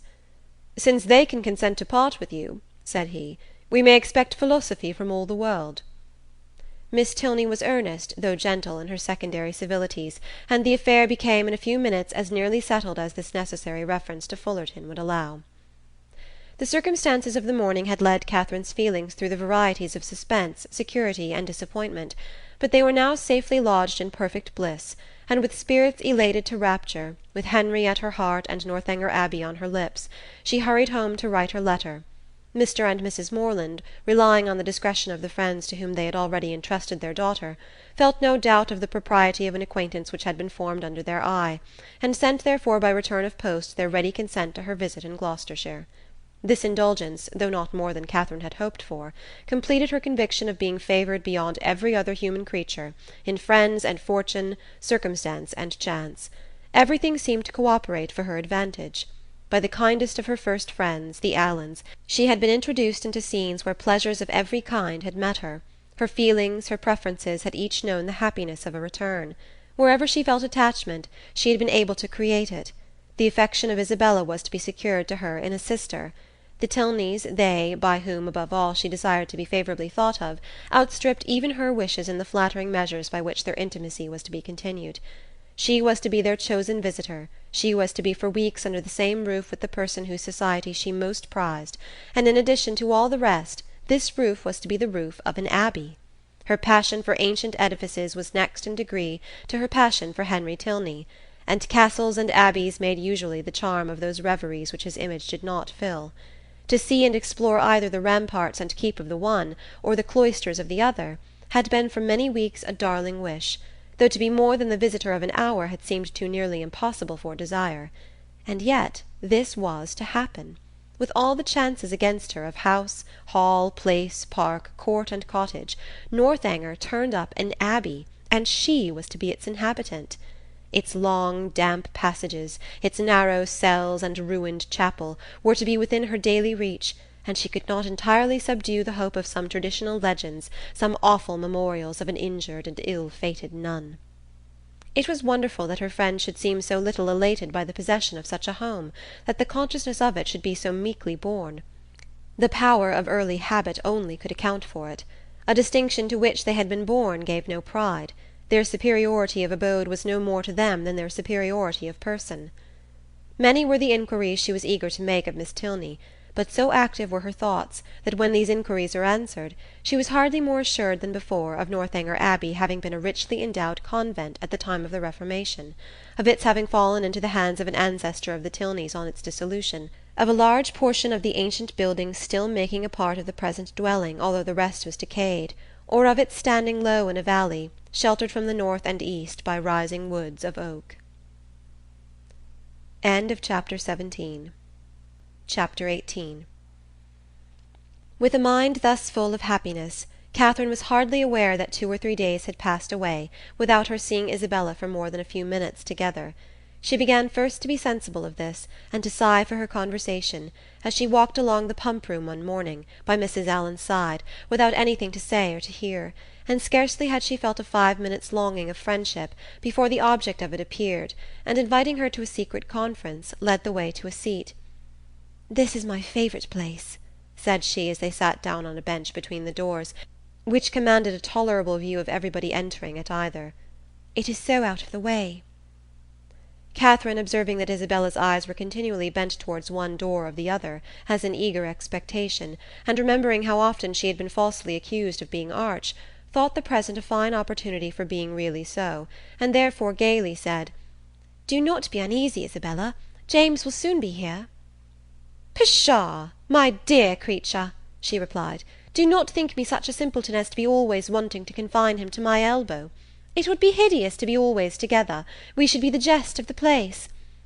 And so you are going to Northanger? I am amazingly glad of it. It is one of the finest old places in England, I understand. I shall depend upon a most particular description of it." "You shall certainly have the best in my power to give. But who are you looking for? Are your sisters coming?" "I am not looking for anybody. One's eyes must be somewhere, and you know what a foolish trick I have of fixing mine when my thoughts are 100 miles off. I am amazingly absent. I believe I am the most absent creature in the world. Tilney says it is always the case with minds of a certain stamp." "But I thought, Isabella, you had something in particular to tell me." "Oh, yes, and so I have. But here is a proof of what I was saying. My poor head, I had quite forgot it. Well, the thing is this. I have just had a letter from John. You can guess the contents." "No, indeed, I cannot." "My sweet love, do not be so abominably affected. What can he write about but yourself? You know he is over head and ears in love with you." "With me, dear Isabella?" "Nay, my sweetest Catherine, this is being quite absurd. Modesty and all that is very well in its way, but really a little common honesty is sometimes quite as becoming. I have no idea of being so overstrained. It is fishing for compliments. His attentions were such as a child must have noticed, and it was but half an hour before he left Bath that you gave him the most positive encouragement. He says so in this letter, says that he as good as made you an offer, and that you received his advances in the kindest way, and now he wants me to urge his suit, and say all manner of pretty things to you. So it is in vain to affect ignorance." Catherine, with all the earnestness of truth, expressed her astonishment at such a charge, protesting her innocence of every thought of Mr. Thorpe's being in love with her, and the consequent impossibility of her having ever intended to encourage him. "As to any attentions on his side, I do declare, upon my honour, I never was sensible of them for a moment, except just his asking me to dance the first day of his coming. And as to making me an offer, or anything like it, there must be some unaccountable mistake. I could not have misunderstood a thing of that kind, you know. And as I ever wish to be believed, I solemnly protest that no syllable of such a nature ever passed between us. The last half hour before he went away. It must be all and completely a mistake, for I did not see him once that whole morning. But that you certainly did, for you spent the whole morning in Edgar's Buildings. It was the day your father's consent came, and I am pretty sure that you and John were alone in the parlour some time before you left the house. Are you? Well, if you say so, it was so, I dare say, but for the life of me I cannot recollect it. I do remember now being with you, and seeing him as well as the rest, but that we were ever alone for 5 minutes. However, it is not worth arguing about, for whatever might pass on his side, you must be convinced by my having no recollection of it, that I never thought, nor expected, nor wished for anything of the kind from him. I am excessively concerned that he should have any regard for me, but indeed it has been quite unintentional on my side. I never had the smallest idea of it. Pray undeceive him as soon as you can, and tell him I beg his pardon. That is, I do not know what I ought to say, but make him understand what I mean in the properest way. I would not speak disrespectfully of a brother of yours, Isabella, I am sure, but you know very well that if I could think of one man more than another, he is not the person. Isabella was silent. My dear friend, you must not be angry with me. I cannot suppose your brother cares so very much about me, and you know we shall still be sisters. Yes, yes, with a blush, there are more ways than one of our being sisters. But where am I wandering to? Well, my dear Catherine, the case seems to be that you are determined against poor John. Is not it so? I certainly cannot return his affection, and as certainly never meant to encourage it. Since that is the case, I am sure I shall not tease you any further. John desired me to speak to you on the subject, and therefore I have. But I confess, as soon as I read his letter, I thought it a very foolish, imprudent business, and not likely to promote the good of either. For what were you to live on, supposing you came together? You have both of you something, to be sure, but it is not a trifle that will support a family nowadays, and after all that romancers may say, there is no doing without money. I only wonder John could think of it. He could not have received my last. You do acquit me, then, of anything wrong. You are convinced that I never meant to deceive your brother, never suspected him of liking me till this moment. Oh, as to that, answered Isabella laughingly, I do not pretend to determine what your thoughts and designs in times past may have been. All that is best known to yourself. A little harmless flirtation or so will occur, and one is often drawn on to give more encouragement than one wishes to stand by. But you may be assured that I am the last person in the world to judge you severely. All those things should be allowed for in youth and high spirits. What one means one day, you know, one may not mean the next. Circumstances change, opinions alter. But my opinion of your brother never did alter. It was always the same. You are describing what never happened. My dearest Catherine, continued the other without at all listening to her, I would not for all the world be the means of hurrying you into an engagement before you knew what you were about. I do not think anything would justify me in wishing you to sacrifice all your happiness merely to oblige my brother, because he is my brother, and who perhaps, after all, you know, might be just as happy without you, for people seldom know what they would be at, young men especially, they are so amazingly changeable and inconstant. What I say is, why should a brother's happiness be dearer to me than a friend's? You know that I carry my notions of friendship pretty high. But above all things, my dear Catherine, do not be in a hurry. Take my word for it, that if you are in too great a hurry, you will certainly live to repent it. Tilney says there is nothing people are so often deceived in as the state of their own affections, and I believe he is very right. Ah, here he comes. Never mind, he will not see us, I am sure. Catherine, looking up, perceived Captain Tilney, and Isabella, earnestly fixing her eye on him as she spoke, soon caught his notice. He approached immediately, and took the seat to which her movements invited him. His first address made Catherine start. Though spoken low, she could distinguish, "What? Always to be watched in person or by proxy?" "Pshaw! Nonsense!" was Isabella's answer in the same half-whisper. "Why do you put such things into my head? If I could believe it, my spirit, you know, is pretty independent." "I wish your heart were independent. That would be enough for me."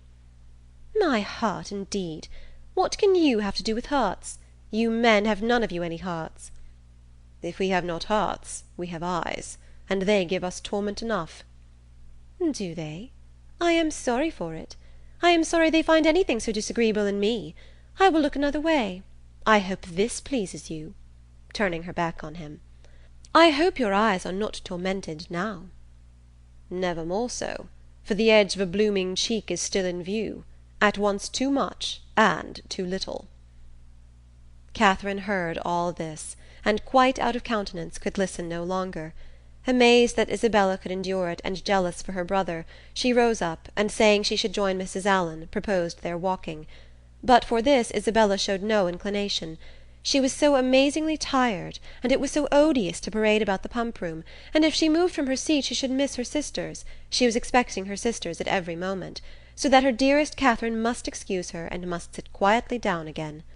But Catherine could be stubborn too, and Mrs. Allen just then coming up to propose their returning home, she joined her and walked out of the pump-room, leaving Isabella still sitting with Captain Tilney. With much uneasiness did she thus leave them. It seemed to her that Captain Tilney was falling in love with Isabella, and Isabella unconsciously encouraging him. Unconsciously it must be, for Isabella's attachment to James was as certain and well acknowledged as her engagement. To doubt her truth or good intentions was impossible, and yet during the whole of their conversation her manner had been odd.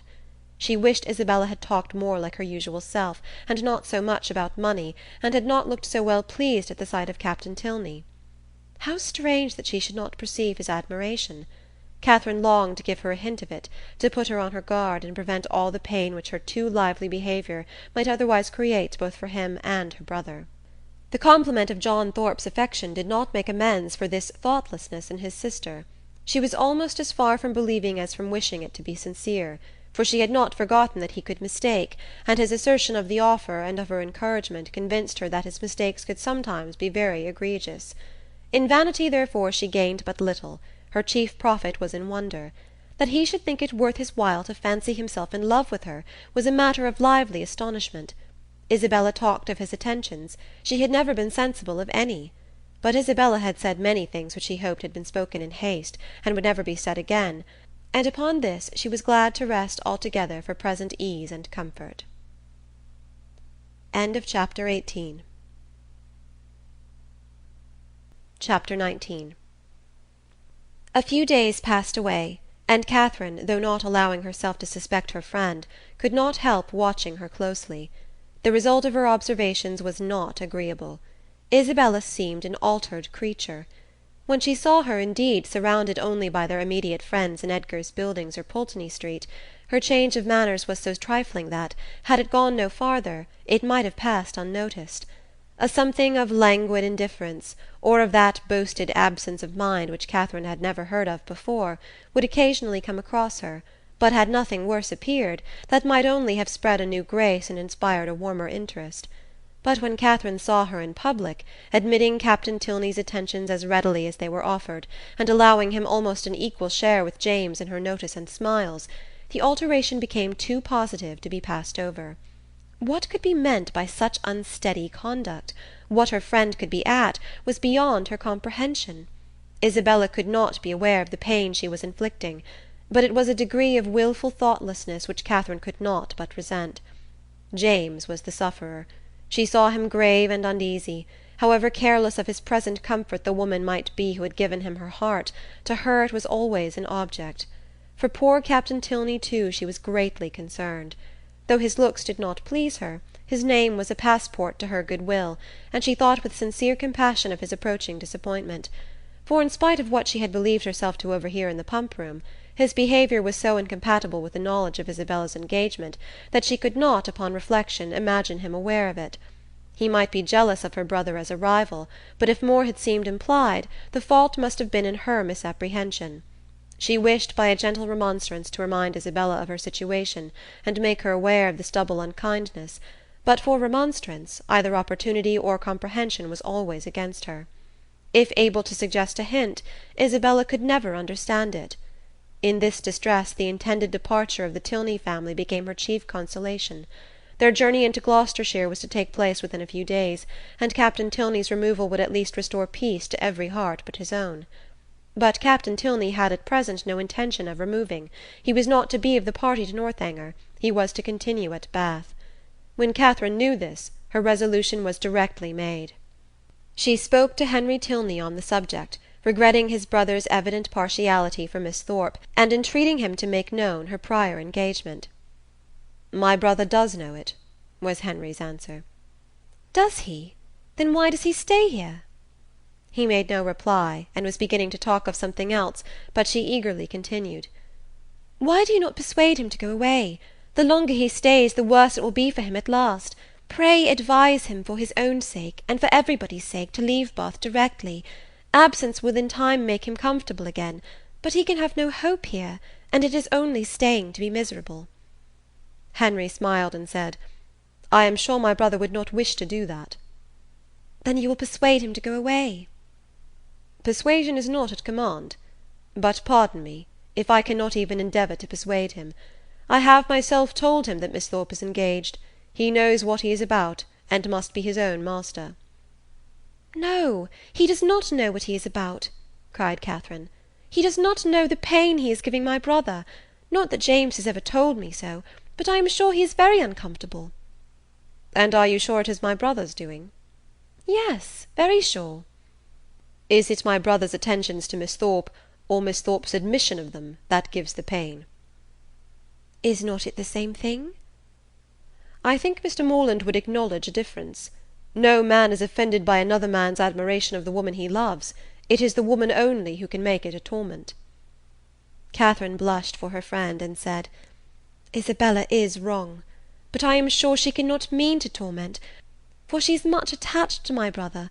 She has been in love with him ever since they first met, and while my father's consent was uncertain, she fretted herself almost into a fever. You know she must be attached to him."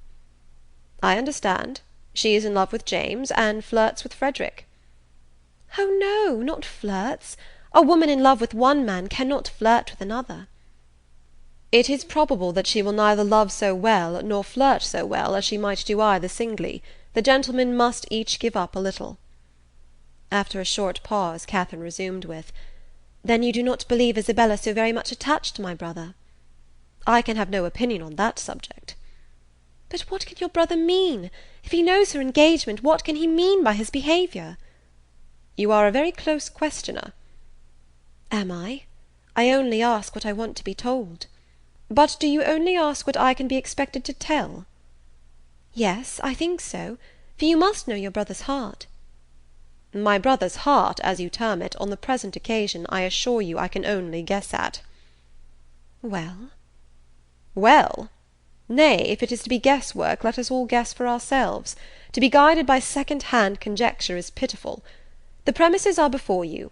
My brother is a lively, and perhaps sometimes a thoughtless young man. He has had about a week's acquaintance with your friend, and he has known her engagement almost as long as he has known her." "Well," said Catherine, after some moments' consideration, "you may be able to guess at your brother's intentions from all this, but I am sure I cannot. But is not your father uncomfortable about it? Does not he want Captain Tilney to go away? Sure, if your father were to speak to him, he would go." "My dear Miss Morland," said Henry, "in this amiable solicitude for your brother's comfort, may you not be a little mistaken? Are you not carried a little too far? Would he thank you, either on his own account or Miss Thorpe's, for supposing that her affection, or at least her good behaviour, is only to be secured by her seeing nothing of Captain Tilney? Is he safe only in solitude? Or is her heart constant to him only when unsolicited by anybody else?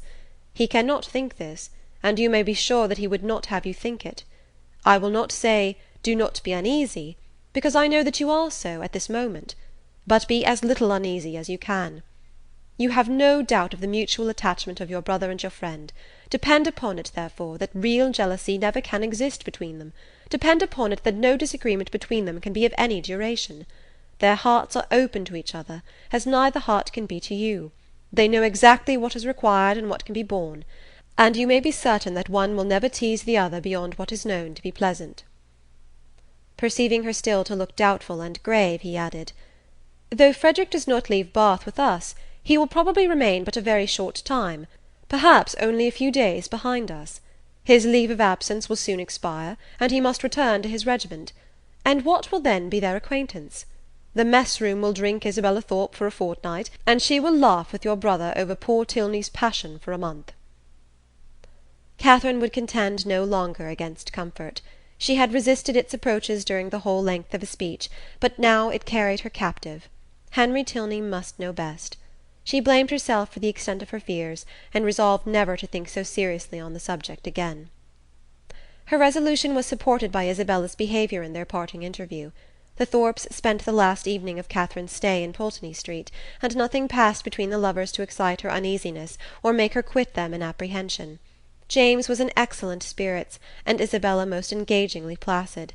Her tenderness for her friend seemed rather the first feeling of her heart, but that at such a moment was allowable, and once she gave her lover a flat contradiction, and once she drew back her hand. But Catherine remembered Henry's instructions, and placed it all to judicious affection. The embraces, tears, and promises of the parting fair ones may be fancied. End of Chapter 19. Chapter 20.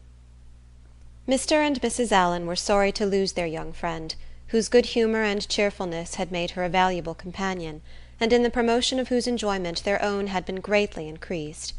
Her happiness in going with Miss Tilney, however, prevented their wishing it otherwise, and as they were to remain only one more week in Bath themselves, her quitting them now would not long be felt. Mr. Allen attended her to Milsom Street, where she was to breakfast, and saw her seated with the kindest welcome among her new friends. But so great was her agitation in finding herself as one of the family, and so fearful was she of not doing exactly what was right, and of not being able to preserve their good opinion, that, in the embarrassment of the first 5 minutes, she could almost have wished to return with him to Pulteney Street. Miss Tilney's manners and Henry's smile soon did away some of her unpleasant feelings, but still she was far from being at ease, nor could the incessant attentions of the General himself entirely reassure her. Nay, perverse as it seemed, she doubted whether she might not have felt less had she been less attended to. His anxiety for her comfort, his continual solicitations that she would eat, and his often expressed fears of her seeing nothing to her taste, though never in her life before had she beheld half such variety on a breakfast-table, made it impossible for her to forget for a moment that she was a visitor. She felt utterly unworthy of such respect, and knew not how to reply to it. Her tranquillity was not improved by the General's impatience for the appearance of his eldest son, nor by the displeasure he expressed at his laziness when Captain Tilney at last came down. She was quite pained by the severity of his father's reproof, which seemed disproportionate to the offence, and much was her concern increased when she found herself the principal cause of the lecture, and that his tardiness was chiefly resented from being disrespectful to her. This was placing her in a very uncomfortable situation, and she felt great compassion for Captain Tilney, without being able to hope for his goodwill. He listened to his father in silence, and attempted not any defence, which confirmed her in fearing that the inquietude of his mind, on Isabella's account, might, by keeping him long sleepless, have been the real cause of his rising late. It was the first time of her being decidedly in his company, and she had hoped to be now able to form her opinion of him, but she had scarcely heard his voice while his father remained in the room, and even afterwards, so much were his spirits affected, she could distinguish nothing but these words in a whisper to Eleanor: "How glad I shall be when you are all off." The bustle of going was not pleasant. The clock struck 10 while the trunks were carrying down, and the General had fixed to be out of Milsom Street by that hour. His greatcoat, instead of being brought for him to put on directly, was spread out in the curricle in which he was to accompany his son. The middle seat of the chaise was not drawn out, though there were 3 people to go in it, and his daughter's maid had so crowded it with parcels that Miss Morland would not have room to sit, and so much was he influenced by this apprehension when he handed her in, that she had some difficulty in saving her own new writing-desk from being thrown out into the street. At last, however, the door was closed upon the 3 females, and they set off at the sober pace in which the handsome, highly fed 4 horses of a gentleman usually perform a journey of 30 miles. Such was the distance of Northanger from Bath, to be now divided into 2 equal stages. Catherine's spirits revived as they drove from the door, for with Miss Tilney she felt no restraint, and with the interest of a road entirely new to her, of an abbey before and a curricle behind, she caught the last view of Bath without any regret, and met with every milestone before she expected it. The tediousness of a 2 hours' wait at Petty France, in which there was nothing to be done but to eat without being hungry, and loiter about without anything to see, next followed; and her admiration of the style in which they travelled, of the fashionable chaise and four, postilions handsomely liveried, rising so regularly in their stirrups, and numerous outriders properly mounted, sunk a little under this consequent inconvenience. Had their party been perfectly agreeable, the delay would have been nothing; but General Tilney, though so charming a man, seemed always a check upon his children's spirits, and scarcely anything was said but by himself, the observation of which, with his discontent at whatever the inn afforded, and his angry impatience at the waiters, made Catherine grow every moment more in awe of him, and appeared to lengthen the 2 hours into 4. At last, however, the order of release was given, and much was Catherine then surprised by the General's proposal of her taking his place in his son's curricle for the rest of the journey. The day was fine, and he was anxious for her seeing as much of the country as possible. The remembrance of Mr. Allen's opinion, respecting young men's open carriages, made her blush at the mention of such a plan, and her first thought was to decline it; but her second was of greater deference for General Tilney's judgment. He could not propose anything improper for her, and in the course of a few minutes she found herself with Henry in the curricle, as happy a being as ever existed. A very short trial convinced her that a curricle was the prettiest equipage in the world.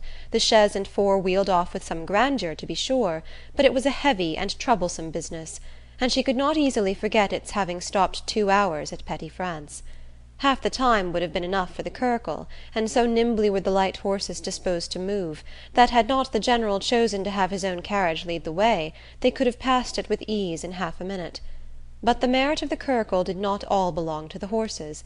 Henry drove so well, so quietly, without making any disturbance, without parading to her or swearing at them, so different from the only gentleman coachman whom it was in her power to compare him with. And then his hat sat so well, and the innumerable capes of his greatcoat looked so becomingly important. To be driven by him, next to being dancing with him, was certainly the greatest happiness in the world. In addition to every other delight, she had now that of listening to her own praise, of being thanked, at least, on his sister's account, for her kindness in thus becoming her visitor, of hearing it ranked as real friendship, and described as creating real gratitude. His sister, he said, was uncomfortably circumstanced. She had no female companion, and in the frequent absence of her father was sometimes without any companion at all. "But how can that be?" said Catherine. "Are not you with her?"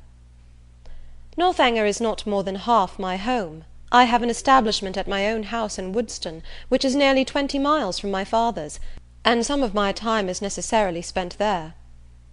"How sorry you must be for that." "I am always sorry to leave Eleanor." "Yes, but besides your affection for her, you must be so fond of the Abbey. After being used to such a home as the Abbey, an ordinary parsonage house must be very disagreeable." He smiled and said, "You have formed a very favourable idea of the Abbey." "To be sure I have. Is it not a fine old place, just like what one reads about?" "And are you prepared to encounter all the horrors that a building such as what one reads about may produce? Have you a stout heart? Nerves fit for sliding panels and tapestry?" "Oh, yes. I do not think I should be easily frightened, because there would be so many people in the house. And besides, it has never been uninhabited, and left deserted for years, and then the family come back to it unawares without giving any notice, as generally happens." "No, certainly. We shall not have to explore our way into a hall dimly lighted by the expiring embers of a wood fire, nor be obliged to spread our beds on the floor of a room without windows, doors, or furniture. But you must be aware that when a young lady is, by whatever means, introduced into a dwelling of this kind, she is always lodged apart from the rest of the family. While they snugly repair to their own end of the house, she is formally conducted by Dorothy, the ancient housekeeper, up a different staircase, and along many gloomy passages, into an apartment never used since some cousin or kin died in it about 20 years before. Can you stand such a ceremony as this? Will not your mind misgive you when you find yourself in this gloomy chamber, too lofty and extensive for you, with only the feeble rays of a single lamp to take in its size, its walls hung with tapestry exhibiting figures as large as life, and the bed, of dark green stuff or purple velvet, presenting even a funereal appearance? Will not your heart sink within you?" "Oh, but this will not happen to me, I am sure." "How fearfully will you examine the furniture of your apartment! And what will you discern? Not tables, toilettes, wardrobes, or drawers, but on one side, perhaps, the remains of a broken lute; on the other, a ponderous chest which no efforts can open; and over the fireplace the portrait of some handsome warrior, whose features will so incomprehensibly strike you, that you will not be able to withdraw your eyes from it. Dorothy, meanwhile, no less struck by your appearance, gazes on you in great agitation, and drops a few unintelligible hints. To raise your spirits, moreover, she gives you reason to suppose that the part of the Abbey you inhabit is undoubtedly haunted, and informs you that you will not have a single domestic within call. With this parting cordial she curtsies off. You listen to the sound of her receding footsteps as long as the last echo can reach you, and when, with fainting spirits, you attempt to fasten your door, you discover with increased alarm that it has no lock." "Oh, Mr. Tilney, how frightful! This is just like a book. But it cannot really happen to me. I am sure your housekeeper is not really Dorothy. Well, what then?" "Nothing further to alarm perhaps may occur the first night. After surmounting your unconquerable horror of the bed, you will retire to rest, and get a few hours' unquiet slumber. But on the second, or at farthest the third night after your arrival, you will probably have a violent storm. Peals of thunder so loud as to seem to shake the edifice to its foundation will roll round the neighbouring mountains, and during the frightful gusts of wind which accompany it, you will probably think you discern, for your lamp is not extinguished, one part of the hanging more violently agitated than the rest. Unable, of course, to repress your curiosity in so favourable a moment for indulging it, you will instantly arise, and throwing your dressing-gown around you, proceed to examine this mystery. After a very short search, you will discover a division in the tapestry so artfully constructed as to defy the minutest inspection, and on opening it, a door will immediately appear, which door, being only secured by massy bars and a padlock, you will, after a few efforts, succeed in opening, and with your lamp in your hand you will pass through it into a small vaulted room." "No, indeed, I should be too much frightened to do any such thing." "What! Not when Dorothy has given you to understand that there is a secret subterraneous communication between your apartment and the chapel of St. Anthony, scarcely 2 miles off? Could you shrink from so simple an adventure? No, no, you will proceed into this small vaulted room, and through this into several others, without perceiving anything very remarkable in either. In one, perhaps, there may be a dagger, in another a few drops of blood, and in a third the remains of some instrument of torture. But there being nothing in all this out of the common way, and your lamp being nearly exhausted, you will return towards your own apartment. In repassing through the small vaulted room, however, your eyes will be attracted towards a large old-fashioned cabinet of ebony and gold, which, though narrowly examining the furniture before, you had passed unnoticed.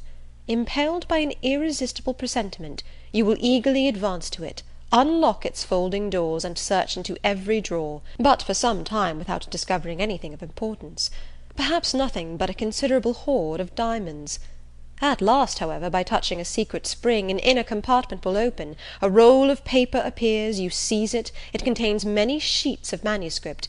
You hasten with the precious treasure into your own chamber, but scarcely have you been able to decipher, "Oh, thou, whomsoever thou mayest be, into whose hands these memoirs of the wretched Matilda may fall," when your lamp suddenly expires in the socket, and leaves you in total darkness. "Oh, no, no, do not say so. Well, go on." But Henry was too much amused by the interest he had raised to be able to carry it further. He could no longer command solemnity either of subject or voice, and was obliged to entreat her to use her own fancy in the perusal of Matilda's woes. Catherine, recollecting herself, grew ashamed of her eagerness, and began earnestly to assure him that her attention had been fixed without the smallest apprehension of really meeting with what he related. Miss Tilney, she was sure, would never put her into such a chamber as he had described. She was not at all afraid.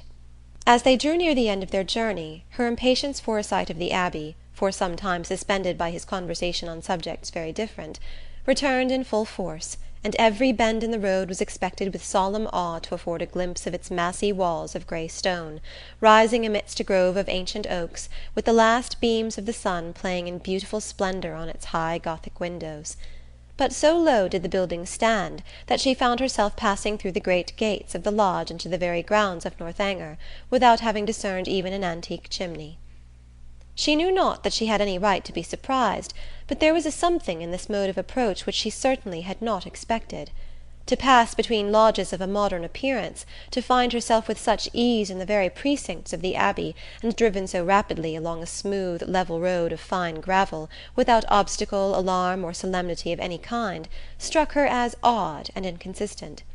She was not long at leisure, however, for such considerations. A sudden scud of rain, driving full in her face, made it impossible for her to observe anything further, and fixed all her thoughts on the welfare of her new straw bonnet, and she was actually under the Abbey walls, was springing with Henry's assistance from the carriage, and was beneath the shelter of the old porch, and had even passed on to the hall, where her friend and the General were waiting to welcome her, without feeling one awful foreboding of future misery to herself, or one moment's suspicion of any past scenes of horror being acted within the solemn edifice. The breeze had not seemed to waft the sighs of the murdered to her; it had wafted nothing worse than a thick mizzling rain; and having given a good shake to her habit, she was ready to be shown into the common drawing-room, and capable of considering where she was. An abbey! Yes, it was delightful to be really in an abbey. But she doubted as she looked round the room whether anything within her observation would have given her the consciousness. The furniture was in all the profusion and elegance of modern taste. The fireplace, where she had expected the ample width and ponderous carving of former times, was contracted to a Rumford, with slaps of plain though handsome marble, and ornaments over it of the prettiest English china. The windows, to which she looked with peculiar dependence, from having heard the General talk of his preserving them in their Gothic form with reverential care, were yet less what her fancy had portrayed. To be sure, the pointed arch was preserved, the form of them was Gothic, they might even be casements, but every pane was so large, so clear, so light. To an imagination which had hoped for the smallest divisions, and the heaviest stonework, for painted glass, dirt, and cobwebs, the difference was very distressing. The General, perceiving how her eye was employed, began to talk of the smallness of the room and simplicity of the furniture, where everything being for daily use pretended only to comfort, etc., flattering himself, however, that there were some apartments in the Abbey not unworth her notice, and was proceeding to mention the costly gilding of one in particular, when, taking out his watch, he stopped short to pronounce with surprise, within 20 minutes of 5. This seemed the word of separation, and Catherine found herself hurried away by Miss Tilney, in such a manner as convinced her that the strictest punctuality to the family hours would be expected at Northanger. Returning through the large and lofty hall, they ascended a broad staircase of shining oak, which, after many flights and many landing-places, brought them upon a long, wide gallery. On one side it had a range of doors, and it was lighted on the other by windows which Catherine had only time to discover looked into a quadrangle, before Miss Tilney led the way into a chamber, and scarcely staying to hope she would find it comfortable, left her with an anxious entreaty that she would make as little alteration as possible in her dress. Chapter 20. Chapter 21. A moment's glance was enough to satisfy Catherine that her apartment was very unlike the one which Henry had endeavoured to alarm her by the description of. It was by no means unreasonably large, and contained neither tapestry nor velvet. The walls were papered, the floor was carpeted, the windows were neither less perfect nor more dim than those of the drawing-room below.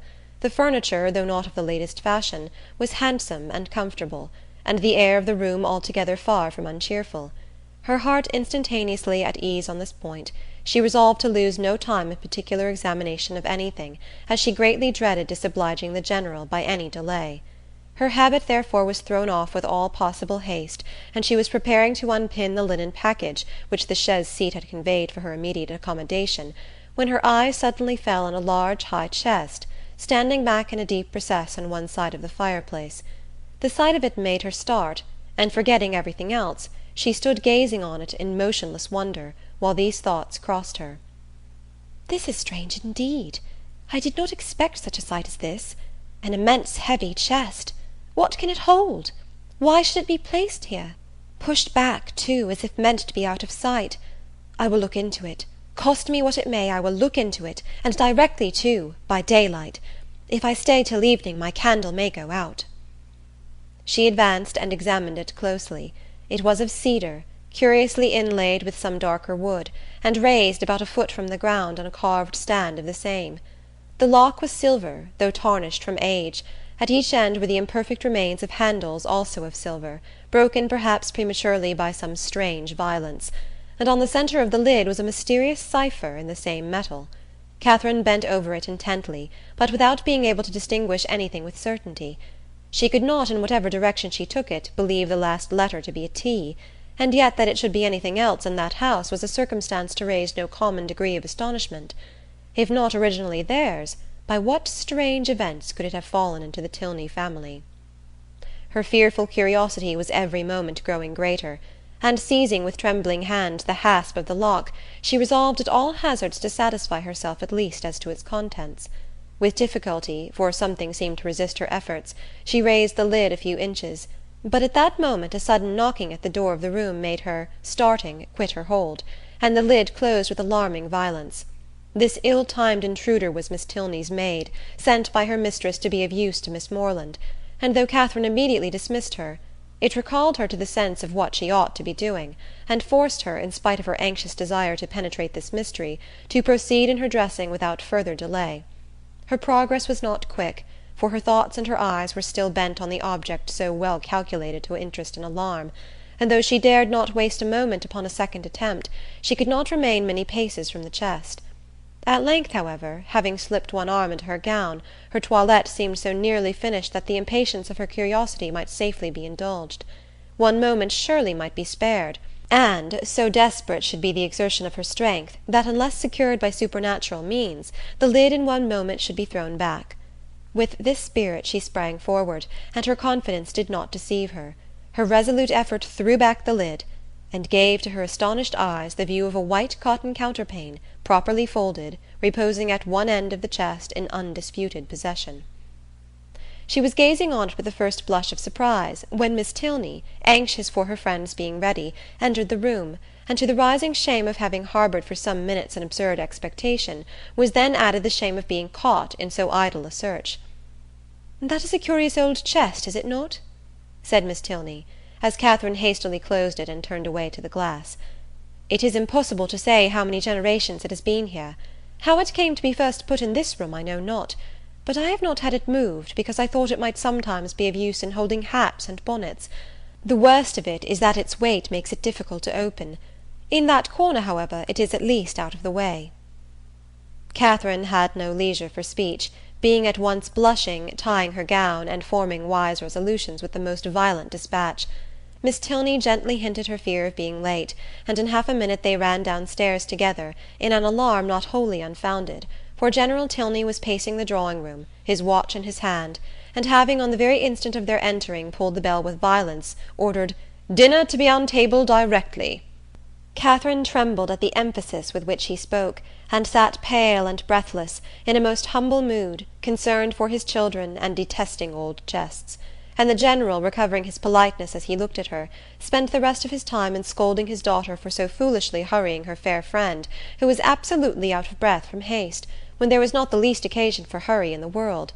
But Catherine could not at all get over the double distress of having involved her friend in a lecture and been a great simpleton herself, till they were happily seated at the dinner-table, when the General's complacent smiles, and a good appetite of her own, restored her to peace. The dining-parlour was a noble room, suitable in its dimensions to a much larger drawing-room than the one in common use, and fitted up in a style of luxury and expense which was almost lost on the unpractised eye of Catherine, who saw little more than its spaciousness and the number of their attendants. Of the former she spoke aloud her admiration, and the General, with very gracious countenance, acknowledged that it was by no means an ill-sized room, and further confessed that, though as careless on such subjects as most people, he did look upon a tolerably large eating-room as one of the necessaries of life. He supposed, however, that she must have been used to much better-sized apartments at Mr. Allen's. "No, indeed," was Catherine's honest assurance. "Mr. Allen's dining-parlour was not more than half as large," and she had never seen so large a room as this in her life. The General's good humour increased. Why, as he had such rooms, he thought it would be simple not to make use of them, but upon his honour he believed there might be more comfort in rooms of only half their size. Mr. Allen's house, he was sure, must be exactly of the true size for rational happiness. The evening passed without any further disturbance, and in the occasional absence of General Tilney, with much positive cheerfulness. It was only in his presence that Catherine felt the smallest fatigue from her journey, and even then, even in moments of languor or restraint, a sense of general happiness preponderated, and she could think of her friends in Bath without one wish of being with them. The night was stormy. The wind had been rising at intervals the whole afternoon, and by the time the party broke up it blew and rained violently.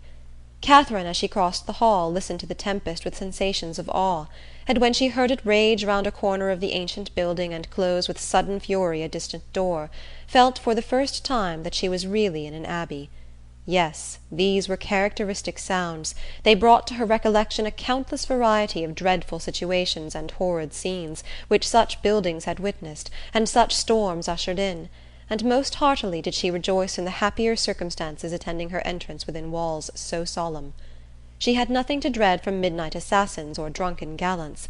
Henry had certainly been only in jest in what he had told her that morning. In a house so furnished and so guarded, she could have nothing to explore or to suffer, and might go to her bedroom as securely as if it had been her own chamber at Fullerton. Thus wisely fortifying her mind, as she proceeded upstairs, she was enabled, especially on perceiving that Miss Tilney slept only 2 doors from her, to enter her room with a tolerably stout heart, and her spirits were immediately assisted by the cheerful blaze of a wood fire. "How much better is this," said she as she walked to the fender, "how much better to find a fire ready lit, than to have to wait shivering in the cold till all the family are in bed, as so many poor girls have been obliged to do, and then to have the faithful old servant frightening one by coming in with a faggot. How glad I am that Northanger is what it is! If it had been like some other places, I do not know that, in such a night as this, I could have answered for my courage, but now to be sure there was nothing to alarm one." She looked round the room. The window curtains seemed in motion. It could be nothing but the violence of the wind penetrating through the divisions of the shutters, and as she stepped boldly forward, carelessly humming a tune, to assure herself of its being so, peeped courageously behind each curtain, saw nothing on either low window-seat to scare her, and on placing a hand against the shutter, felt the strongest conviction of the wind's force. A glance at the old chest as she turned away from this examination was not without its use. She scorned the causeless fears of an idle fancy, and began with the most happy indifference to prepare herself for bed. She should take her time. She should not hurry herself. She did not care if she were the last person up in the house. But she would not make up her fire. That would seem cowardly, as if she wished for the protection of light after she were in bed. The fire therefore died away, and Catherine, having spent the best part of an hour in her arrangements, was beginning to think of stepping into bed, when, on giving a parting glance round the room, she was struck by the appearance of a high, old-fashioned black cabinet, which, though in a situation conspicuous enough, had never caught her notice before. Henry's words, his description of the ebony cabinet which was to escape her observation at first, immediately rushed across her, and though there could be nothing really in it, there was something whimsical. It was certainly a very remarkable coincidence. She took her candle and looked closely at the cabinet. It was not absolutely ebony and gold, but it was Japan, black and yellow Japan of the handsomest kind, and as she held her candle, the yellow had very much the effect of gold. The key was in the door, and she had a strange fancy to look into it, not, however, with the smallest expectation of finding anything, but it was so very odd after what Henry had said. In short, she could not sleep till she had examined it. So, placing the candle with great caution on a chair, she seized the key with a very tremulous hand and tried to turn it, but it resisted her utmost strength. Alarmed, but not discouraged, she tried it another way. A bolt flew, and she believed herself successful, but how strangely mysterious! The door was still immovable. She paused a moment in breathless wonder. The wind roared down the chimney, the rain beat in torrents against the windows, and everything seemed to speak the awfulness of her situation. To retire to bed, however, unsatisfied on such a point, would be in vain, since sleep must be impossible with the consciousness of a cabinet so mysteriously closed in her immediate vicinity. Again, therefore, she applied herself to the key, and after moving it in every possible way for some instants, with the determined celerity of hope's last effort, the door suddenly yielded to her hand. Her heart leaped with exultation at such a victory, and having thrown open each folding door, the second being secured only by bolts of less wonderful construction than the lock, though in that her eye could not discern anything unusual, a double range of small drawers appeared in view, with some larger drawers above and below them, and in the centre a small door, closed also with a lock and key, secured in all probability a cavity of importance. Catherine's heart beat quick, but her courage did not fail her. With a cheek flushed by hope, and an eye straining with curiosity, her fingers grasped the handle of a drawer and drew it forth. It was entirely empty. With less alarm and greater eagerness she seized a second, a third, a fourth. Each was equally empty. Not one was left unsearched, and in not one was anything found.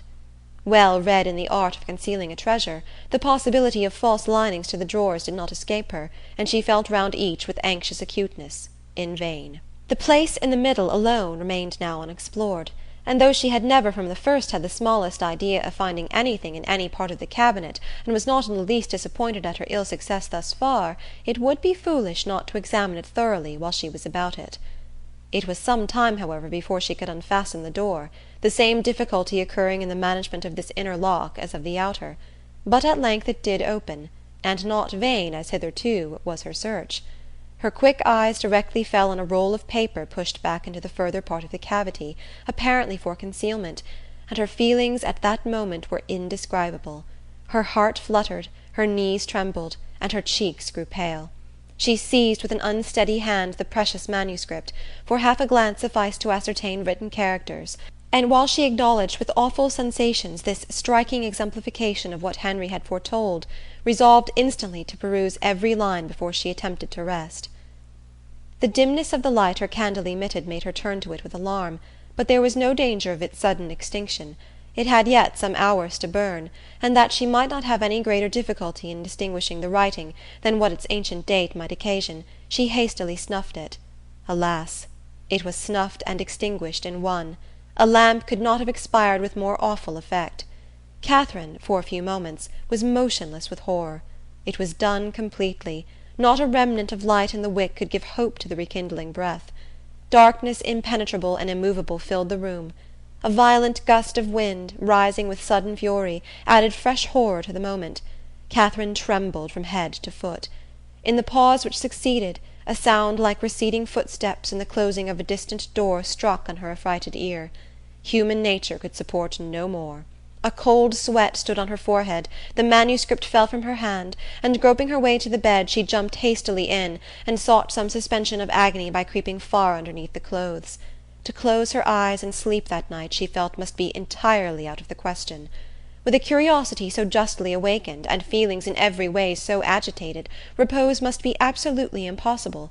The storm, too, abroad so dreadful! She had not been used to feel alarm from wind, but now every blast seemed fraught with awful intelligence.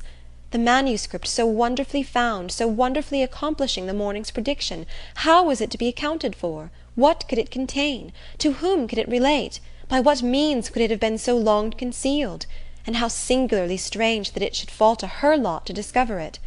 Till she had made herself mistress of its contents, however, she could have neither repose nor comfort, and with the sun's first rays she was determined to peruse it.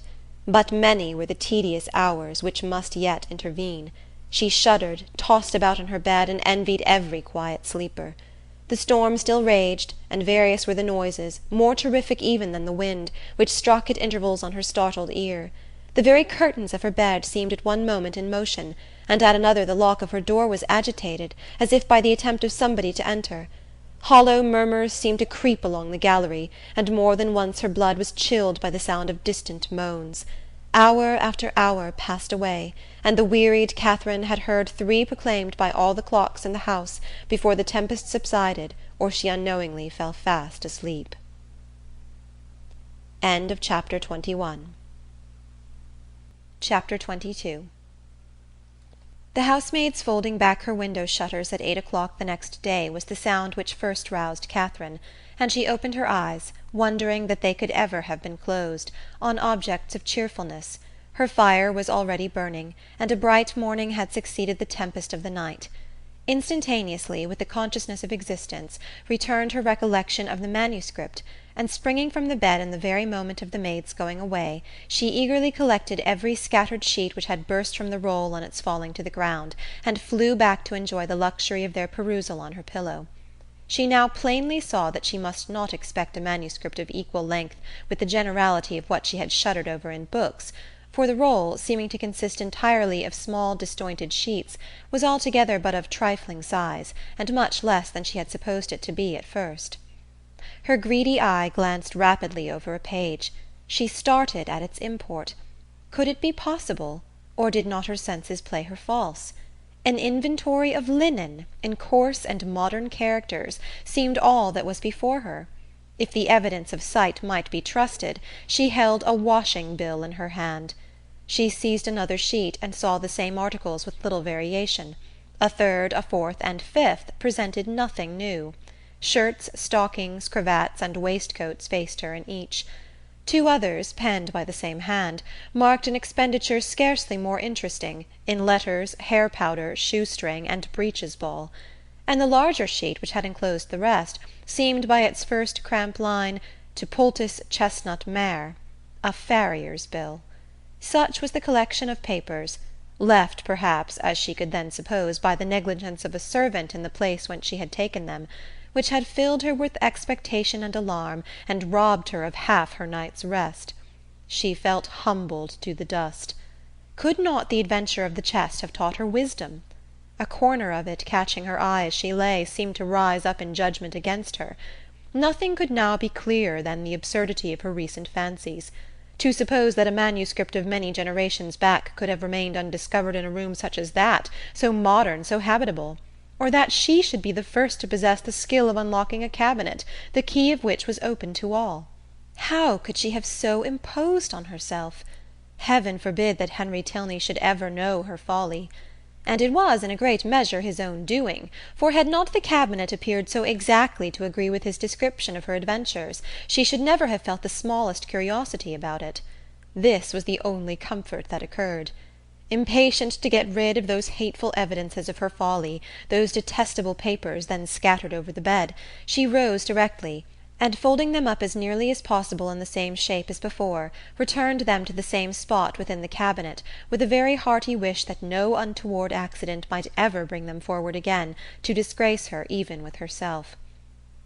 Why the locks should have been so difficult to open, however, was still something remarkable, for she could now manage them with perfect ease. In this there was surely something mysterious, and she indulged in the flattering suggestion for half a minute, till the possibility of the doors having been at first unlocked, and of being herself its fastener, darted into her head, and cost her another blush. She got away as soon as she could from a room in which her conduct produced such unpleasant reflections, and found her way with all speed to the breakfast-parlour, as it had been pointed out to her by Miss Tilney the evening before. Henry was alone in it, and his immediate hope of her having been undisturbed by the tempest, with an arch reference to the character of the building they inhabited, was rather distressing. For the world would she not have her weakness suspected, and yet, unequal to an absolute falsehood, was constrained to acknowledge that the wind had kept her awake a little. "But we have had a charming morning after it," she added, desiring to get rid of the subject, "and storms and sleeplessness are nothing when they are over. What beautiful hyacinths! I have just learnt to love a hyacinth." "And how might you learn? By accident or argument?" "Your sister taught me. I cannot tell how. Mrs. Allen used to take pains, year after year, to make me like them, but I never could, till I saw them the other day in Milsom Street. I am naturally indifferent about flowers." "But now you love a hyacinth. So much the better. You have gained a new source of enjoyment, and it is well to have as many holds upon happiness as possible. Besides, a taste for flowers is always desirable in your sex, as a means of getting you out of doors, and tempting you to more frequent exercise than you would otherwise take. And though the love of a hyacinth may be rather domestic, who can tell, the sentiment once raised, but you may in time come to love a rose?" "But I do not want any such pursuit to get me out of doors. The pleasure of walking and breathing fresh air is enough for me, and in fine weather I am out more than half my time. Mamma says I am never within." "At any rate, however, I am pleased that you have learnt to love a hyacinth. The mere habit of learning to love is the thing. and a teachableness of disposition in a young lady is a great blessing. Has my sister a pleasant mode of instruction?" Catherine was saved the embarrassment of attempting an answer by the entrance of the General, whose smiling compliments announced a happy state of mind, but whose gentle hint of sympathetic early rising did not advance her composure. The elegance of the breakfast set forced itself on Catherine's notice when they were seated at table, and lucidly it had been the General's choice. He was enchanted by her approbation of his taste, confessed it to be neat and simple, thought it right to encourage the manufacture of his country, and for his part, to his uncritical palate, the tea was as well flavoured from the clay of Staffordshire as from that of Dresden or Save. But this was quite an old set, purchased 2 years ago. The manufacture was much improved since that time. He had seen some beautiful specimens when last in town, and had he not been perfectly without vanity of that kind, might have been tempted to order a new set. He trusted, however, that an opportunity might ere long occur of selecting one, though not for himself. Catherine was probably the only one of the party who did not understand him. Shortly after breakfast Henry left them for Woodston, where business required and would keep him 2 or 3 days. They all attended in the hall to see him mount his horse, and immediately on re-entering the breakfast-room, Catherine walked to a window in the hope of catching another glimpse of his figure. "This is a somewhat heavy call upon your brother's fortitude," observed the General to Eleanor. "Woodston will make but a sombre appearance to-day." "Is it a pretty place?" asked Catherine. "What say you, Eleanor? Speak your opinion, for ladies can best tell the taste of ladies in regard to places as well as men. I think it would be acknowledged by the most impartial eye to have many recommendations. The house stands among fine meadows facing the south-east, with an excellent kitchen garden in the same aspect, the walls surrounding which I built and stocked myself about 10 years ago, for the benefit of my son. It is a family living, Miss Morland, and the property in the place being chiefly my own, you may believe I take care that it shall not be a bad one. Did Henry's income depend solely on this living, he would not be ill provided for. Perhaps it may seem odd that, with only 2 younger children, I should think any profession necessary for him, and certainly there are moments when we could all wish him disengaged from every tie of business. But though I may not exactly make converts of you young ladies, I am sure your father, Miss Morland, would agree with me in thinking it expedient to give every young man some employment. The money is nothing, it is not an object, but employment is the thing. Even Frederick, my eldest son, you see, who will perhaps inherit as considerable a landed property as any private man in the county, has his profession." The imposing effect of this last argument was equal to his wishes. The silence of the lady proved it to be unanswerable.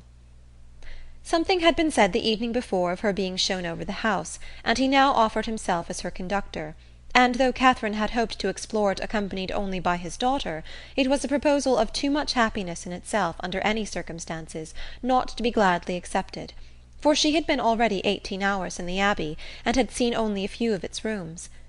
The netting-box, just leisurely drawn forth, was closed with joyful haste, and she was ready to attend him in a moment. And when they had gone over the house, he promised himself, moreover, the pleasure of accompanying her into the shrubberies and garden. She curtsied her acquiescence. But perhaps it might be more agreeable to her to make those her first object. The weather was at present favourable, and at this time of year the uncertainty was very great of its continuing so. Which would she prefer? He was equally at her service.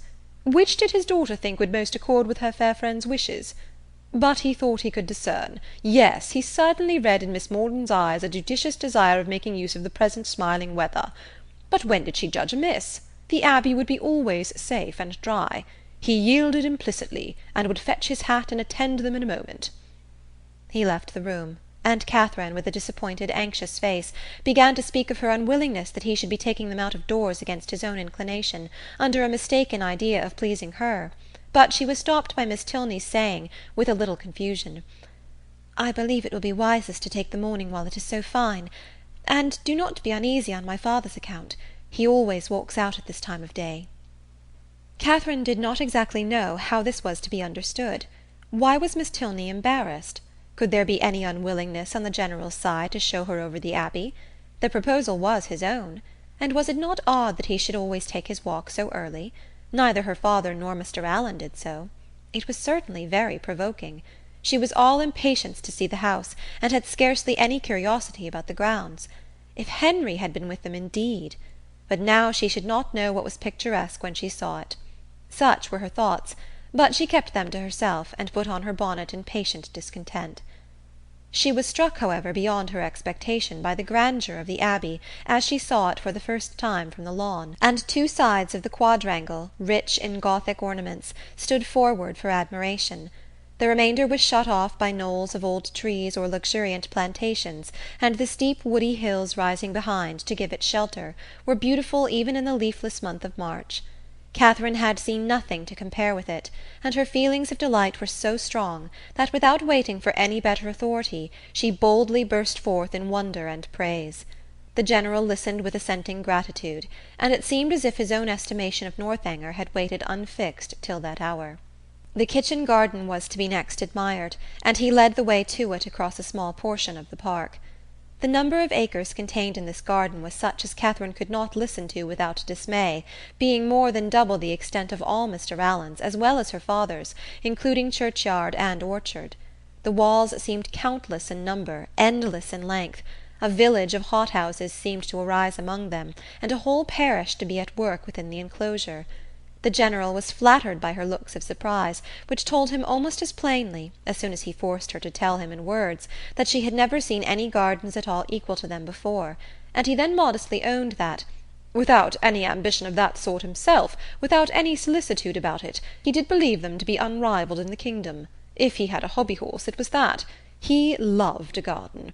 Though careless enough in most matters of eating, he loved good fruit, or if he did not, his friends and children did. There were great vexations, however, attending such a garden as his. The utmost care could not always secure the most valuable fruits. The pinery had yielded only 100 in the last year. Mr. Allen, he supposed, must feel these inconveniences as well as himself. No, not at all. Mr. Allen did not care about the garden, and never went into it.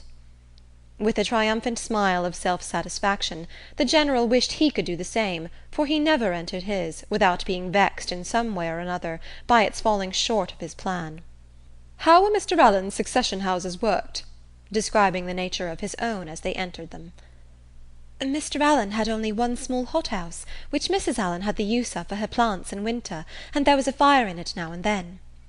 "He is a happy man," said the General, with a look of very happy contempt. Having taken her into every division and led her under every wall, till she was heartily weary of seeing and wondering, he suffered the girls at last to seize the advantage of an outer door, and then expressing his wish to examine the effect of some recent alterations about the tea-house, proposed it as no unpleasant extension of their walk, if Miss Morland were not tired. "But where are you going, Eleanor? Why do you choose that cold, damp path to it? Miss Morland will get wet. Our best way is across the park." "This is so favourite a walk of mine," said Miss Tilney, "that I always think it the best and nearest way. But perhaps it may be damp." It was a narrow winding path through a thick grove of old Scotch firs, and Catherine, struck by its gloomy aspect and eager to enter it, could not, even by the General's disapprobation, be kept from stepping forward. He perceived her inclination, and having again urged the plea of health in vain, was too polite to make further opposition. He excused himself, however, from attending them. The rays of the sun were not too cheerful for him, and he would meet them by another course.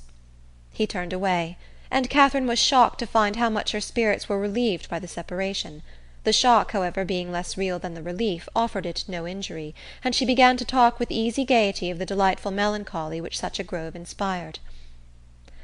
"I am particularly fond of this spot," said her companion with a sigh. "It was my mother's favourite walk."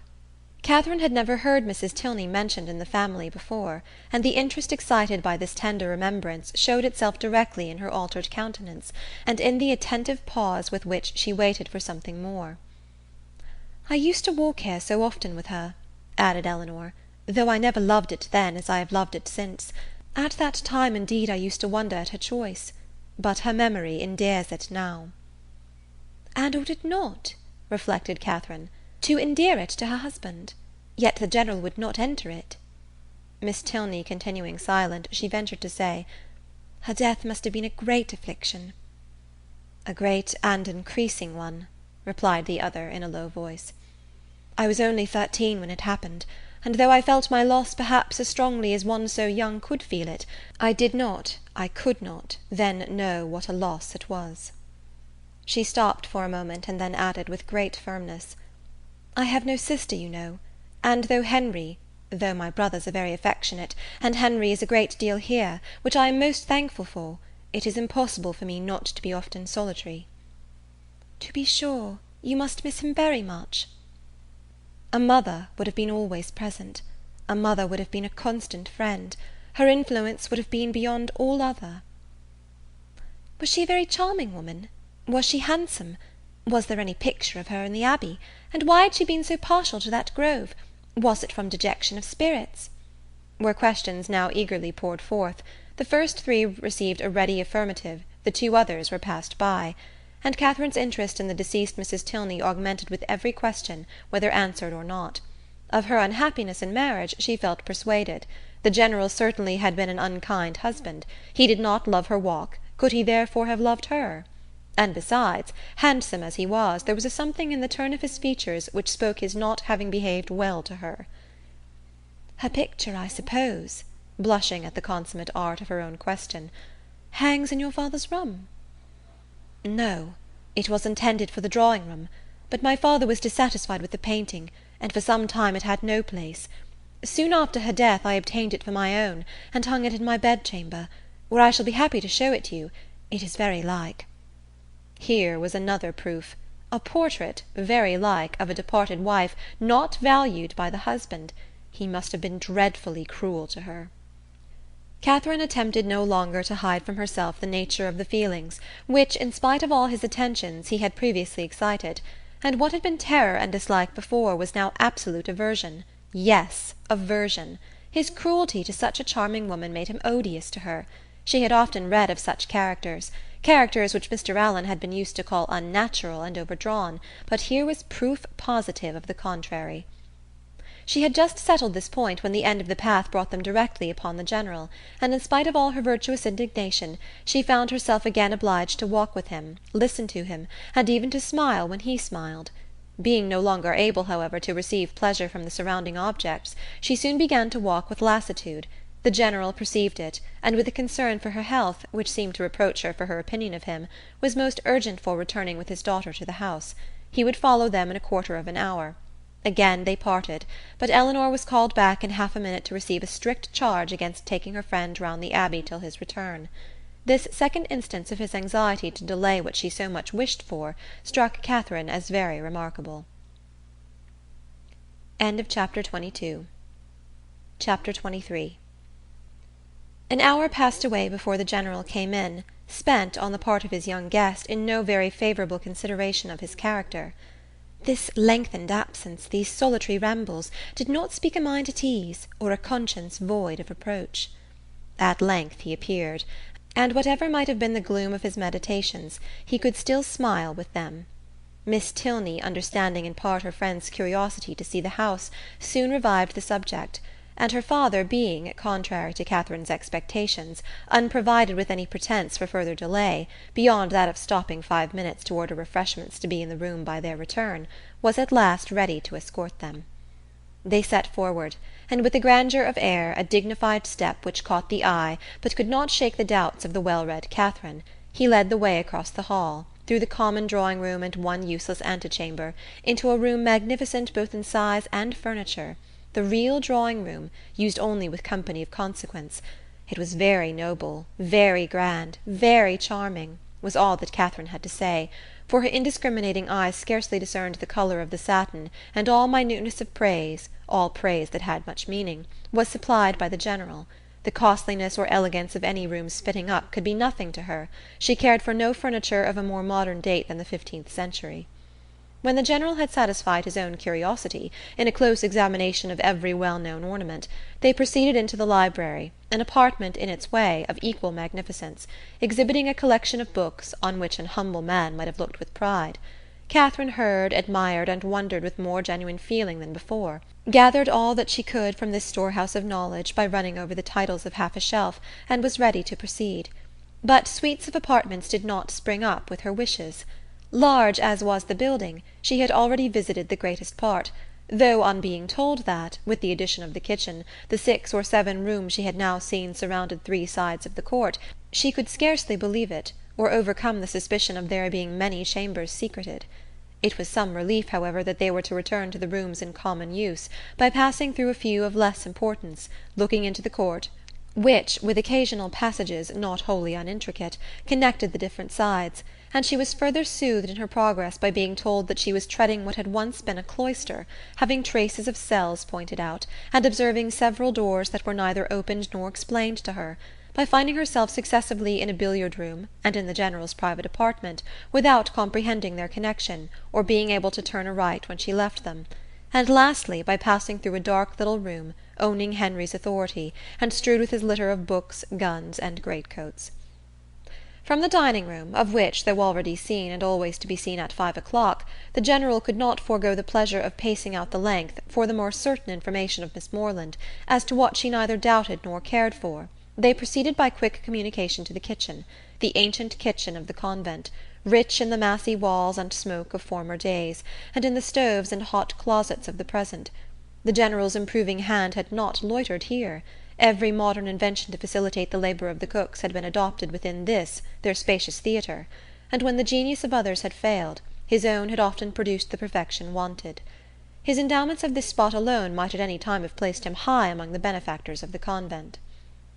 With the walls of the kitchen ended all the antiquity of the Abbey, the fourth side of the quadrangle having, on account of its decaying state, been removed by the General's father, and the present erected in its place. All that was venerable ceased here. The new building was not only new, but declared itself to be so, intended only for offices, and enclosed behind stable-yards. No uniformity of architecture had been thought necessary. Catherine could have raved at the hand which had swept away what must have been beyond the value of all the rest, for the purposes of mere domestic economy, and would willingly have been spared the mortification of a walk through scenes so fallen, had the General allowed it. But if he had a vanity, it was in the arrangement of his offices, and as he was convinced that, to a mind like Miss Morland's, a view of the accommodations and comforts by which the labours of her inferiors were softened must always be gratifying, he should make no apology for leading her on. They took a slight survey of all, and Catherine was impressed, beyond her expectation, by their multiplicity and their convenience. The purposes for which a few shapeless pantries and a comfortless scullery were deemed sufficient at Fullerton were here carried on in appropriate divisions, commodious and roomy. The number of servants continually appearing did not strike her less than the number of their offices. Wherever they went, some patent girl stopped to curtsy, or some footman in dishabille sneaked off. Yet this was an abbey.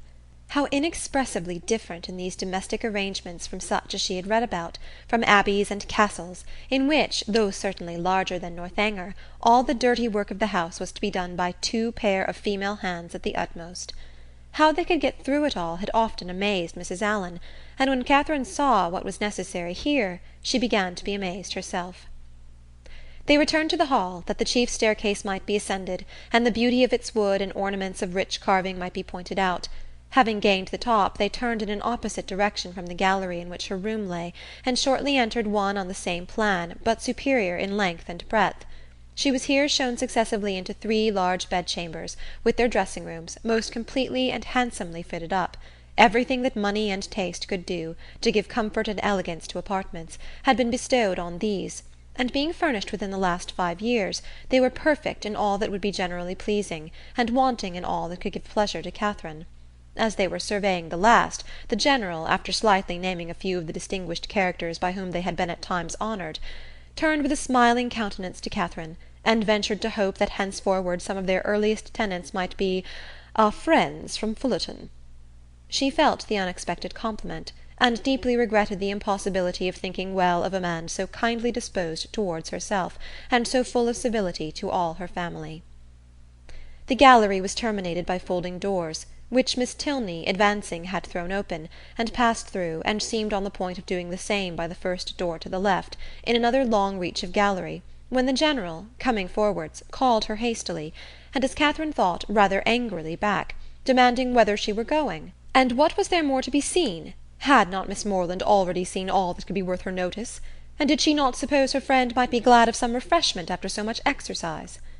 Miss Tilney drew back directly, and the heavy doors were closed upon the mortified Catherine, who, having seen in a momentary glance beyond them a narrower passage, more numerous openings, and symptoms of a winding staircase, believed herself at last within the reach of something worth her notice, and felt as she unwillingly paced back the gallery that she would rather be allowed to examine that end of the house than see all the finery of all the rest. The General's evident desire of preventing such an examination was an additional stimulant. Something was certainly to be concealed. Her fancy, though it had trespassed lately once or twice, could not mislead her here, and what that something was, a short sentence of Miss Tilney's, as they followed the General at some distance downstairs, seemed to point out. "I was going to take you into what was my mother's room, the room in which she died," were all her words, but few as they were, they conveyed pages of intelligence to Catherine. It was no wonder that the General should shrink from the sight of such objects as that room must contain, a room in all probability never entered by him since the dreadful scene had passed, which released his suffering wife, and left him to the stings of conscience. She ventured, when next alone with Eleanor, to express her wish of being permitted to see it, as well as all the rest of that side of the house, and Eleanor promised to attend her there, whatever they should have a convenient hour. Catherine understood her. The General must be watched from home before that room could be entered. "It remains as it was, I suppose," said she, in a tone of feeling. "Yes, entirely." "And how long ago may it be that your mother died?" "She has been dead these 9 years." And 9 years, Catherine knew, was a trifle of time, compared with what generally elapsed after the death of an injured wife, before her room was put to rights. "You were with her, I suppose, to the last?" "No," said Miss Tilney, sighing. "I was unfortunately from home. Her illness was sudden and short, and before I arrived it was all over." Catherine's blood ran cold with the horrid suggestions which naturally sprang from these words. Could it be possible? Could Henry's father? And yet how many were the examples to justify even the blackest suspicions? And when she saw him in the evening, while she worked with her friend, slowly pacing the drawing-room for an hour together in silent thoughtfulness, with downcast eyes and contracted brow, she felt secure from all possibility of wronging him. It was the air and attitude of a Montoni. What could more plainly speak the gloomy workings of a mind not wholly dead to every sense of humanity, in its fearful review of past scenes of guilt? Unhappy man! And the anxiousness of her spirits directed her eyes towards his figure so repeatedly as to catch Miss Tilney's notice. "My father," she whispered, "often walks about the room in this way. It is nothing unusual."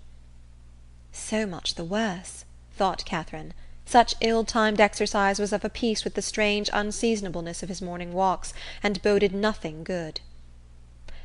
After an evening, the little variety and seeming length of which made her peculiarly sensible of Henry's importance among them, she was heartily glad to be dismissed, though it was a look from the General not designed for her observation which sent his daughter to the bell.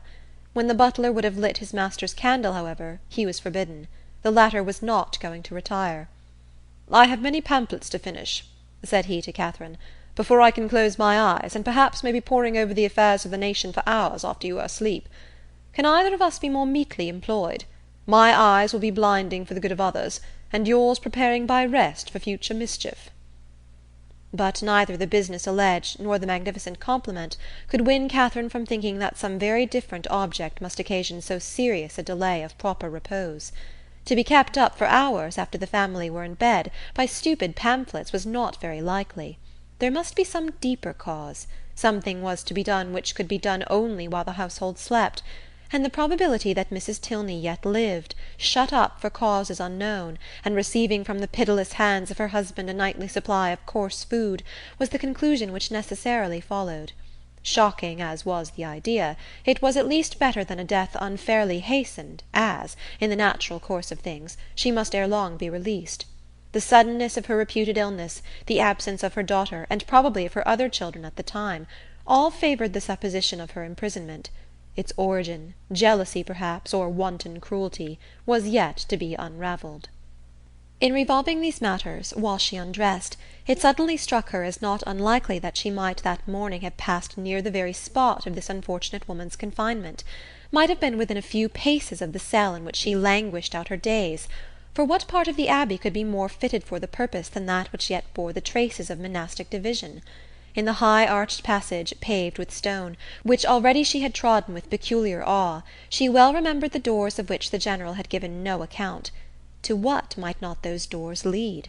In support of the plausibility of this conjecture, it further occurred to her that the forbidden gallery, in which lay the apartments of the unfortunate Mrs. Tilney, must be, as certainly as her memory could guide her, exactly over this suspected range of cells, and the staircase by the side of those apartments of which she had caught a transient glimpse, communicating by some secret means with those cells, might well have favoured the barbarous proceedings of her husband.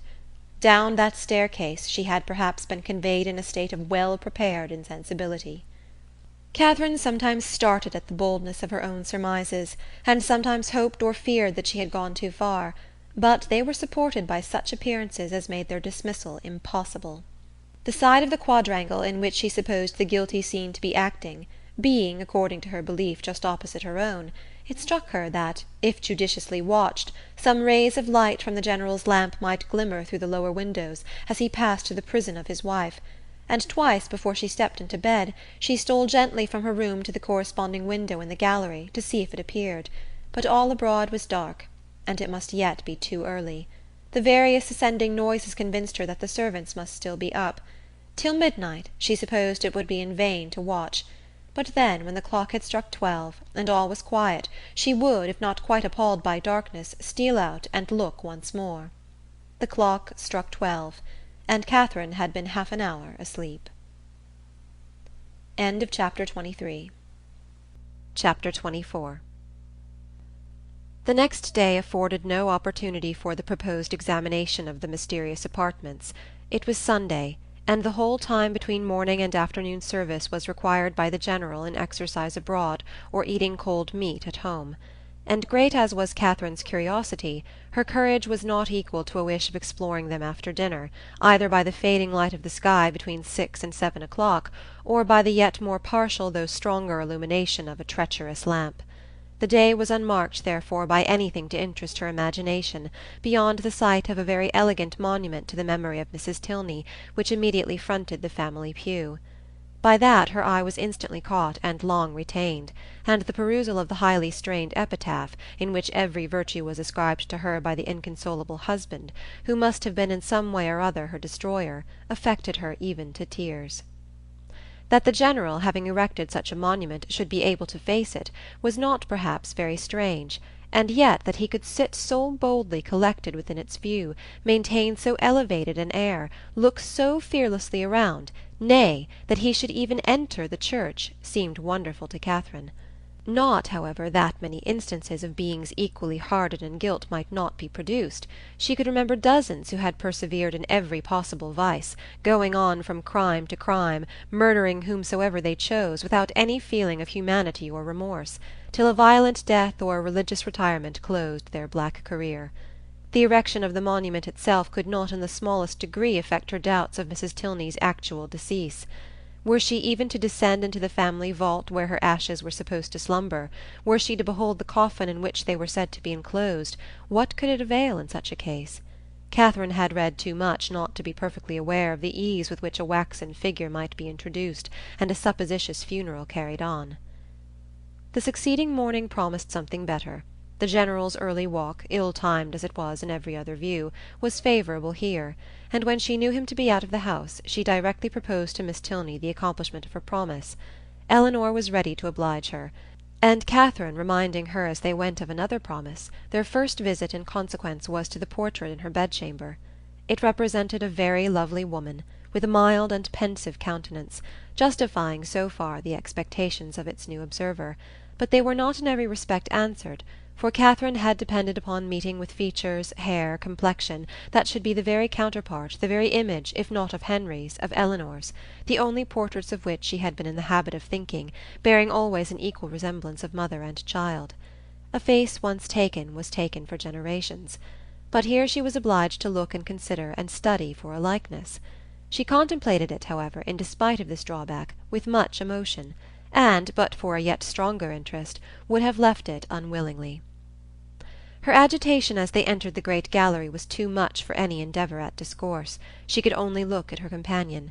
Eleanor's countenance was dejected, yet sedate, and its composure spoke her inured to all the gloomy objects to which they were advancing. Again she passed through the folding doors, Again her hand was upon the important lock, and Catherine, hardly able to breathe, was turning to close the former with fearful caution, when the figure, the dreaded figure of the General himself at the further end of the gallery, stood before her. The name of "Eleanor," at the same moment, in his loudest tone, resounded through the building, giving to his daughter the first intimation of his presence, and to Catherine terror upon terror. An attempt at concealment had been her first instinctive movement on perceiving him, yet she could scarcely hope to have escaped his eye, and when her friend, who with an apologizing look darted hastily by her, had joined and disappeared with him, she ran for safety to her own room, and locking herself in, believed that she should never have courage to go down again. She remained there at least an hour, in the greatest agitation, deeply commiserating the state of her poor friend, and expecting a summons herself from the angry General to attend him in his own apartment. No summons, however, arrived, and at last, on seeing a carriage drive up to the Abbey, she was emboldened to descend and meet him under the protection of visitors. The breakfast-room was gay with company, and she was named to them by the General as the friend of his daughter, in a complimentary style, which so well concealed his resentful ire as to make her feel secure at least of life for the present. And Eleanor, with a command of countenance which did honour to her concern for his character, taking an early occasion of saying to her, "My father only wanted me to answer a note," she began to hope that she had either been unseen by the General, or that, from some consideration of policy, she should be allowed to suppose herself so. Upon this trust she dared still to remain in his presence, after the company left them, and nothing occurred to disturb it. In the course of this morning's reflections she came to a resolution of making her next attempt on the forbidden door alone. It would be much better in every respect that Eleanor should know nothing of the matter. To involve her in the danger of a second detection, to court her into an apartment which must wring her heart, could not be the office of a friend. The General's utmost anger could not be to herself what it might be to a daughter, and besides she thought the examination itself would be more satisfactory if made without any companion. It would be impossible to explain to Eleanor the suspicions, from which the other had, in all likelihood, been hitherto happily exempt, nor could she therefore in her presence search for those proofs of the General's cruelty, which, however they might yet have escaped discovery, she felt confident of somewhere drawing forth, in the shape of some fragmented journal, continued to the last gasp. Of the way to the apartment she was now perfectly mistress, and as she wished to get it over before Henry's return, who was expected on the morrow, there was no time to be lost. The day was bright, her courage high. At 4 o'clock the sun was now 2 hours above the horizon, and it would be only her retiring to dress half an hour earlier than usual. It was done, and Catherine found herself alone in the gallery before the clocks had ceased to strike. It was no time for thought. She hurried on, slipped with the least possible noise through the folding doors, and without stopping to look or breathe, rushed forward to the one in question. The lock yielded to her hand, and luckily with no sullen sound that could alarm a human being. On tiptoe she entered. The room was before her, but it was some minutes before she could advance another step. She beheld what fixed her to the spot and agitated every feature. She saw a large, well-proportioned apartment, a handsome dimity bed, arranged as unoccupied with a housemaid's care, a bright bath stove, mahogany wardrobes, and neatly painted chairs, on which the warm beams of a western sun gaily poured through 2 sash windows. Catherine had expected to have her feelings worked, and worked they were. Astonishment and doubt first seized them, and a shortly succeeding ray of common sense added some bitter emotions of shame. She could not be mistaken as to the room, but how grossly mistaken in everything else, in Miss Tilney's meaning and her own calculation. This apartment, to which she had given a date so ancient, a position so awful, proved to be one end of what the General's father had built. There were 2 other doors in the chamber, leading probably into dressing-closets, but she had no inclination to open either. Would the veil in which Mrs. Tilney had last walked, or the volume in which she had last read, remain to tell what nothing else was allowed to whisper? No. Whatever might have been the General's crimes, he had certainly too much wit to let them sue for detection. She was sick of exploring, and desired but to be safe in her own room, with her own heart only privy to its folly, and she was on the point of retreating as softly as she had entered, when the sound of footsteps, she could hardly tell where, made her pause and tremble. To be found there, even by a servant, would be unpleasant, but by the General, and he seemed always at hand when least wanted, much worse. She listened. The sound had ceased, and resolving not to lose a moment, she passed through and closed the door. At that instant a door underneath was hastily opened. Some one seemed with swift steps to ascend the stairs, by the head of which she had yet to pass before she could gain the gallery. She had no power to move. With a feeling of terror not very definable, she fixed her eyes on the staircase, and in a few moments it gave Henry to her view. "Mr. Tilney!" she exclaimed in a voice of more than common astonishment. He looked astonished too. "Good God!" she continued, not attending to his address. "How came you here? How came you up that staircase?" "How came I up that staircase?" he replied, greatly surprised. "Because it is my nearest way from the stable-yard to my own chamber. And why should I not come up it?" Catherine recollected herself, blushed deeply, and could say no more. He seemed to be looking in her countenance for that explanation which her lips did not afford. She moved on towards the gallery. "And may I not in my turn," said he, as he pushed back the folding doors, "ask how you came here? This passage is at least as extraordinary a road from the breakfast parlour to your own apartment as that staircase can be from the stables to mine." "I have been," said Catherine, looking down, "to see your mother's room." "My mother's room? Is there anything extraordinary to be seen there?" "No, nothing at all. I thought you did not mean to come back till to-morrow." "I did not expect to be able to return sooner when I went away, but 3 hours ago I had the pleasure of finding nothing to detain me. You look pale. I am afraid I alarmed you by running so fast up those stairs. Perhaps you did not know, you were not aware of their leading from the offices in common use?" "No, I was not. You have had a very fine day for your ride." "Very. And does Eleanor leave you to find your way into all the rooms in the house by yourself?" "Oh, no. She showed me over the greatest part on Saturday, and we were coming here to these rooms, but only," dropping her voice, "your father was with us." "And that prevented you?" said Henry, earnestly regarding her. "Have you looked into all the rooms in that passage?" "No, I only wanted to see. Is not it very late? I must go and dress." "It is only 4:15, showing his watch, and you are not now in Bath. No theatre, no rooms to prepare for. Half an hour at Northanger must be enough." She could not contradict it, and therefore suffered herself to be detained, though her dread of further questions made her, for the first time in their acquaintance, wish to leave him. They walked slowly up the gallery. "Have you had any letter from Bath since I saw you?"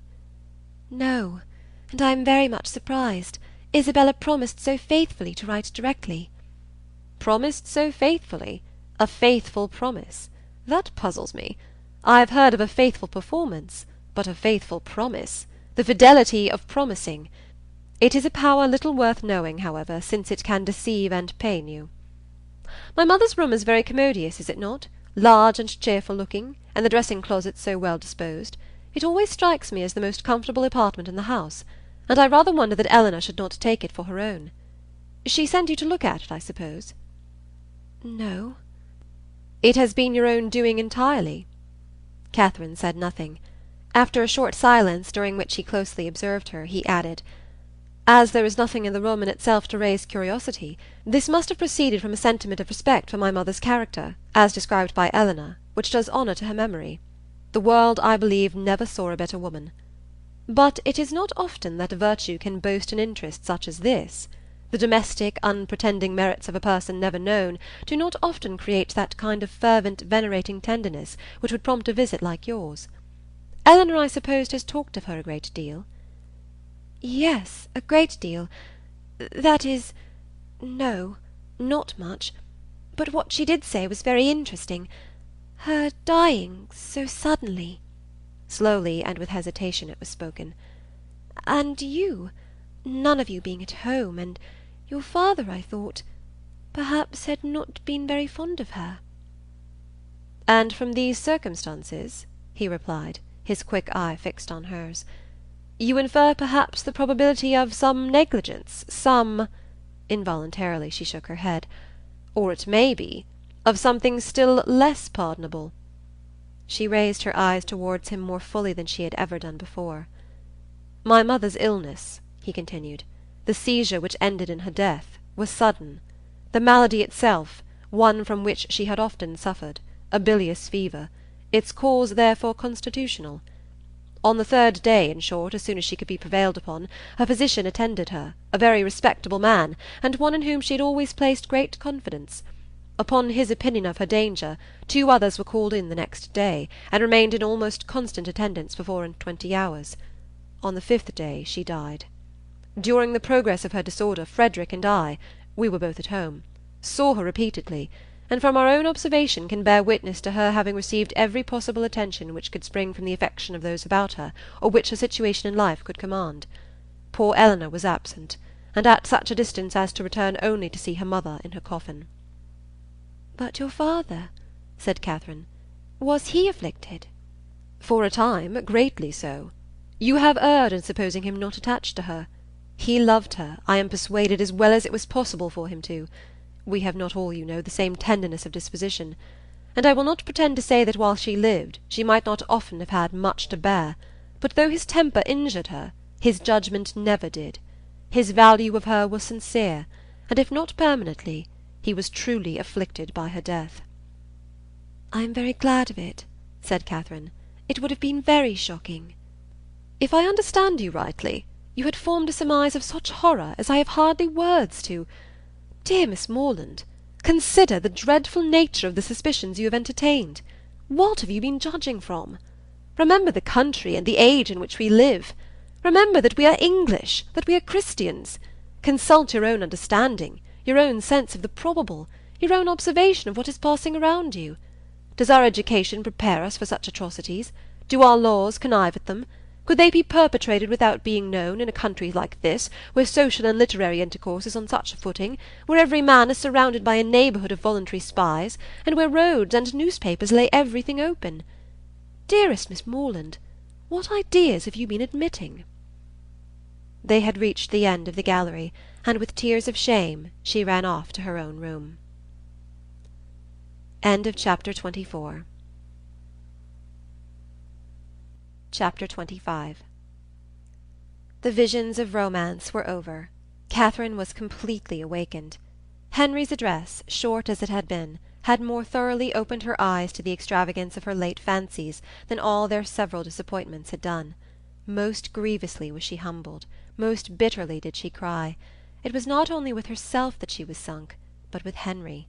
Her folly, which now seemed even criminal, was all exposed to him, and he must despise her forever. The liberty which her imagination had dared to take with the character of his father, could he ever forgive it? The absurdity of her curiosity and her fears, could they ever be forgotten? She hated herself more than she could express. He had, she thought he had, once or twice before this fatal morning, shown something like affection for her. But now, in short, she made herself as miserable as possible for about half an hour, went down when the clock struck 5 with a broken heart, and could scarcely give an intelligible answer to Eleanor's inquiry if she was well. The formidable Henry soon followed her into the room, and the only difference in his behaviour to her was that he paid her rather more attention than usual. Catherine had never wanted comfort more, and he looked as if he was aware of it. The evening wore away with no abatement of this soothing politeness, and her spirits were gradually raised to a modest tranquillity. She did not learn either to forget or defend the past, but she learned to hope that it would never transpire farther, and that it might not cost her Henry's entire regard. Her thoughts being still chiefly fixed on what she had with such causeless terror felt and done, nothing could shortly be clearer than that it had all been a voluntary, self-created delusion, each trifling circumstance receiving importance from an imagination resolved on alarm, and everything forced to bend to one purpose by a mind which, before she entered the Abbey, had been craving to be frightened. She remembered with what feelings she had prepared for a knowledge of Northanger. She saw that the infatuation had been created, the mischief settled, long before her quitting Bath, and it seemed as if the whole might be traced to the influence of that sort of reading which she had there indulged. Charming as were all Mrs. Radcliffe's works, and charming even as were the works of all her imitators, it was not in them perhaps that human nature, at least in the Midland counties of England, was to be looked for. Of the Alps and Pyrenees, with their pine forests and their vices, they might give a faithful delineation, and Italy, Switzerland, and the south of France might be as fruitful in horrors as they were there represented. Catherine dared not doubt beyond her own country, and even of that, if hard pressed, would have yielded the northern and western extremities. But in the central part of England there was surely some security for the existence even of a wife not beloved in the laws of the land, and the manners of the age. Murder was not tolerated, servants were not slaves, and neither poison nor sleeping potions to be procured, like rhubarb, from every druggist. Among the Alps and Pyrenees, perhaps, there were no mixed characters. There such as were not as spotless as an angel might have the dispositions of a fiend, but in England it was not so.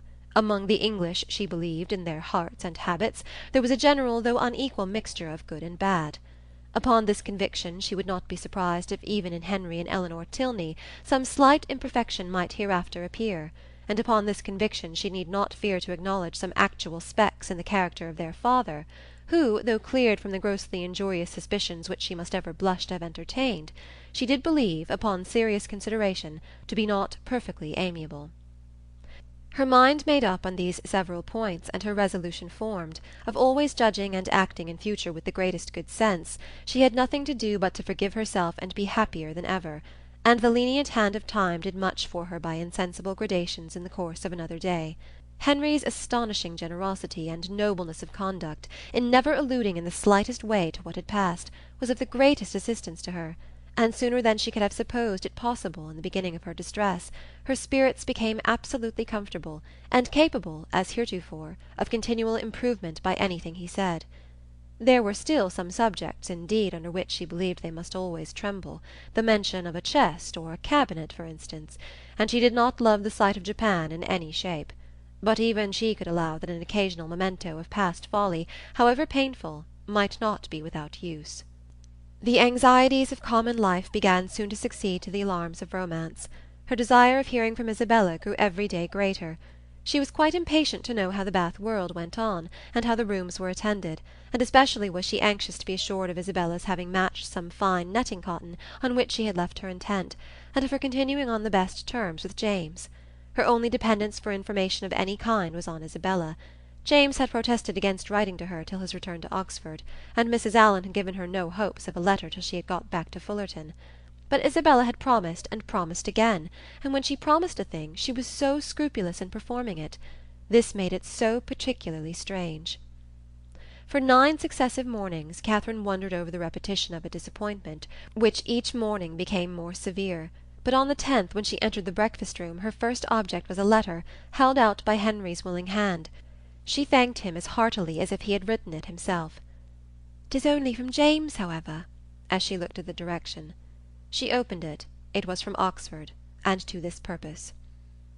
"Dear Catherine, though God knows with little inclination for writing, I think it my duty to tell you that everything is at an end between Miss Thorpe and me. I left her and Bath yesterday, never to see either again. I shall not enter into particulars, they would only pain you more.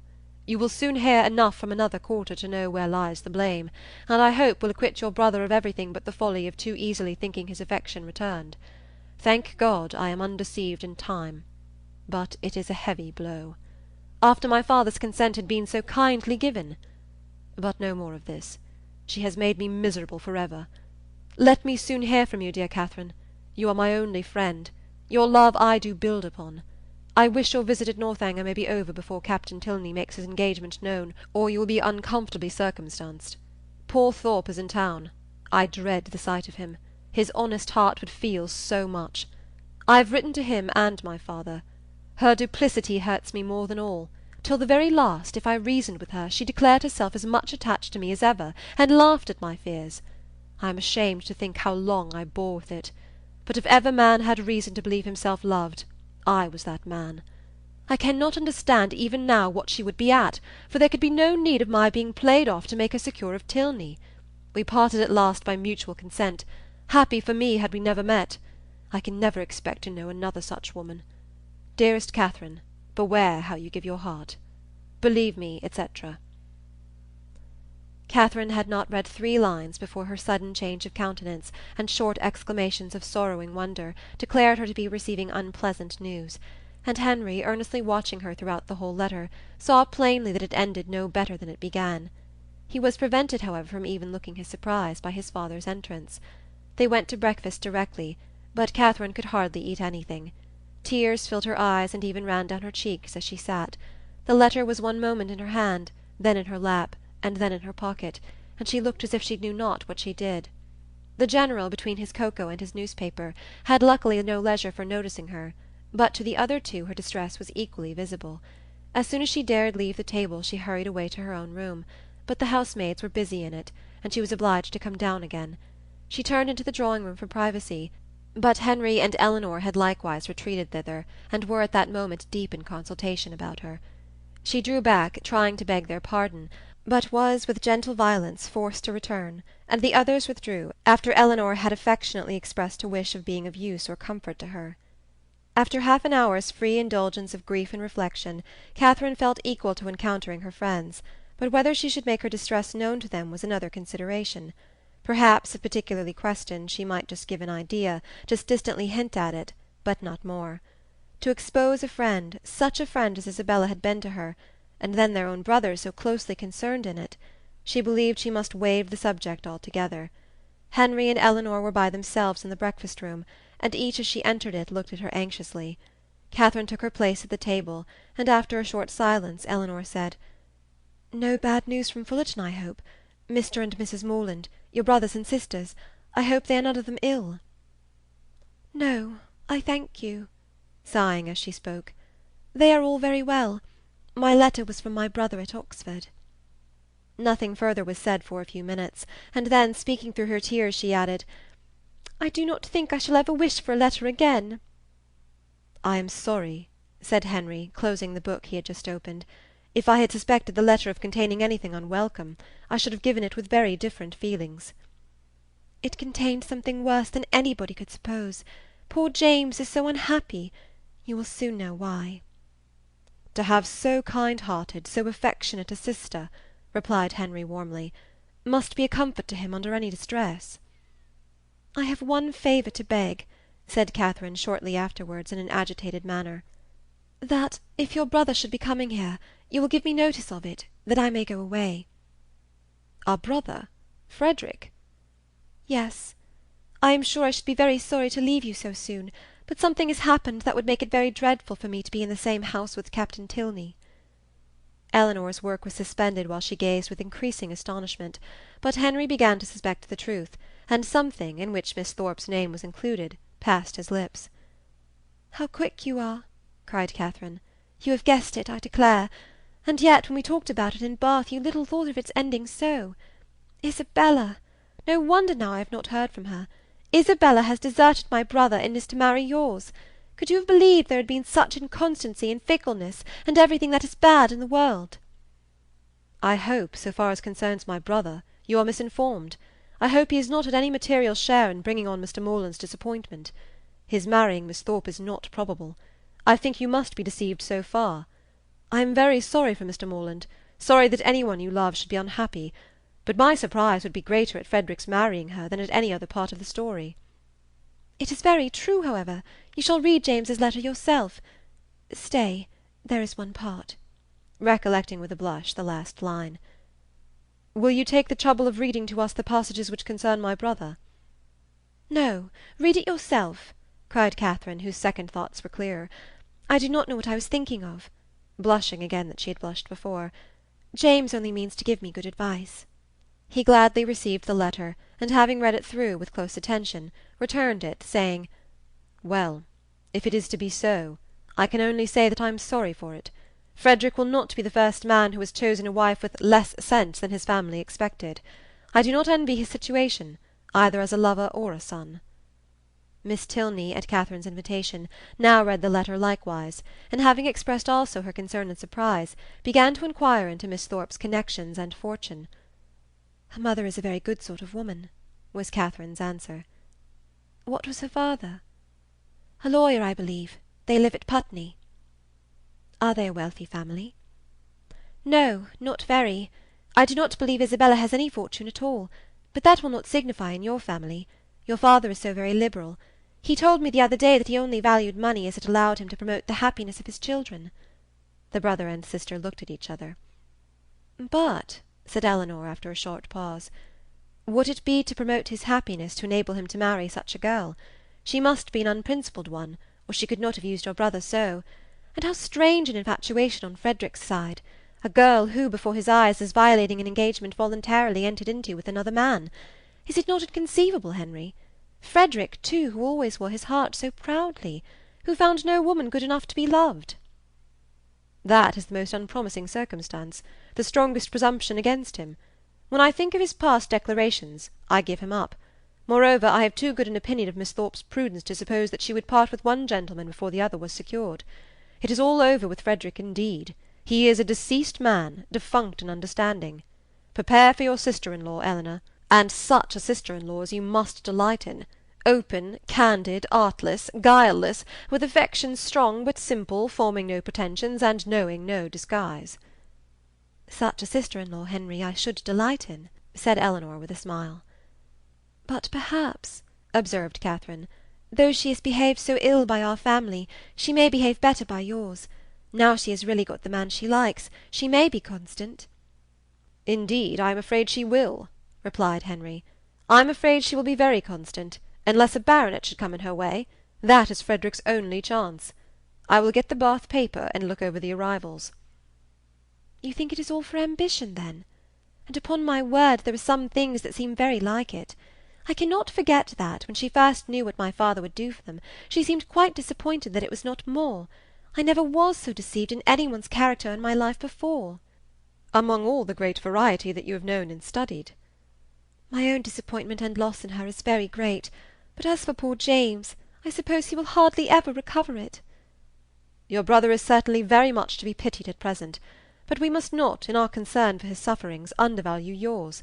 You feel, I suppose, that in losing Isabella you lose half yourself. You feel a void in your heart which nothing else can occupy. Society is becoming irksome. And as for the amusements in which you were wont to share at Bath, the very idea of them without her is abhorrent. You would not, for instance, now go to a ball for the world. You feel that you have no longer any friend to whom you can speak with unreserve, on whose regard you can place dependence, or whose counsel in any difficulty you could rely on. You feel all this? No, said Catherine, after a few moments' reflection. I do not. Ought I? To say the truth, though I am hurt and grieved, that I cannot still love her, that I am never to hear from her, perhaps never to see her again, I do not feel so very, very much afflicted as one would have thought. You feel, as you always do, what is most to the credit of human nature. Such feelings ought to be investigated, that they may know themselves. Catherine, by some chance or other, found her spirits so very much relieved by this conversation that she could not regret her being led on, though so unaccountably, to mention the circumstance which had produced it. Chapter 26. From this time the subject was frequently canvassed by the three young people, and Catherine found, with some surprise, that her two young friends were perfectly agreed in considering Isabella's want of consequence and fortune as likely to throw great difficulties in the way of her marrying their brother. Their persuasion that the General would, upon this ground alone, independent of the objection that might be raised against her character, oppose the connection, turned her feelings moreover with some alarm towards herself. She was as insignificant, and perhaps as portionless, as Isabella, and if the heir of the Tilney property had not grandeur and wealth enough in himself, at what point of interest were the demands of his younger brother to rest?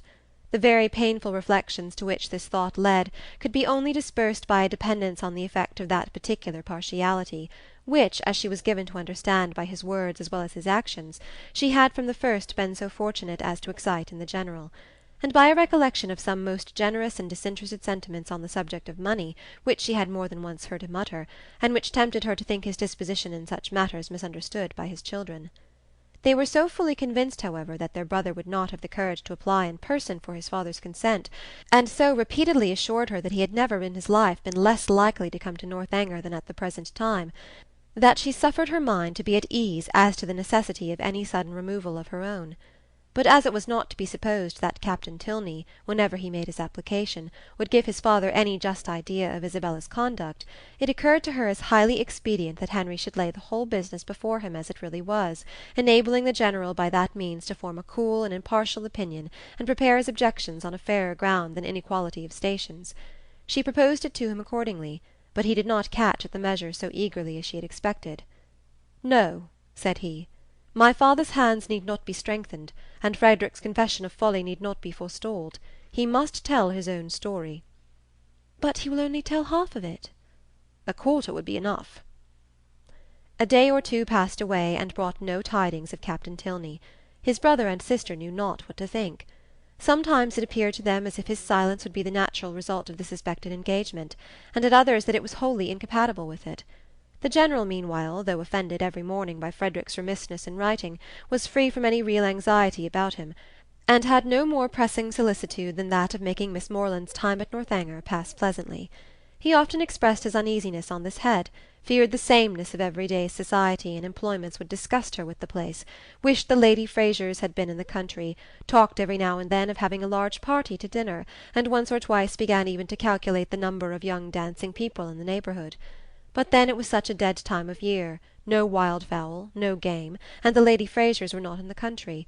And it all ended at last in his telling Henry one morning that when he next went to Woodston they would take him by surprise there some day or other, and eat their mutton with him. Henry was greatly honoured and very happy, and Catherine was quite delighted with the scheme. "And when do you think, sir, I may look forward to this pleasure? I must be at Woodston on Monday to attend the parish meeting, and shall probably be obliged to stay 2 or 3 days." "Well, well, we will take our chance some one of these days. There is no need to fix. You are not to put yourself at all out of your way.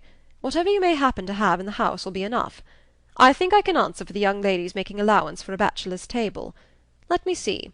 Monday will be a busy day with you. You will not come on Monday. And Tuesday will be a busy one with me. I expect my surveyor from Brookham with his report in the morning, and afterwards I cannot in decency fail attending the club. I really could not face my acquaintance if I stayed away now, for as I am known to be in the country, it would be taken exceedingly amiss. And it is a rule with me, Miss Morland, never to give offence to any of my neighbours, if a small sacrifice of time and attention can prevent it. They are a set of very worthy men. They have half a buck from Northanger twice a year, and I dine with them whenever I can. Tuesday, therefore, we may say is out of the question. But on Wednesday, I think, Henry, you may expect us. And we shall be with you early, that we may have time to look about us. 2 hours and 3/4 will carry us to Woodston, I suppose. We shall be in the carriage by 10, so about 1:15 on Wednesday you may look for us." A ball itself could not have been more welcome to Catherine than this little excursion, so strong was her desire to be acquainted with Woodston, and her heart was still bounding with joy when Henry, about an hour afterwards, came booted and great-coated into the room where she and Eleanor were sitting, and said, "I am come, young ladies, in a very moralizing strain, to observe that our pleasures in this world are always to be paid for, and that we often purchase them at a great disadvantage, giving ready-moneyed actual happiness for a draught on the future that may not be honoured. Witness myself at the present hour, because I am to hope for the satisfaction of seeing you at Woodston on Wednesday, which bad weather or 20 other causes may prevent, I must go away directly, 2 days before I intended it." "Go away?" said Catherine with a very long face. "And why?" "Why? How can you ask the question? Because no time is to be lost in frightening my old housekeeper out of her wits, because I must go and prepare a dinner for you, to be sure." "Oh, not seriously." "Ay, and sadly too, for I'd much rather stay." "But how can you think of such a thing, after what the General said, when he so particularly desired you not to give yourself any trouble, because anything would do?" Henry only smiled. "I am sure it is quite unnecessary upon your sister's account and mine. You must know it to be so, and the General made such a point of your providing nothing extraordinary. Besides, if he had not said half so much as he did, he has always such an excellent dinner at home, that sitting down to a middling one for 1 day could not signify." "I wish I could reason like you, for his sake and my own. Good-bye. As to-morrow is Sunday, Eleanor, I shall not return." He went, and it being at any time a much simpler operation to Catherine to doubt her own judgment than Henry's, she was very soon obliged to give him credit for being right, however disagreeable to her his going. But the inexplicability of the General's conduct dwelt much on her thoughts. That he was very particular in his eating, she had, by her own unassisted observation, already discovered. But why he should say one thing so positively and mean another all the while was most unaccountable. How were people at that rate to be understood? Who but Henry could have been aware of what his father was at? From Saturday to Wednesday, however, they were now to be without Henry. This was the sad finale of every reflection, and Captain Tilney's letter would certainly come in his absence, and Wednesday she was very sure would be wet. The past, present, and future were all equally in gloom. Her brother so unhappy, and her loss in Isabella so great, and Eleanor's spirits always affected by Henry's absence. What was there to interest or amuse her? She was tired of the woods and the shrubberies, always so smooth and so dry, and the Abbey in itself was no more to her now than any other house. The painful remembrance of the folly it had helped to nourish and perfect was the only emotion which could spring from a consideration of the building. What a revolution in her ideas! She who had so longed to be in an abbey. Now there was nothing so charming to her imagination as the unpretending comfort of a well-connected parsonage, something like Fullerton, but better. Fullerton had its faults, but Woodston probably had none. If Wednesday should ever come! It did come, and exactly when it might be reasonably looked for. It came, it was fine, and Catherine trod on air. By 10 o'clock the chaise and four conveyed the two from the Abbey, and after an agreeable drive of almost 20 miles, they entered Woodston, a large and populous village, in a situation not unpleasant. Catherine was ashamed to say how pretty she thought it, as the General seemed to think an apology necessary for the flatness of the country and the size of the village, but in her heart she preferred it to any place she had ever been at, and looked with great admiration at every neat house above the rank of a cottage, and at all the little chandlers' shops which they passed. At the further end of the village, and tolerably disengaged from the rest of it, stood the parsonage, a new-built substantial stone house, with its semicircular sweep and green gates, and as they drove up to the door, Henry, with the friends of his solitude, a large Newfoundland puppy and 2 or 3 terriers, was ready to receive and make much of them. Catherine's mind was too full, as she entered the house, for her either to observe or to say a great deal, and till called on by the General for her opinion of it, she had very little idea of the room in which she was sitting. Upon looking round it, then, she perceived in a moment that it was the most comfortable room in the world, but she was too guarded to say so, and the coldness of her praise disappointed him. "We are not calling it a good house," said he. "We are not comparing it with Fullerton and Northanger. We are considering it as a mere parsonage, small and confined, we allow, but decent, perhaps, and habitable, and altogether not inferior to the generality. Or, in other words, I believe there are few country parsonages in England half so good. It may admit of improvement, however. Far be it from me to say otherwise, and anything in reason, a beau thrown out perhaps, though between ourselves, if there is one thing more than another my aversion, it is a patched-on beau." Catherine did not hear enough of this speech to understand or be pained by it, and other subjects being studiously brought forward and supported by Henry, at the same time that a tray full of refreshments was introduced by his servant, the General was shortly restored to his complacency, and Catherine to all her usual ease of spirits. The room in question was of a commodious, well-proportioned size, and handsomely fitted up as a dining-parlour, and on their quitting it to walk round the grounds, she was shown, first into a smaller apartment, belonging peculiarly to the master of the house, and made unusually tidy on the occasion, and afterwards into what was to be the drawing-room, with the appearance of which, though unfurnished, Catherine was delighted enough even to satisfy the General. It was a prettily shaped room, the windows reaching to the ground and the view from them pleasant, though only over green meadows, and she expressed her admiration at the moment with all the honest simplicity with which she felt it. "Oh, why do not you fit up this room, Mr. Tilney? What a pity not to have it fitted up! It is the prettiest room that ever I saw. It is the prettiest room in the world." "I trust," said the General, with a most satisfied smile, "that it will be very speedily furnished. It waits only for a lady's taste." "Well, if it was my house, I should never sit anywhere else. Oh, what a sweet little cottage there is among the trees! Apple trees, too. It is the prettiest cottage." "You like it? You approve it as an object. It is enough. Henry, remember that Robinson has spoken to about it. The cottage remains." Such a compliment recalled all Catherine's consciousness, and silenced her directly, and though pointedly applied to by the General for her choice of the prevailing colour of the paper and hangings, nothing like an opinion on the subject could be drawn from her. The influence of fresh objects and fresh air, however, was of great use in dissipating these embarrassing associations, and having reached the ornamental part of the premises, consisting of a walk round 2 sides of a meadow, on which Henry's genius had begun to act about half a year ago, she was sufficiently recovered to think it prettier than any pleasure ground she had ever been in before, though there was not a shrub in it higher than the green bench in the corner.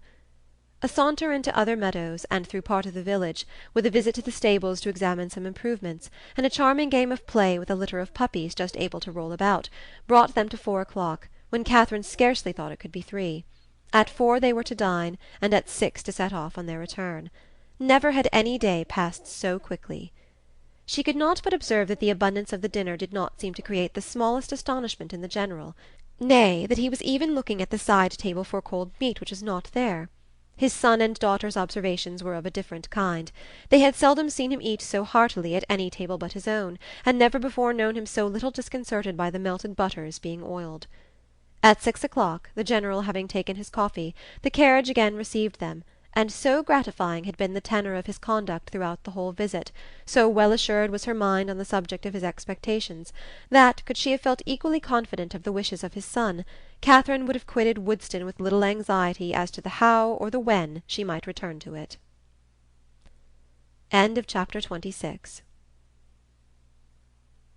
Chapter 27. The next morning brought the following very unexpected letter from Isabella. Bath, April. My dearest Catherine, I received your 2 kind letters with the greatest delight, and have 1,000 apologies to make for not answering them sooner. I really am quite ashamed of my idleness, but in this horrid place one can find time for nothing. I have had my pen in my hand to begin a letter to you almost every day since you left Bath, but have always been prevented by some silly trifle or other. Pray write to me soon, and direct my own home. Thank God we leave this vile place to-morrow. Since you went away I have had no pleasure in it. The dust is beyond anything, and everybody one cares for is gone. I believe if I could see you I should not mind the rest, for you are dearer to me than anybody can conceive.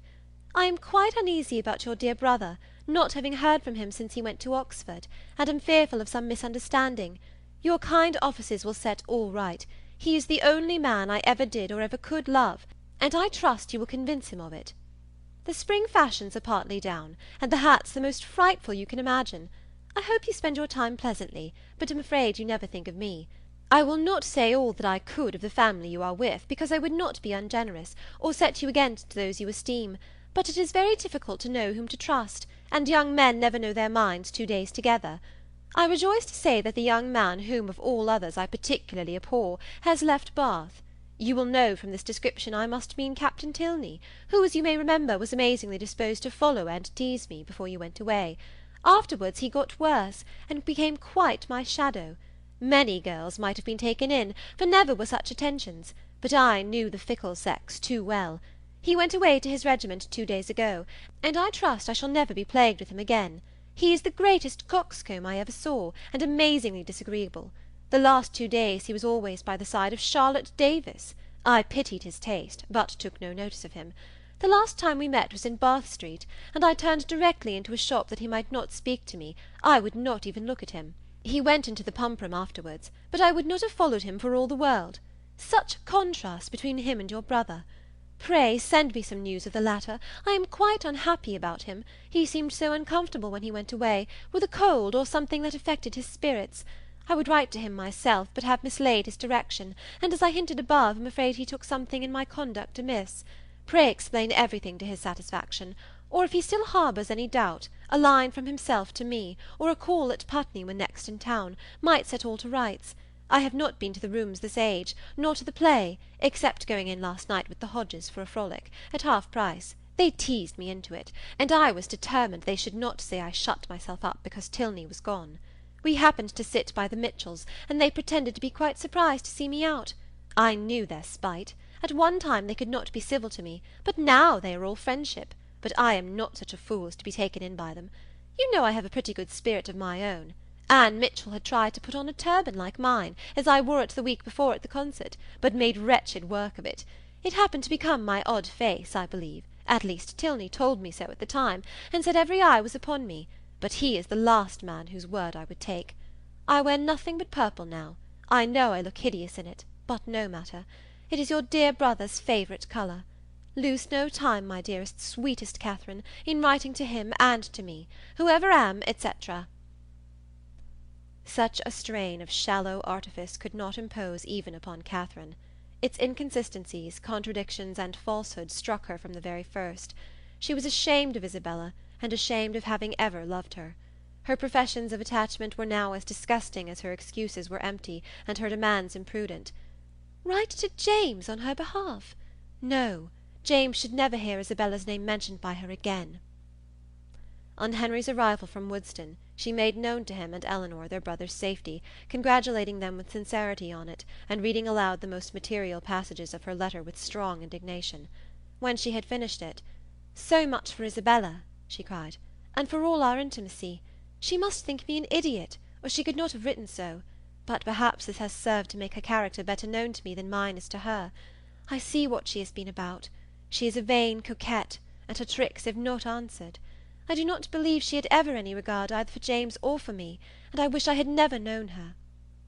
"It will soon be as if you never had," said Henry. "There is but one thing that I cannot understand. I see that she has had designs on Captain Tilney which have not succeeded, but I do not understand what Captain Tilney has been about all this time. Why should he pay her such attentions as to make her quarrel with my brother, and then fly off himself?" "I have very little to say for Frederick's motives, such as I believe them to have been. He has his vanities as well as Miss Thorpe, and the chief difference is, that, having a stronger head, they have not yet injured himself. If the effect of his behaviour does not justify him with you, we had better not seek after the cause." "Then you do not suppose he ever really cared about her?" "I am persuaded that he never did." "And only made believe to do so for mischief's sake?" Henry bowed his assent. "Well, then, I must say that I do not like him at all. Though it has turned out so well for us, I do not like him at all. As it happens, there is no great harm done, because I do not think Isabella has any heart to lose. But suppose he had made her very much in love with him?" "But we must first suppose Isabella to have had a heart to lose, consequently to have been a very different creature, and in that case she would have met with very different treatment." "It is very right that you should stand by your brother." "And if you would stand by yours, you would not be much distressed by the disappointment of Miss Thorpe. But your mind is warped by an innate principle of general integrity, and therefore not accessible to the cool reasonings of family partiality, or a desire of revenge." Catherine was complimented out of further bitterness. Frederick could not be unpardonably guilty, while Henry made himself so agreeable. She resolved on not answering Isabella's letter, and tried to think no more of it.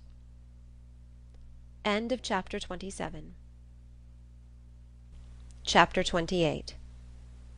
Soon after this the General found himself obliged to go to London for a week, and he left Northanger earnestly regretting that any necessity should rob him even for an hour of Miss Morland's company, and anxiously recommending the study of her comfort and amusement to his children as their chief object in his absence. His departure gave Catherine the first experimental conviction that a loss may be sometimes a gain. The happiness with which their time now passed, every employment voluntary, every laugh indulged, every meal a scene of ease and good humour, walking where they liked and when they liked, their hours, pleasures, and fatigues at their own command, made her thoroughly sensible of the restraint which the General's presence had imposed, and most thankfully feel their present release from it. Such ease and such delights made her love the place and the people more and more every day, and had it not been for a dread of its soon becoming expedient to leave the one, and an apprehension of not being equally beloved by the other, she would at each moment of each day have been perfectly happy. But she was now in the 4th week of her visit.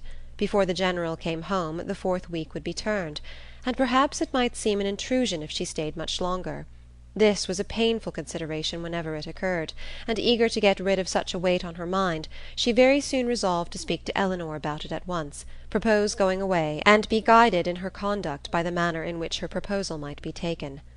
Aware that if she gave herself much time, she might feel it difficult to bring forward so unpleasant a subject, she took the first opportunity of being suddenly alone with Eleanor, and of Eleanor's being in the middle of a speech about something very different, to start forth her obligation of going away very soon. Eleanor looked and declared herself much concerned. She had "hoped for the pleasure of her company for a much longer time, had been misled, perhaps by her wishes, to suppose that a much longer visit had been promised, and could not but think that if Mr. and Mrs. Morland were aware of the pleasure it was to have her there, they would be too generous to hasten her return." Catherine explained, "Oh, as to that, papa and mamma were in no hurry at all. As long as she was happy, they would be always satisfied." "Then why, might she ask, in such a hurry herself to leave them?" "Oh, because she had been there so long." "Nay, if you can use such a word, I can urge you no farther. If you think it long." "Oh, no, I do not indeed. For my own pleasure I could stay with you as long again." And it was directly settled that, till she had, her leaving them was not even to be thought of. In having this cause of uneasiness so pleasantly removed, the force of the other was likewise weakened. The kindness, the earnestness of Eleanor's manner in pressing her to stay, and Henry's gratified look on being told that her stay was determined, were such sweet proofs of her importance with them, as left her only just so much solicitude as the human mind can never do comfortably without. She did, almost always, believe that Henry loved her, and quite always that his father and sister loved and even wished her to belong to them, and believing so far, her doubts and anxieties were merely sportive irritations. Henry was not able to obey his father's injunction of remaining wholly at Northanger in attendance on the ladies, during his absence in London, the engagements of his curate at Woodstock obliging him to leave them on Saturday for a couple of nights. His loss was not now what it had been while the General was at home. It lessened their gaiety, but did not ruin their comfort; and the two girls, agreeing in occupation and improving in intimacy, found themselves so well sufficient for the time to themselves that it was 11 o'clock, rather a late hour at the Abbey, before they quitted the supper-room on the day of Henry's departure. They had just reached the head of the stairs when it seemed, as far as the thickness of the walls would allow them to judge, that a carriage was driving up to the door, and the next moment confirmed the idea by the loud noise of the house-bell. After the first perturbation of surprise had passed away, in a "Good heaven, what can be the matter?" it was quickly decided by Eleanor to be her eldest brother, whose arrival was often as sudden, if not quite so unseasonable, and accordingly she hurried down to welcome him. Catherine walked on to her chamber, making up her mind as well as she could to a further acquaintance with Captain Tilney, and comforting herself under the unpleasant impression his conduct had given her, and the persuasion of his being by far too fine a gentleman to approve of her, that at least they should not meet under such circumstances as would make their meeting materially painful. She trusted he would never speak of Miss Thorpe, and indeed, as he must by this time be ashamed of the part he had acted, there could be no danger of it; and as long as all mention of Bath scenes were avoided, she thought she could behave to him very civilly. In such considerations time passed away, and it was certainly in his favour that Eleanor should be so glad to see him, and have so much to say, for half an hour was almost gone since his arrival, and Eleanor did not come up. At that moment Catherine thought she heard her step in the gallery, and listened for its continuance, but all was silent. Scarcely, however, had she convicted her fancy of error, when the noise of something moving close to her door made her start. It seemed as if someone was touching the very doorway, and in another moment a slight motion of the lock proved that some hand must be on it. She trembled a little at the idea of anyone's approaching so cautiously, but resolving not to be again overcome by trivial appearances of alarm, or misled by a raised imagination, she stepped quietly forward, and opened the door. Eleanor, and only Eleanor, stood there. Catherine's spirits, however, were tranquillized but for the instant, for Eleanor's cheeks were pale, and her manner greatly agitated. Though evidently intending to come in, it seemed an effort to enter the room, and a still greater to speak when there. Catherine, supposing some uneasiness on Captain Tilney's account, could only express her concern by silent attention, obliged her to be seated, rubbed her temples with lavender water, and hung over her with affectionate solicitude. "My dear Catherine, you must not indeed," were Eleanor's first connected words. "I am quite well. This kindness distracts me. I cannot bear it. I come to you on such an errand." "Errand? To me?" "How shall I tell you? Oh, how shall I tell you?" A new idea now darted into Catherine's mind, and turning as pale as her friend, she exclaimed, "'Tis a messenger from Woodstock." "You are mistaken indeed," returned Eleanor, looking at her most compassionately. "It is no one from Woodstock. It is my father himself." Her voice faltered, and her eyes were turned to the ground as she mentioned his name. His unlooked-for return was enough in itself to make Catherine's heart sink, and for a few moments she hardly supposed there were anything worse to be told. She said nothing, and Eleanor, endeavouring to collect herself and speak with firmness, but with eyes still cast down, soon went on. "You are too good, I am sure, to think the worse of me for the part I am obliged to perform. I am indeed a most unwilling messenger. After what has so lately passed, so lately been settled between us, how joyfully, how thankfully on my side, as to your continuing here as I hoped for many, many weeks longer, how can I tell you that your kindness is not to be accepted, and that the happiness your company has hitherto given us is to be repaid by— But I must not trust myself with words. My dear Catherine, we are to part. My father has recollected an engagement that takes our whole family away on Monday. We are going to Lord Longtown's, near Hereford, for a fortnight. Explanation and apology are equally impossible. I cannot attempt either." "My dear Eleanor," cried Catherine, suppressing her feelings as well as she could, "do not be so distressed. A second engagement must give way to a first. I am very, very sorry we are to part, so soon, and so suddenly too, but I am not offended, indeed I am not. I can finish my visit here, you know, at any time, or I hope you will come to me. Can you, when you return from this Lord's, come to Fullerton?" "It will not be in my power, Catherine." "Oh, come when you can, then." Eleanor made no answer, and Catherine's thoughts recurring to something more directly interesting, she added, thinking aloud, "Monday? So soon as Monday? And you will go? Well, I am certain of... I shall be able to take leave, however. I need not go till just before you do, you know. Do not be distressed, Eleanor. I can go on Monday very well. My father and mother's having no notice of it is of very little consequence. The General will send a servant with me, I dare say, half the way, and then I shall soon be at Salisbury, and then I am only 9 miles from home." "Ah, Catherine, were it settled so, it would be somewhat less intolerable, though in such common attentions you would have received but half what you ought. But how can I tell you? To-morrow morning is fixed for your leaving us, and not even the hour is left to your choice. The very carriage is ordered, and will be here at 7 o'clock, and no servant will be offered you." Catherine sat down, breathless and speechless. "I could hardly believe my senses when I heard it, and no displeasure, no resentment that you can feel at this moment, however justly great, can be more than I myself. But I must not talk of what I felt. Oh, that I could suggest anything in extenuation! Good God! What will your father and mother say? After courting you from the protection of real friends to this, almost double distance from your home, to have you driven out of the house without the considerations even of decent civility. Dear, dear Catherine, in being the bearer of such a message, I seem guilty myself of all its insult. Yet I trust you will acquit me, for you must have been long enough in this house to see that I am but a nominal mistress of it, that my real power is nothing." "Have I offended the General?" said Catherine in a faltering voice. "Alas! For my feelings as a daughter, all that I know, all that I answer for, is that you can have given him no just cause of offence. He certainly is greatly, very greatly discomposed. I have seldom seen him more so. His temper is not happy, and something has now occurred to ruffle it in an uncommon degree. Some disappointment, some vexation, which just at this moment seems important, but which I can hardly suppose you to have any concern in, for how is it possible?" It was with pain that Catherine could speak at all, and it was only for Eleanor's sake that she attempted it. "I am sure," said she, "I am very sorry if I have offended him. It was the last thing I would willingly have done. But do not be unhappy, Eleanor. An engagement, you know, must be kept. I am only sorry it was not recollected sooner, that I might have written home. But it is of very little consequence."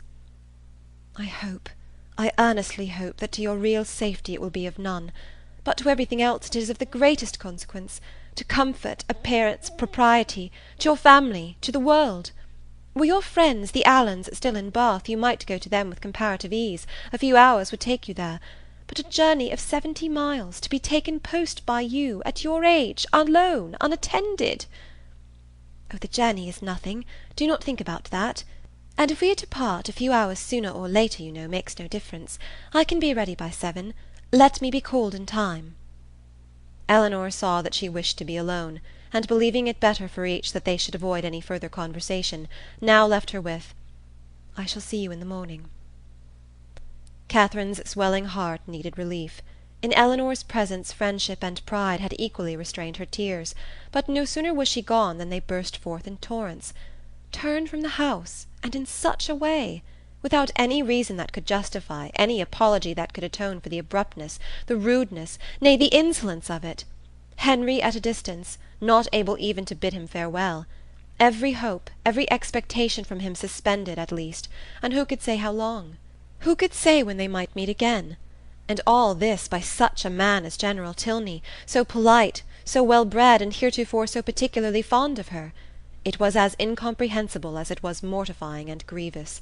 From what it could arise, and where it would end, were considerations of equal perplexity and alarm.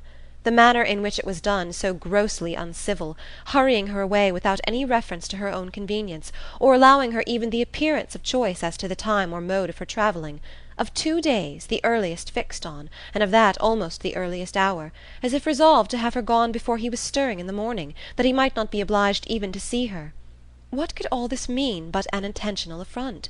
By some means or other she must have had the misfortune to offend him. Eleanor had wished to spare her from so painful a notion, but Catherine could not believe it possible that any injury or any misfortune could provoke such ill will against a person not connected, or at least not supposed to be connected with it. Heavily passed the night. Sleep, or repose that deserved the name of sleep, was out of the question. That room, in which her disturbed imagination had tormented her on her first arrival, was again the scene of agitated spirits and unquiet slumbers. Yet how different now the source of her inquietude from what it had been then, how mournfully superior in reality and substance! Her anxiety had foundation in fact, her fears in probability, and with a mind so occupied in the contemplation of actual and natural evil, the solitude of her situation, the darkness of her chamber, the antiquity of the building, were felt and considered without the smallest emotion, and though the wind was high, and often produced strange and sudden noises throughout the house, she heard it all as she lay awake, hour after hour, without curiosity or terror. Soon after 6 Eleanor entered her room, eager to show attention or give assistance where it was possible, but very little remained to be done. Catherine had not loitered; she was almost dressed, and her packing almost finished. The possibility of some conciliatory message from the General occurred to her as his daughter appeared. What so natural as that anger should pass away and repentance succeed it? And she only wanted to know how far, after what had passed, an apology might properly be received by her. But the knowledge would have been useless here. It was not called for. Neither clemency nor dignity was put to the trial. Eleanor brought no message. Very little passed between them on meeting. Each found her greatest safety in silence, and few and trivial were the sentences exchanged while they remained upstairs, Catherine in busy agitation completing her dress, and Eleanor with more goodwill than experience intent upon filling the trunk. When everything was done they left the room, Catherine lingering only half a minute behind her friend to throw a parting glance on every well-known cherished object, and went down to the breakfast-parlour, where breakfast was prepared. She tried to eat, as well to save herself from the pain of being urged as to make her friend comfortable, but she had no appetite, and could not swallow many mouthfuls. The contrast between this and her last breakfast in that room gave her fresh misery, and strengthened her distaste for everything before her. It was not 24 hours ago since they had met there to the same repast, but in circumstances how different! With what cheerful ease, what happy, though false, security, had she then looked around her, enjoying everything present, and fearing little in future, beyond Henry's going to Woodston for a day. Happy, happy breakfast! For Henry had been there. Henry had sat by her and helped her. These reflections were long indulged undisturbed by any address from her companion, who sat as deep in thought as herself, and the appearance of the carriage was the first thing to startle and recall them to the present moment. Catherine's colour rose at the sight of it, and the indignity with which she was treated, striking at that instant on her mind with peculiar force, made her for a short time sensible only of resentment. Eleanor seemed now impelled into resolution and speech. "You must write to me, Catherine," she cried. "You must let me hear from you as soon as possible. Till I know you to be safe at home I shall not have an hour's comfort. For one letter, at all risks, at all hazards, I must entreat. Let me have the satisfaction of knowing that you are safe at Fullerton, and have found your family well, and then, till I can ask for your correspondence as I ought to do, I will not expect more. Direct to me at Lord Longtown's, and I must ask it, under cover, to Alice." "No, Eleanor, if you are not allowed to receive a letter from me, I am sure I had better not write. There can be no doubt of my getting home safe." Eleanor only replied, "I cannot wonder at your feelings. I will not importune you. I will trust to your own kindness of heart when I am at a distance from you." But this, with the look of sorrow accompanying it, was enough to melt Catherine's pride in a moment, and she instantly said, "Oh, Eleanor, I will write to you indeed." There was yet another point which Miss Tilney was anxious to settle, though somewhat embarrassed in speaking of. It had occurred to her that after so long an absence from home, Catherine might not be provided with money enough for the expenses of her journey, and upon suggesting it to her with most affectionate offers of accommodation, it proved to be exactly the case. Catherine had never thought on the subject till that moment, but upon examining her purse was convinced that but for this kindness of her friend she might have been turned from the house without even the means of getting home, and the distress in which she must have been thereby involved filling the minds of both, scarcely another word was said by either during the time of their remaining together. Short, however, was that time.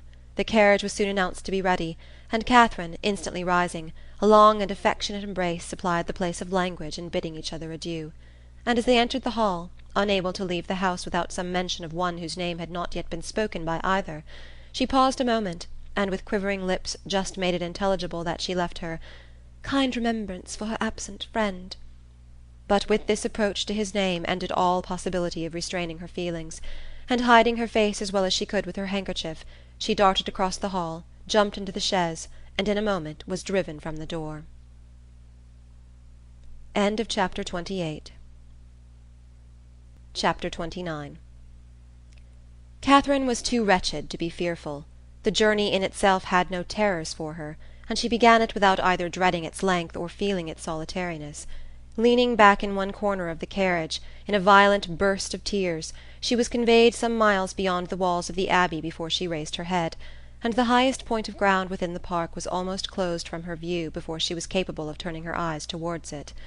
Unfortunately, the road she now travelled was the same which only 10 days ago she had so happily passed along in going to and from Woodston, and for 14 miles every bitter feeling was rendered more severe by the review of objects on which she had first looked under impressions so different.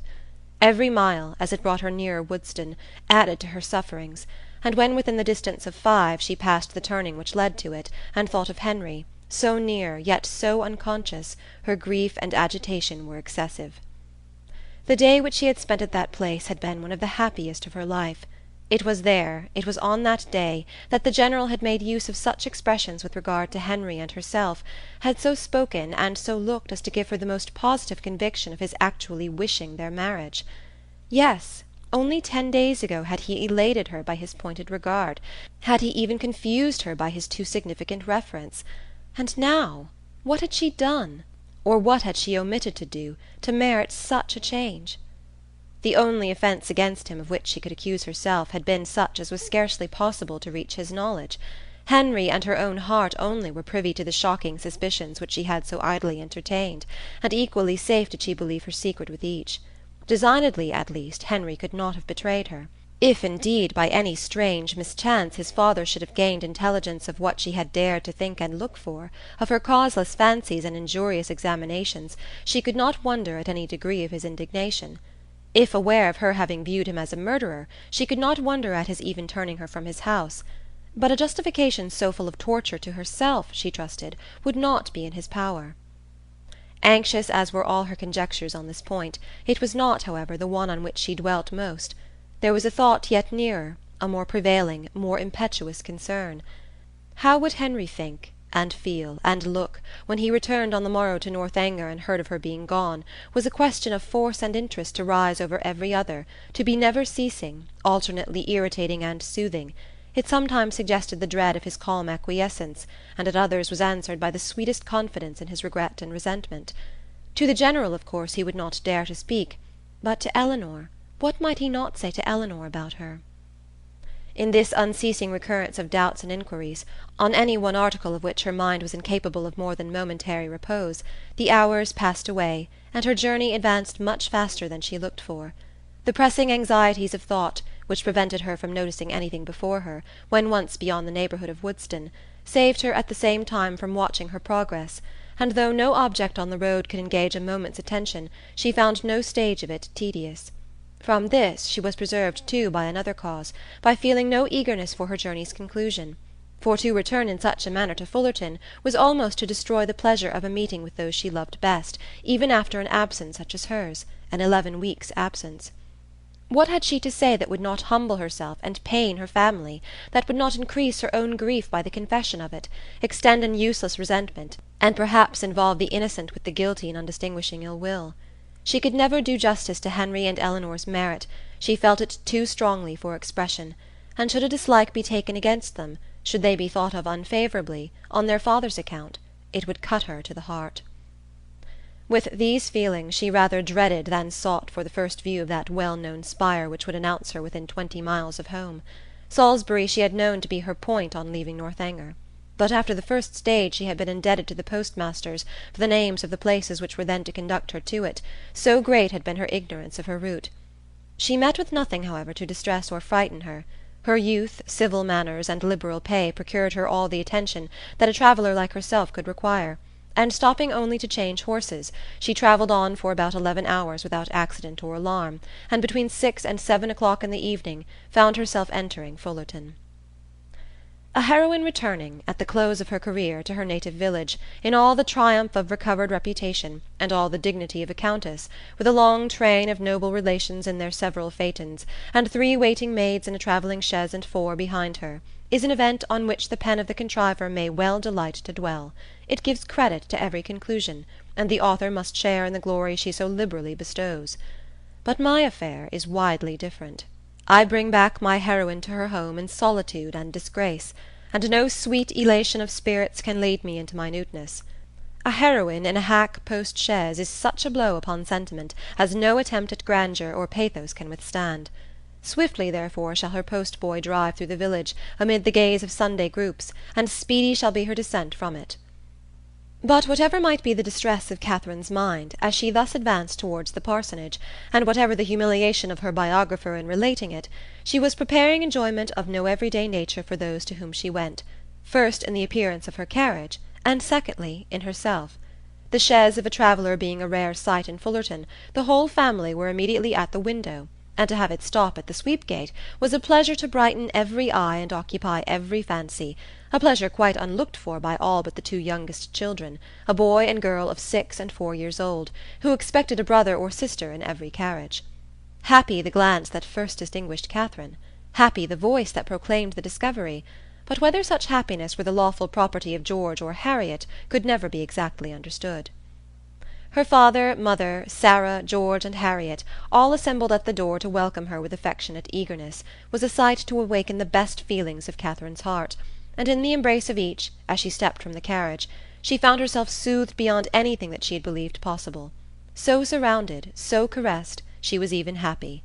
In the joyfulness of family love everything for a short time was subdued, and the pleasure of seeing her, leaving them at first little leisure for calm curiosity, they were all seated round the tea-table, which Mrs. Morland had hurried for the comfort of the poor traveller, whose pale and jaded looks soon caught her notice, before any inquiry so direct as to demand a positive answer was addressed to her. Reluctantly, and with much hesitation, did she then begin what might perhaps, at the end of half an hour, be termed by the courtesy of her hearers an explanation. But scarcely within that time could they at all discover the cause or collect the particulars of her sudden return. They were far from being an irritable race, far from any quickness in catching, or bitterness in resenting, affronts. But here, when the whole was unfolded, was an insult not to be overlooked, nor for the first half-hour to be easily pardoned. Without suffering any romantic alarm, in the consideration of their daughter's long and lonely journey, Mr. and Mrs. Morland could not but feel that it might have been productive of much unpleasantness to her, that it was what they could never have voluntarily suffered, and that, in forcing her on such a measure, General Tilney had acted neither honourably nor feelingly, neither as a gentleman nor as a parent.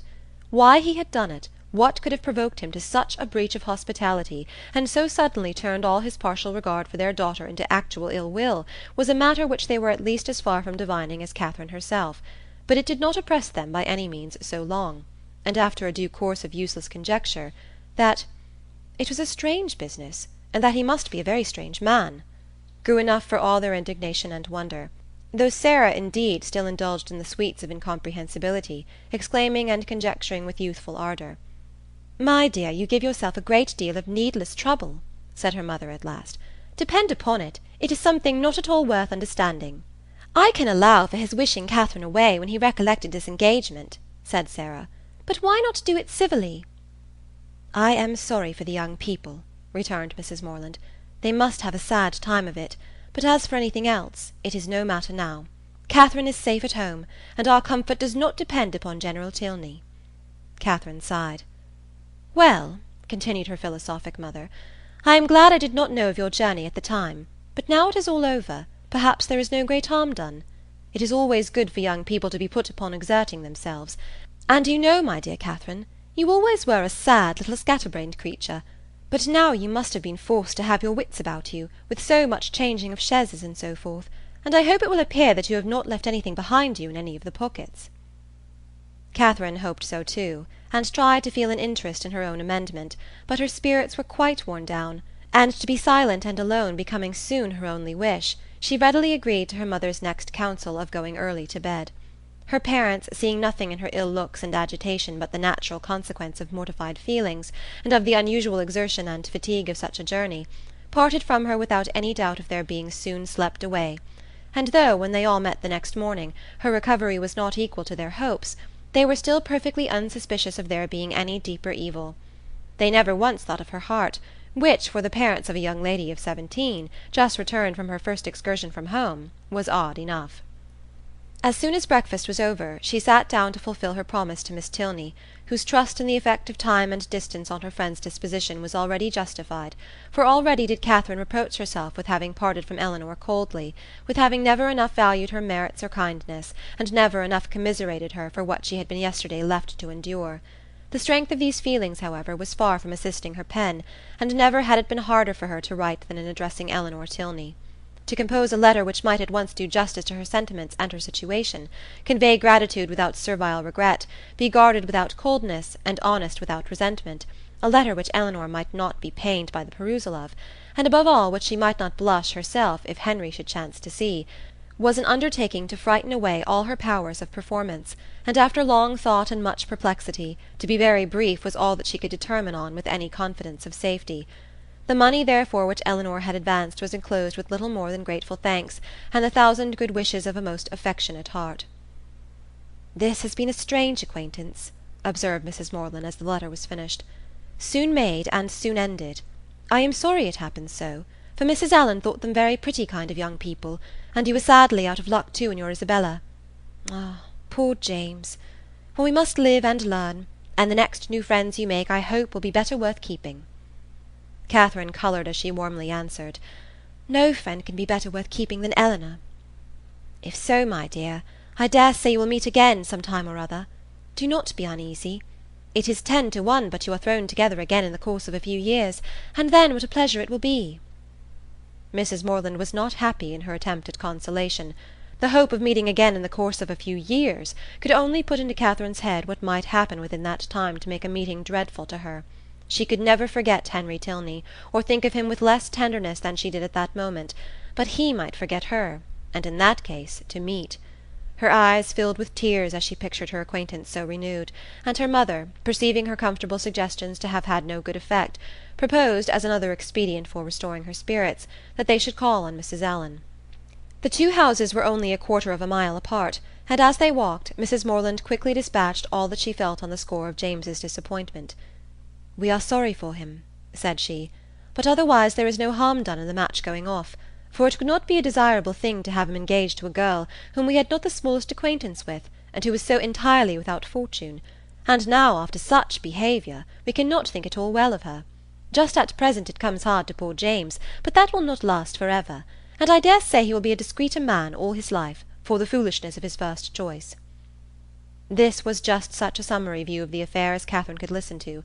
Another sentence might have endangered her complacence, and made her reply less rational; for soon were all her thinking powers swallowed up in the reflection of her own change of feelings and spirits since last she had trodden that well-known road. It was not 3 months ago since, wild with joyful expectation, she had there run backwards and forwards some 10 times a day, with a heart light, gay, and independent, looking forward to pleasures untasted and unalloyed, and free from the apprehension of evil as from the knowledge of it.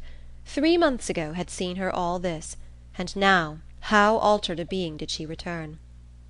She was received by the Allens with all the kindness which her unlooked-for appearance, acting on a steady affection, would naturally call forth, and great was their surprise, and warm their displeasure, on hearing how she had been treated, though Mrs. Morland's account of it was no inflated representation, no studied appeal to their passions. "Catherine took us quite by surprise yesterday evening," said she. "She travelled all the way post by herself, and knew nothing of coming till Saturday night, for General Tilney, from some odd fancy or other, all of a sudden grew tired of having her there, and almost turned her out of the house. Very unfriendly, certainly, and he must be a very odd man, but we are so glad to have her amongst us again, and it is a great comfort to find that she is not a poor helpless creature, but can shift very well for herself." Mr. Allen expressed himself on the occasion with the reasonable resentment of a sensible friend, and Mrs. Allen thought his expressions quite good enough to be immediately made use of again by herself. His wonder, his conjectures, and his explanations became in succession hers, with the addition of this single remark: I really have not patience with the General," to fill up every accidental pause, and "I really have not patience with the General," was uttered twice after Mr. Allen left the room, without any relaxation of anger, or any material digression of thought. A more considerable degree of wandering attended the third repetition, and after completing the fourth, she immediately added, "Only think, my dear, of my having got that frightful great rent in my best Mechlin so charmingly mended, before I left Bath, that one can hardly see where it was. I must show it to you some day or other. Bath is a nice place, Catherine, after all. I assure you I did not above half like coming away. Mrs. Thorpe's being there was such a comfort to us, was not it? You know, you and I were quite forlorn at first." "Yes, but that did not last long," said Catherine, her eyes brightening at the recollection of what had first given spirit to her existence there. "Very true. We soon met with Mrs. Thorpe, and then we wanted for nothing. My dear, do not you think these silk gloves wear very well? I put them on new the first time of our going to the lower rooms, you know, and I have worn them a great deal since. Do you remember that evening?" "Do I? Oh, perfectly." "It was very agreeable, was it not? Mr. Tilney drank tea with us, and I always thought him a great addition, he is so very agreeable. I have a notion you danced with him, but am not quite sure. I remember I had my favourite gown on." Catherine could not answer, and after a short trial of other subjects, Mrs. Allen again returned to, "I really have not patience with the General, such an agreeable worthy man as he seemed to be. I do not suppose, Mrs. Morland, you ever saw a better bred man in your life. His lodgings were taken the very day after he left them, Catherine. But no wonder. Milsom Street, you know." As they walked home again, Mrs. Morland endeavoured to impress on her daughter's mind the happiness of having such steady well-wishers as Mr. and Mrs. Allen, and the very little consideration which the neglect or unkindness of slight acquaintances like the Tilneys ought to have with her, while she could preserve the good opinion and affection of her earliest friends. There was a great deal of good sense in all this, but there are some situations of the human mind in which good sense has very little power, and Catherine's feelings contradicted almost every position her mother advanced. It was upon the behaviour of these very slight acquaintances that all her present happiness depended, and while Mrs. Morland was successfully confirming her own opinions by the justness of her own representations, Catherine was silently reflecting that now Henry must have arrived at Northanger, now he must have heard of her departure, and now, perhaps, they were all setting off for Hereford. Chapter 29. Chapter 30. Catherine's disposition was not naturally sedentary, nor had her habits been ever very industrious, but whatever might hitherto have been her defects of that sort, her mother could not but perceive them now to be greatly increased. She could neither sit still nor employ herself for 10 minutes together, walking round the garden and orchard again and again, as if nothing but motion was voluntary, and it seemed as if she could even walk about the house rather than remain fixed for any time in the parlour. Her loss of spirits was a yet greater alteration. In her rambling and her idleness she might only be a caricature of herself, but in her silence and sadness she was the very reverse of all that she had been before.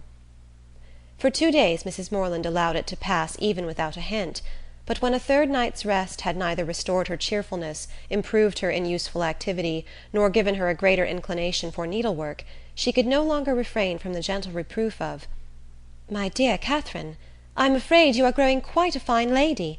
I do not know when poor Richard's cravats would be done, if he had no friend but you. Your head runs too much upon Bath. But there is a time for everything, a time for balls and plays, and a time for work. You have had a long run of amusement, and now you must try to be useful." Catherine took up her work directly, saying in a dejected voice that "her head did not run upon Bath much." "Then you are fretting about General Tilney, and that is very simple of you, for 10 to 1 whether you ever see him again. You should never fret about trifles." After a short silence, "I hope, my Catherine, you are not getting out of humour with home because it is not so grand as Northanger. That would be turning your visit into an evil indeed. Wherever you are, you should always be contented, but especially at home, because there you must spend the most of your time. I did not quite like at breakfast to hear you talk so much about the French bread at Northanger." "I am sure I do not care about the bread. It is all the same to me what I eat." "There is a very clever essay in one of the books upstairs upon much such a subject, about young girls that have been spoilt for home by great acquaintance. The Mirror, I think. I will look it out for you some day or other, because I am sure it will do you good." Catherine said no more, and with an endeavour to do right, applied to her work, but after a few minutes sunk again, without knowing it herself, into languor and listlessness, moving herself in her chair from the irritation of weariness much oftener than she moved her needle. Mrs. Morland watched the progress of this relapse, and seeing in her daughter's absent and dissatisfied look the full proof of that repining spirit to which she had now begun to attribute her want of cheerfulness, hastily left the room to fetch the book in question, anxious to lose no time in attacking so dreadful a malady. It was some time before she could find what she looked for, and other family matters occurring to detain her, a quarter of an hour had elapsed ere she returned downstairs with the volume from which so much was hoped. Her avocations above having shut out all noise but what she created herself, she knew not that a visitor had arrived within the last few minutes, till, on entering the room, the first object she beheld was a young man whom she had never seen before. With a look of much respect, he immediately rose, and being introduced to her by her conscious daughter as "Mr. Henry Tilney," with the embarrassment of real sensibility, began to apologize for his appearance there, acknowledging that after what had passed he had little right to expect a welcome at Fullerton, and stating his impatience to be assured of Miss Morland's having reached her home in safety as the cause of his intrusion. He did not address himself to an uncandid judge or a resentful heart. Far from comprehending him or his sister in their father's misconduct, Mrs. Morland had been always kindly disposed towards each, and instantly, pleased by his appearance, received him with the simple professions of unaffected benevolence, thanking him for such an attention to her daughter, assuring him that the friends of her children were always welcome there, and entreating him to say not another word of the past. He was not ill inclined to obey this request, for though his heart was greatly relieved by such unlooked-for mildness, it was not just at that moment in his power to say anything to the purpose. Returning in silence to his seat, therefore, he remained for some minutes most civilly answering all Mrs. Morland's common remarks about the weather and roads. Catherine, meanwhile, the anxious, agitated, happy, feverish Catherine, said not a word, but her glowing cheek and brightened eye made her mother trust that this good-natured visit would at least set her heart at ease for a time, and gladly therefore did she lay aside the first volume of the Mirror for a future hour. Desirous of Mr. Morland's assistance, as well in giving encouragement as in finding conversation for her guest, whose embarrassment on his father's account she earnestly pitied, Mrs. Morland had very early dispatched one of the children to summon him, but Mr. Morland was from home, and being thus without any support, at the end of a quarter of an hour she had nothing to say. After a couple of minutes' unbroken silence, Henry, turning to Catherine for the first time since her mother's entrance, asked her, with sudden alacrity, if Mr. and Mrs. Allen were now at Fullerton. And on developing, from amidst all her perplexity of words in reply, the meaning, which one short syllable would have given, immediately expressed his intention of paying his respects to them, and with a rising colour, asked her if she would have the goodness to show him the way. "You may see the house from this window, sir," was information on Sarah's side, which produced only a bow of acknowledgment from the gentleman, and a silencing nod from her mother. For Mrs. Morland, thinking it probable, as a secondary consideration in his wish of waiting on their worthy neighbours, that he might have some explanation to give of his father's behaviour, which it must be more pleasant for him to communicate only to Catherine, would not on any account prevent her accompanying him. They began their walk, and Mrs. Morland was not entirely mistaken in his object in wishing it. Some explanation on his father's account he had to give, but his first purpose was to explain himself, and before they reached Mr. Allen's grounds he had done it so well that Catherine did not think it could ever be repeated too often. She was assured of his affection, and that heart in return was solicited, which perhaps they pretty equally knew was already entirely his own, for though Henry was now sincerely attached to her, though he felt and delighted in all the excellencies of her character, and truly loved her society, I must confess that his affection originated in nothing better than gratitude, or, in other words, that a persuasion of her partiality for him had been the only cause of giving her a serious thought. It is a new circumstance in romance, I acknowledge, and dreadfully derogatory of an heroine's dignity, but if it be as new in common life, the credit of a wild imagination will at least be all my own. A very short visit to Mrs. Allen, in which Henry talked at random, without sense or connection, and Catherine, wrapped in the contemplation of her own unutterable happiness, scarcely opened her lips, dismissed them to the ecstasies of another tête-à-tête, and before it was suffered to close she was enabled to judge how far he was sanctioned by a parental authority in his present application. On his return from Woodston, 2 days before, he had been met near the Abbey by his impatient father, hastily informed in angry terms of Miss Morland's departure, and ordered to think of her no more. Such was the permission upon which he had now offered her his hand. The affrighted Catherine, amidst all the terrors of expectation, as she listened to his account, could not but rejoice in the kind caution with which Henry had saved her from the necessity of a conscientious rejection, by engaging her faith before he mentioned the subject; and as he proceeded to give the particulars, and explain the motives of his father's conduct, her feelings soon hardened into even a triumphant delight. The General had had nothing to accuse her of, nothing to lay to her charge, but her being the involuntary, unconscious object of a deception which his pride could not pardon, and which a better pride would have been ashamed to own. She was guilty only of being less rich than he had supposed her to be. Under a mistaken persuasion of her possessions and claims, he had courted her acquaintance in Bath, solicited her company at Northanger, and designed her for his future daughter-in-law. On discovering his error, to turn her from the house seemed the best, though to his feelings an inadequate proof of his resentment towards herself and his contempt of her family. John Thorpe had first misled him. The General, perceiving his son one night at the theatre to be paying considerable attention to Miss Morland, had accidentally inquired of Thorpe if he knew more of her than her name. Thorpe, most happy to be on speaking terms with a man of General Tilney's importance, had been joyfully and proudly communicative, and being at that time not only in daily expectation of Morland's engaging Isabella, but likewise pretty well resolved upon marrying Catherine himself, his vanity induced him to represent the family as yet more wealthy than his vanity and avarice had made him believe them. With whomsoever he was, or was likely to be connected, his own consequence always required that theirs should be great, and as his intimacy with any acquaintance grew, so regularly grew their fortune. The expectations of his friend Morland, therefore, from the first overrated, had ever since his introduction to Isabella been gradually increasing. And by merely adding twice as much for the grandeur of the moment, by doubling what he chose to think the amount of Mr. Morland's preferment, trebling his private fortune, bestowing a rich aunt, and sinking half the children, he was able to represent the whole family to the General in a most respectable light.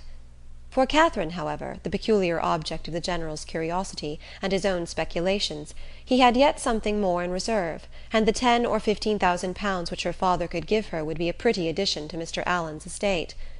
Her intimacy there had made him seriously determine on her being handsomely legacied hereafter, and to speak of her therefore as the almost acknowledged future heiress of Fullerton naturally followed. Upon such intelligence the General had proceeded, for never had it occurred to him to doubt its authority. Thorpe's interest in the family, by his sister's approaching connection with one of its members, and his own views on another, circumstances of which he boasted with almost equal openness, seemed sufficient vouchers for his truth, and to these were added the absolute facts of the Allens being wealthy and childless, of Miss Morland's being under their care, and, as soon as his acquaintance allowed him to judge, of their treating her with parental kindness. His resolution was soon formed. Already had he discerned a liking towards Miss Morland in the countenance of his son, and, thankful for Mr. Thorpe's communication, he almost instantly determined to spare no pains in weakening his boasted interest and ruining his dearest hopes. Catherine herself could not be more ignorant at the time of all this than his own children. Henry and Eleanor, perceiving nothing in her situation likely to engage their father's particular respect, had seen with astonishment the suddenness, continuance, and extent of his attention; and though latterly, from some hints which had accompanied an almost positive command to his son of doing everything in his power to attach her, Henry was convinced of his father's believing it to be an advantageous connection, it was not till the late explanation at Northanger that they had the smallest idea of the false calculations which had hurried him on. That they were false, the General had learnt from the very person who had suggested them, from Thorpe himself, whom he had chanced to meet again in town, and who, under the influence of exactly opposite feelings, irritated by Catherine's refusal, and yet more by the failure of a very recent endeavour to accomplish a reconciliation between Morland and Isabella, convinced that they were separated for ever, and spurning a friendship which could be no longer serviceable, hastened to contradict all that he had said before to the advantage of the Morlands, confessed himself to have been totally mistaken in his opinion of their circumstances and character, misled by the rhodomontade of his friend to believe his father a man of substance and credit, whereas the transactions of the 2 or 3 last weeks proved him to be neither, for after coming eagerly forward on the first overture of a marriage between the families with the most liberal proposals, He had, on being brought to the point by the shrewdness of the relator, been constrained to acknowledge himself incapable of giving the young people even a decent support. They were, in fact, a necessitous family, numerous too, almost beyond example, by no means respected in their own neighbourhood, as he had lately had particular opportunities of discovering, aiming at a style of life which their fortune could not warrant, seeking to better themselves by wealthy connections, a forward, bragging, scheming race. The terrified General pronounced the name of Allen with an inquiring look, and here, too, Thorpe had learnt his error. The Allens, he believed, had lived near them too long, and he knew the young man on whom the Fullerton estate must devolve. The General needed no more. Enraged with almost everybody in the world but himself, he set out the next day for the Abbey, where his performances have been seen. I leave it to my reader's sagacity to determine how much of all this it was possible for Henry to communicate at this time to Catherine, how much of it he could have learnt from his father, in what point his own conjectures might assist him, and what portion must yet remain to be told in a letter from James. I have united for their case what they must divide for mine. Catherine, at any rate, heard enough to feel that in suspecting General Tilney of either murdering or shutting up his wife, she had scarcely sinned against his character, or magnified his cruelty. Henry, in having such things to relate of his father, was almost as pitiable as in their first avowal to himself. He blushed for the narrow-minded counsel which he was obliged to expose. The conversation between them at Northanger had been of the most unfriendly kind. Henry's indignation on hearing how Catherine had been treated, on comprehending his father's views, and being ordered to acquiesce in them, had been open and bold. The General, accustomed on every ordinary occasion to give the law in his family, prepared for no reluctance but of feeling, no opposing desire that should dare to clothe itself in words, could ill brook the opposition of his son, steady as the sanction of reason and the dictate of conscience could make it. But in such a cause, his anger, though it must shock, could not intimidate Henry, who was sustained in his purpose by a conviction of its justice. He felt himself bound as much in honour as in affection to Miss Morland, and believing that heart to be his own which he had been directed to gain, no unworthy retraction of a tacit consent, no reversing decree of an unjustifiable anger, could shake his fidelity or influence the resolutions it prompted. He steadily refused to accompany his father into Herefordshire, an engagement formed almost at the moment to promote the dismissal of Catherine, and as steadily declared his intention of offering her his hand. The General was furious in his anger, and they parted in dreadful disagreement. Henry, in an agitation of mind which many solitary hours were required to compose, had returned almost instantly to Woodston, and on the afternoon of the following day had begun his journey to Fullerton. End of Chapter 30. Chapter 31.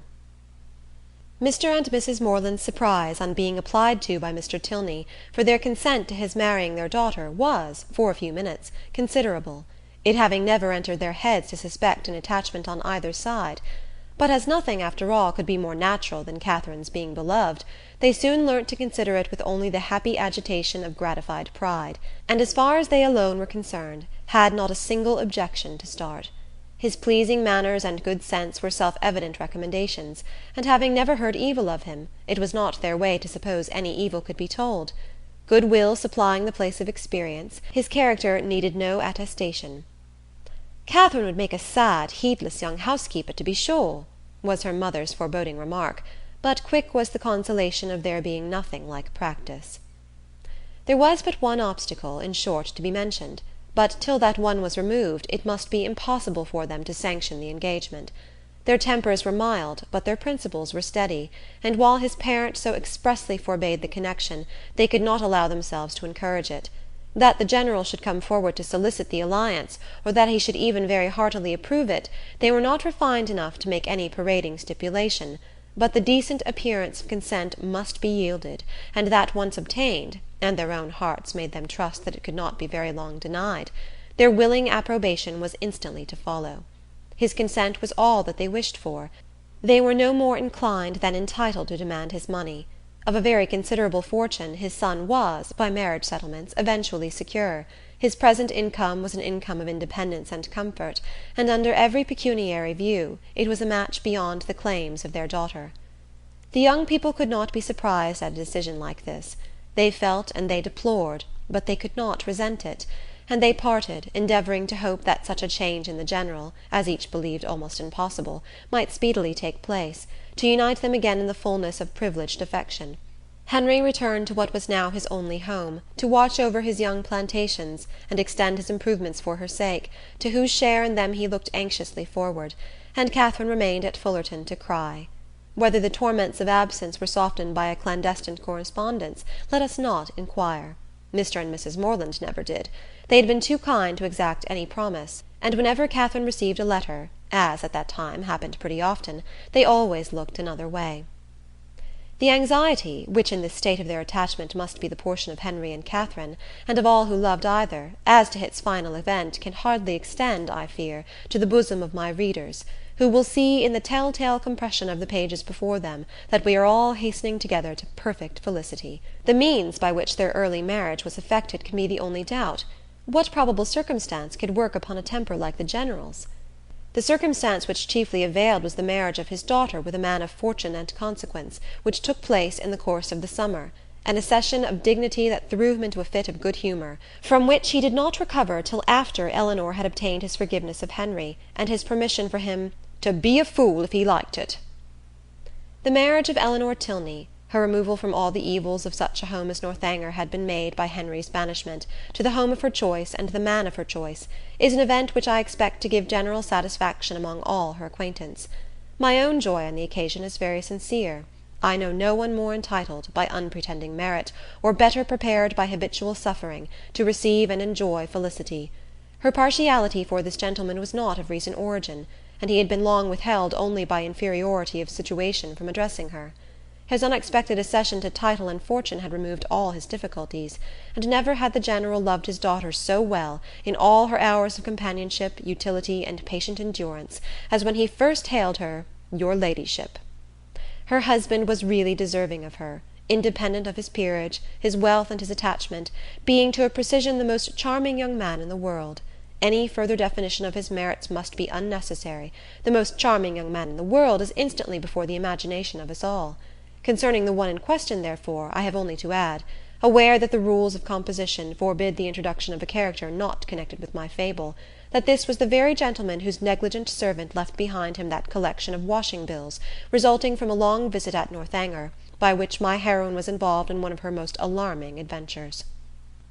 The influence of the Viscount and Viscountess in their brother's behalf was assisted by that right understanding of Mr. Morland's circumstances, which, as soon as the General would allow himself to be informed, they were qualified to give. It taught him that he had been scarcely more misled by Thorpe's first boast of the family wealth than by his subsequent malicious overthrow of it, that in no sense of the word were they necessitous or poor, and that Catherine would have £3,000.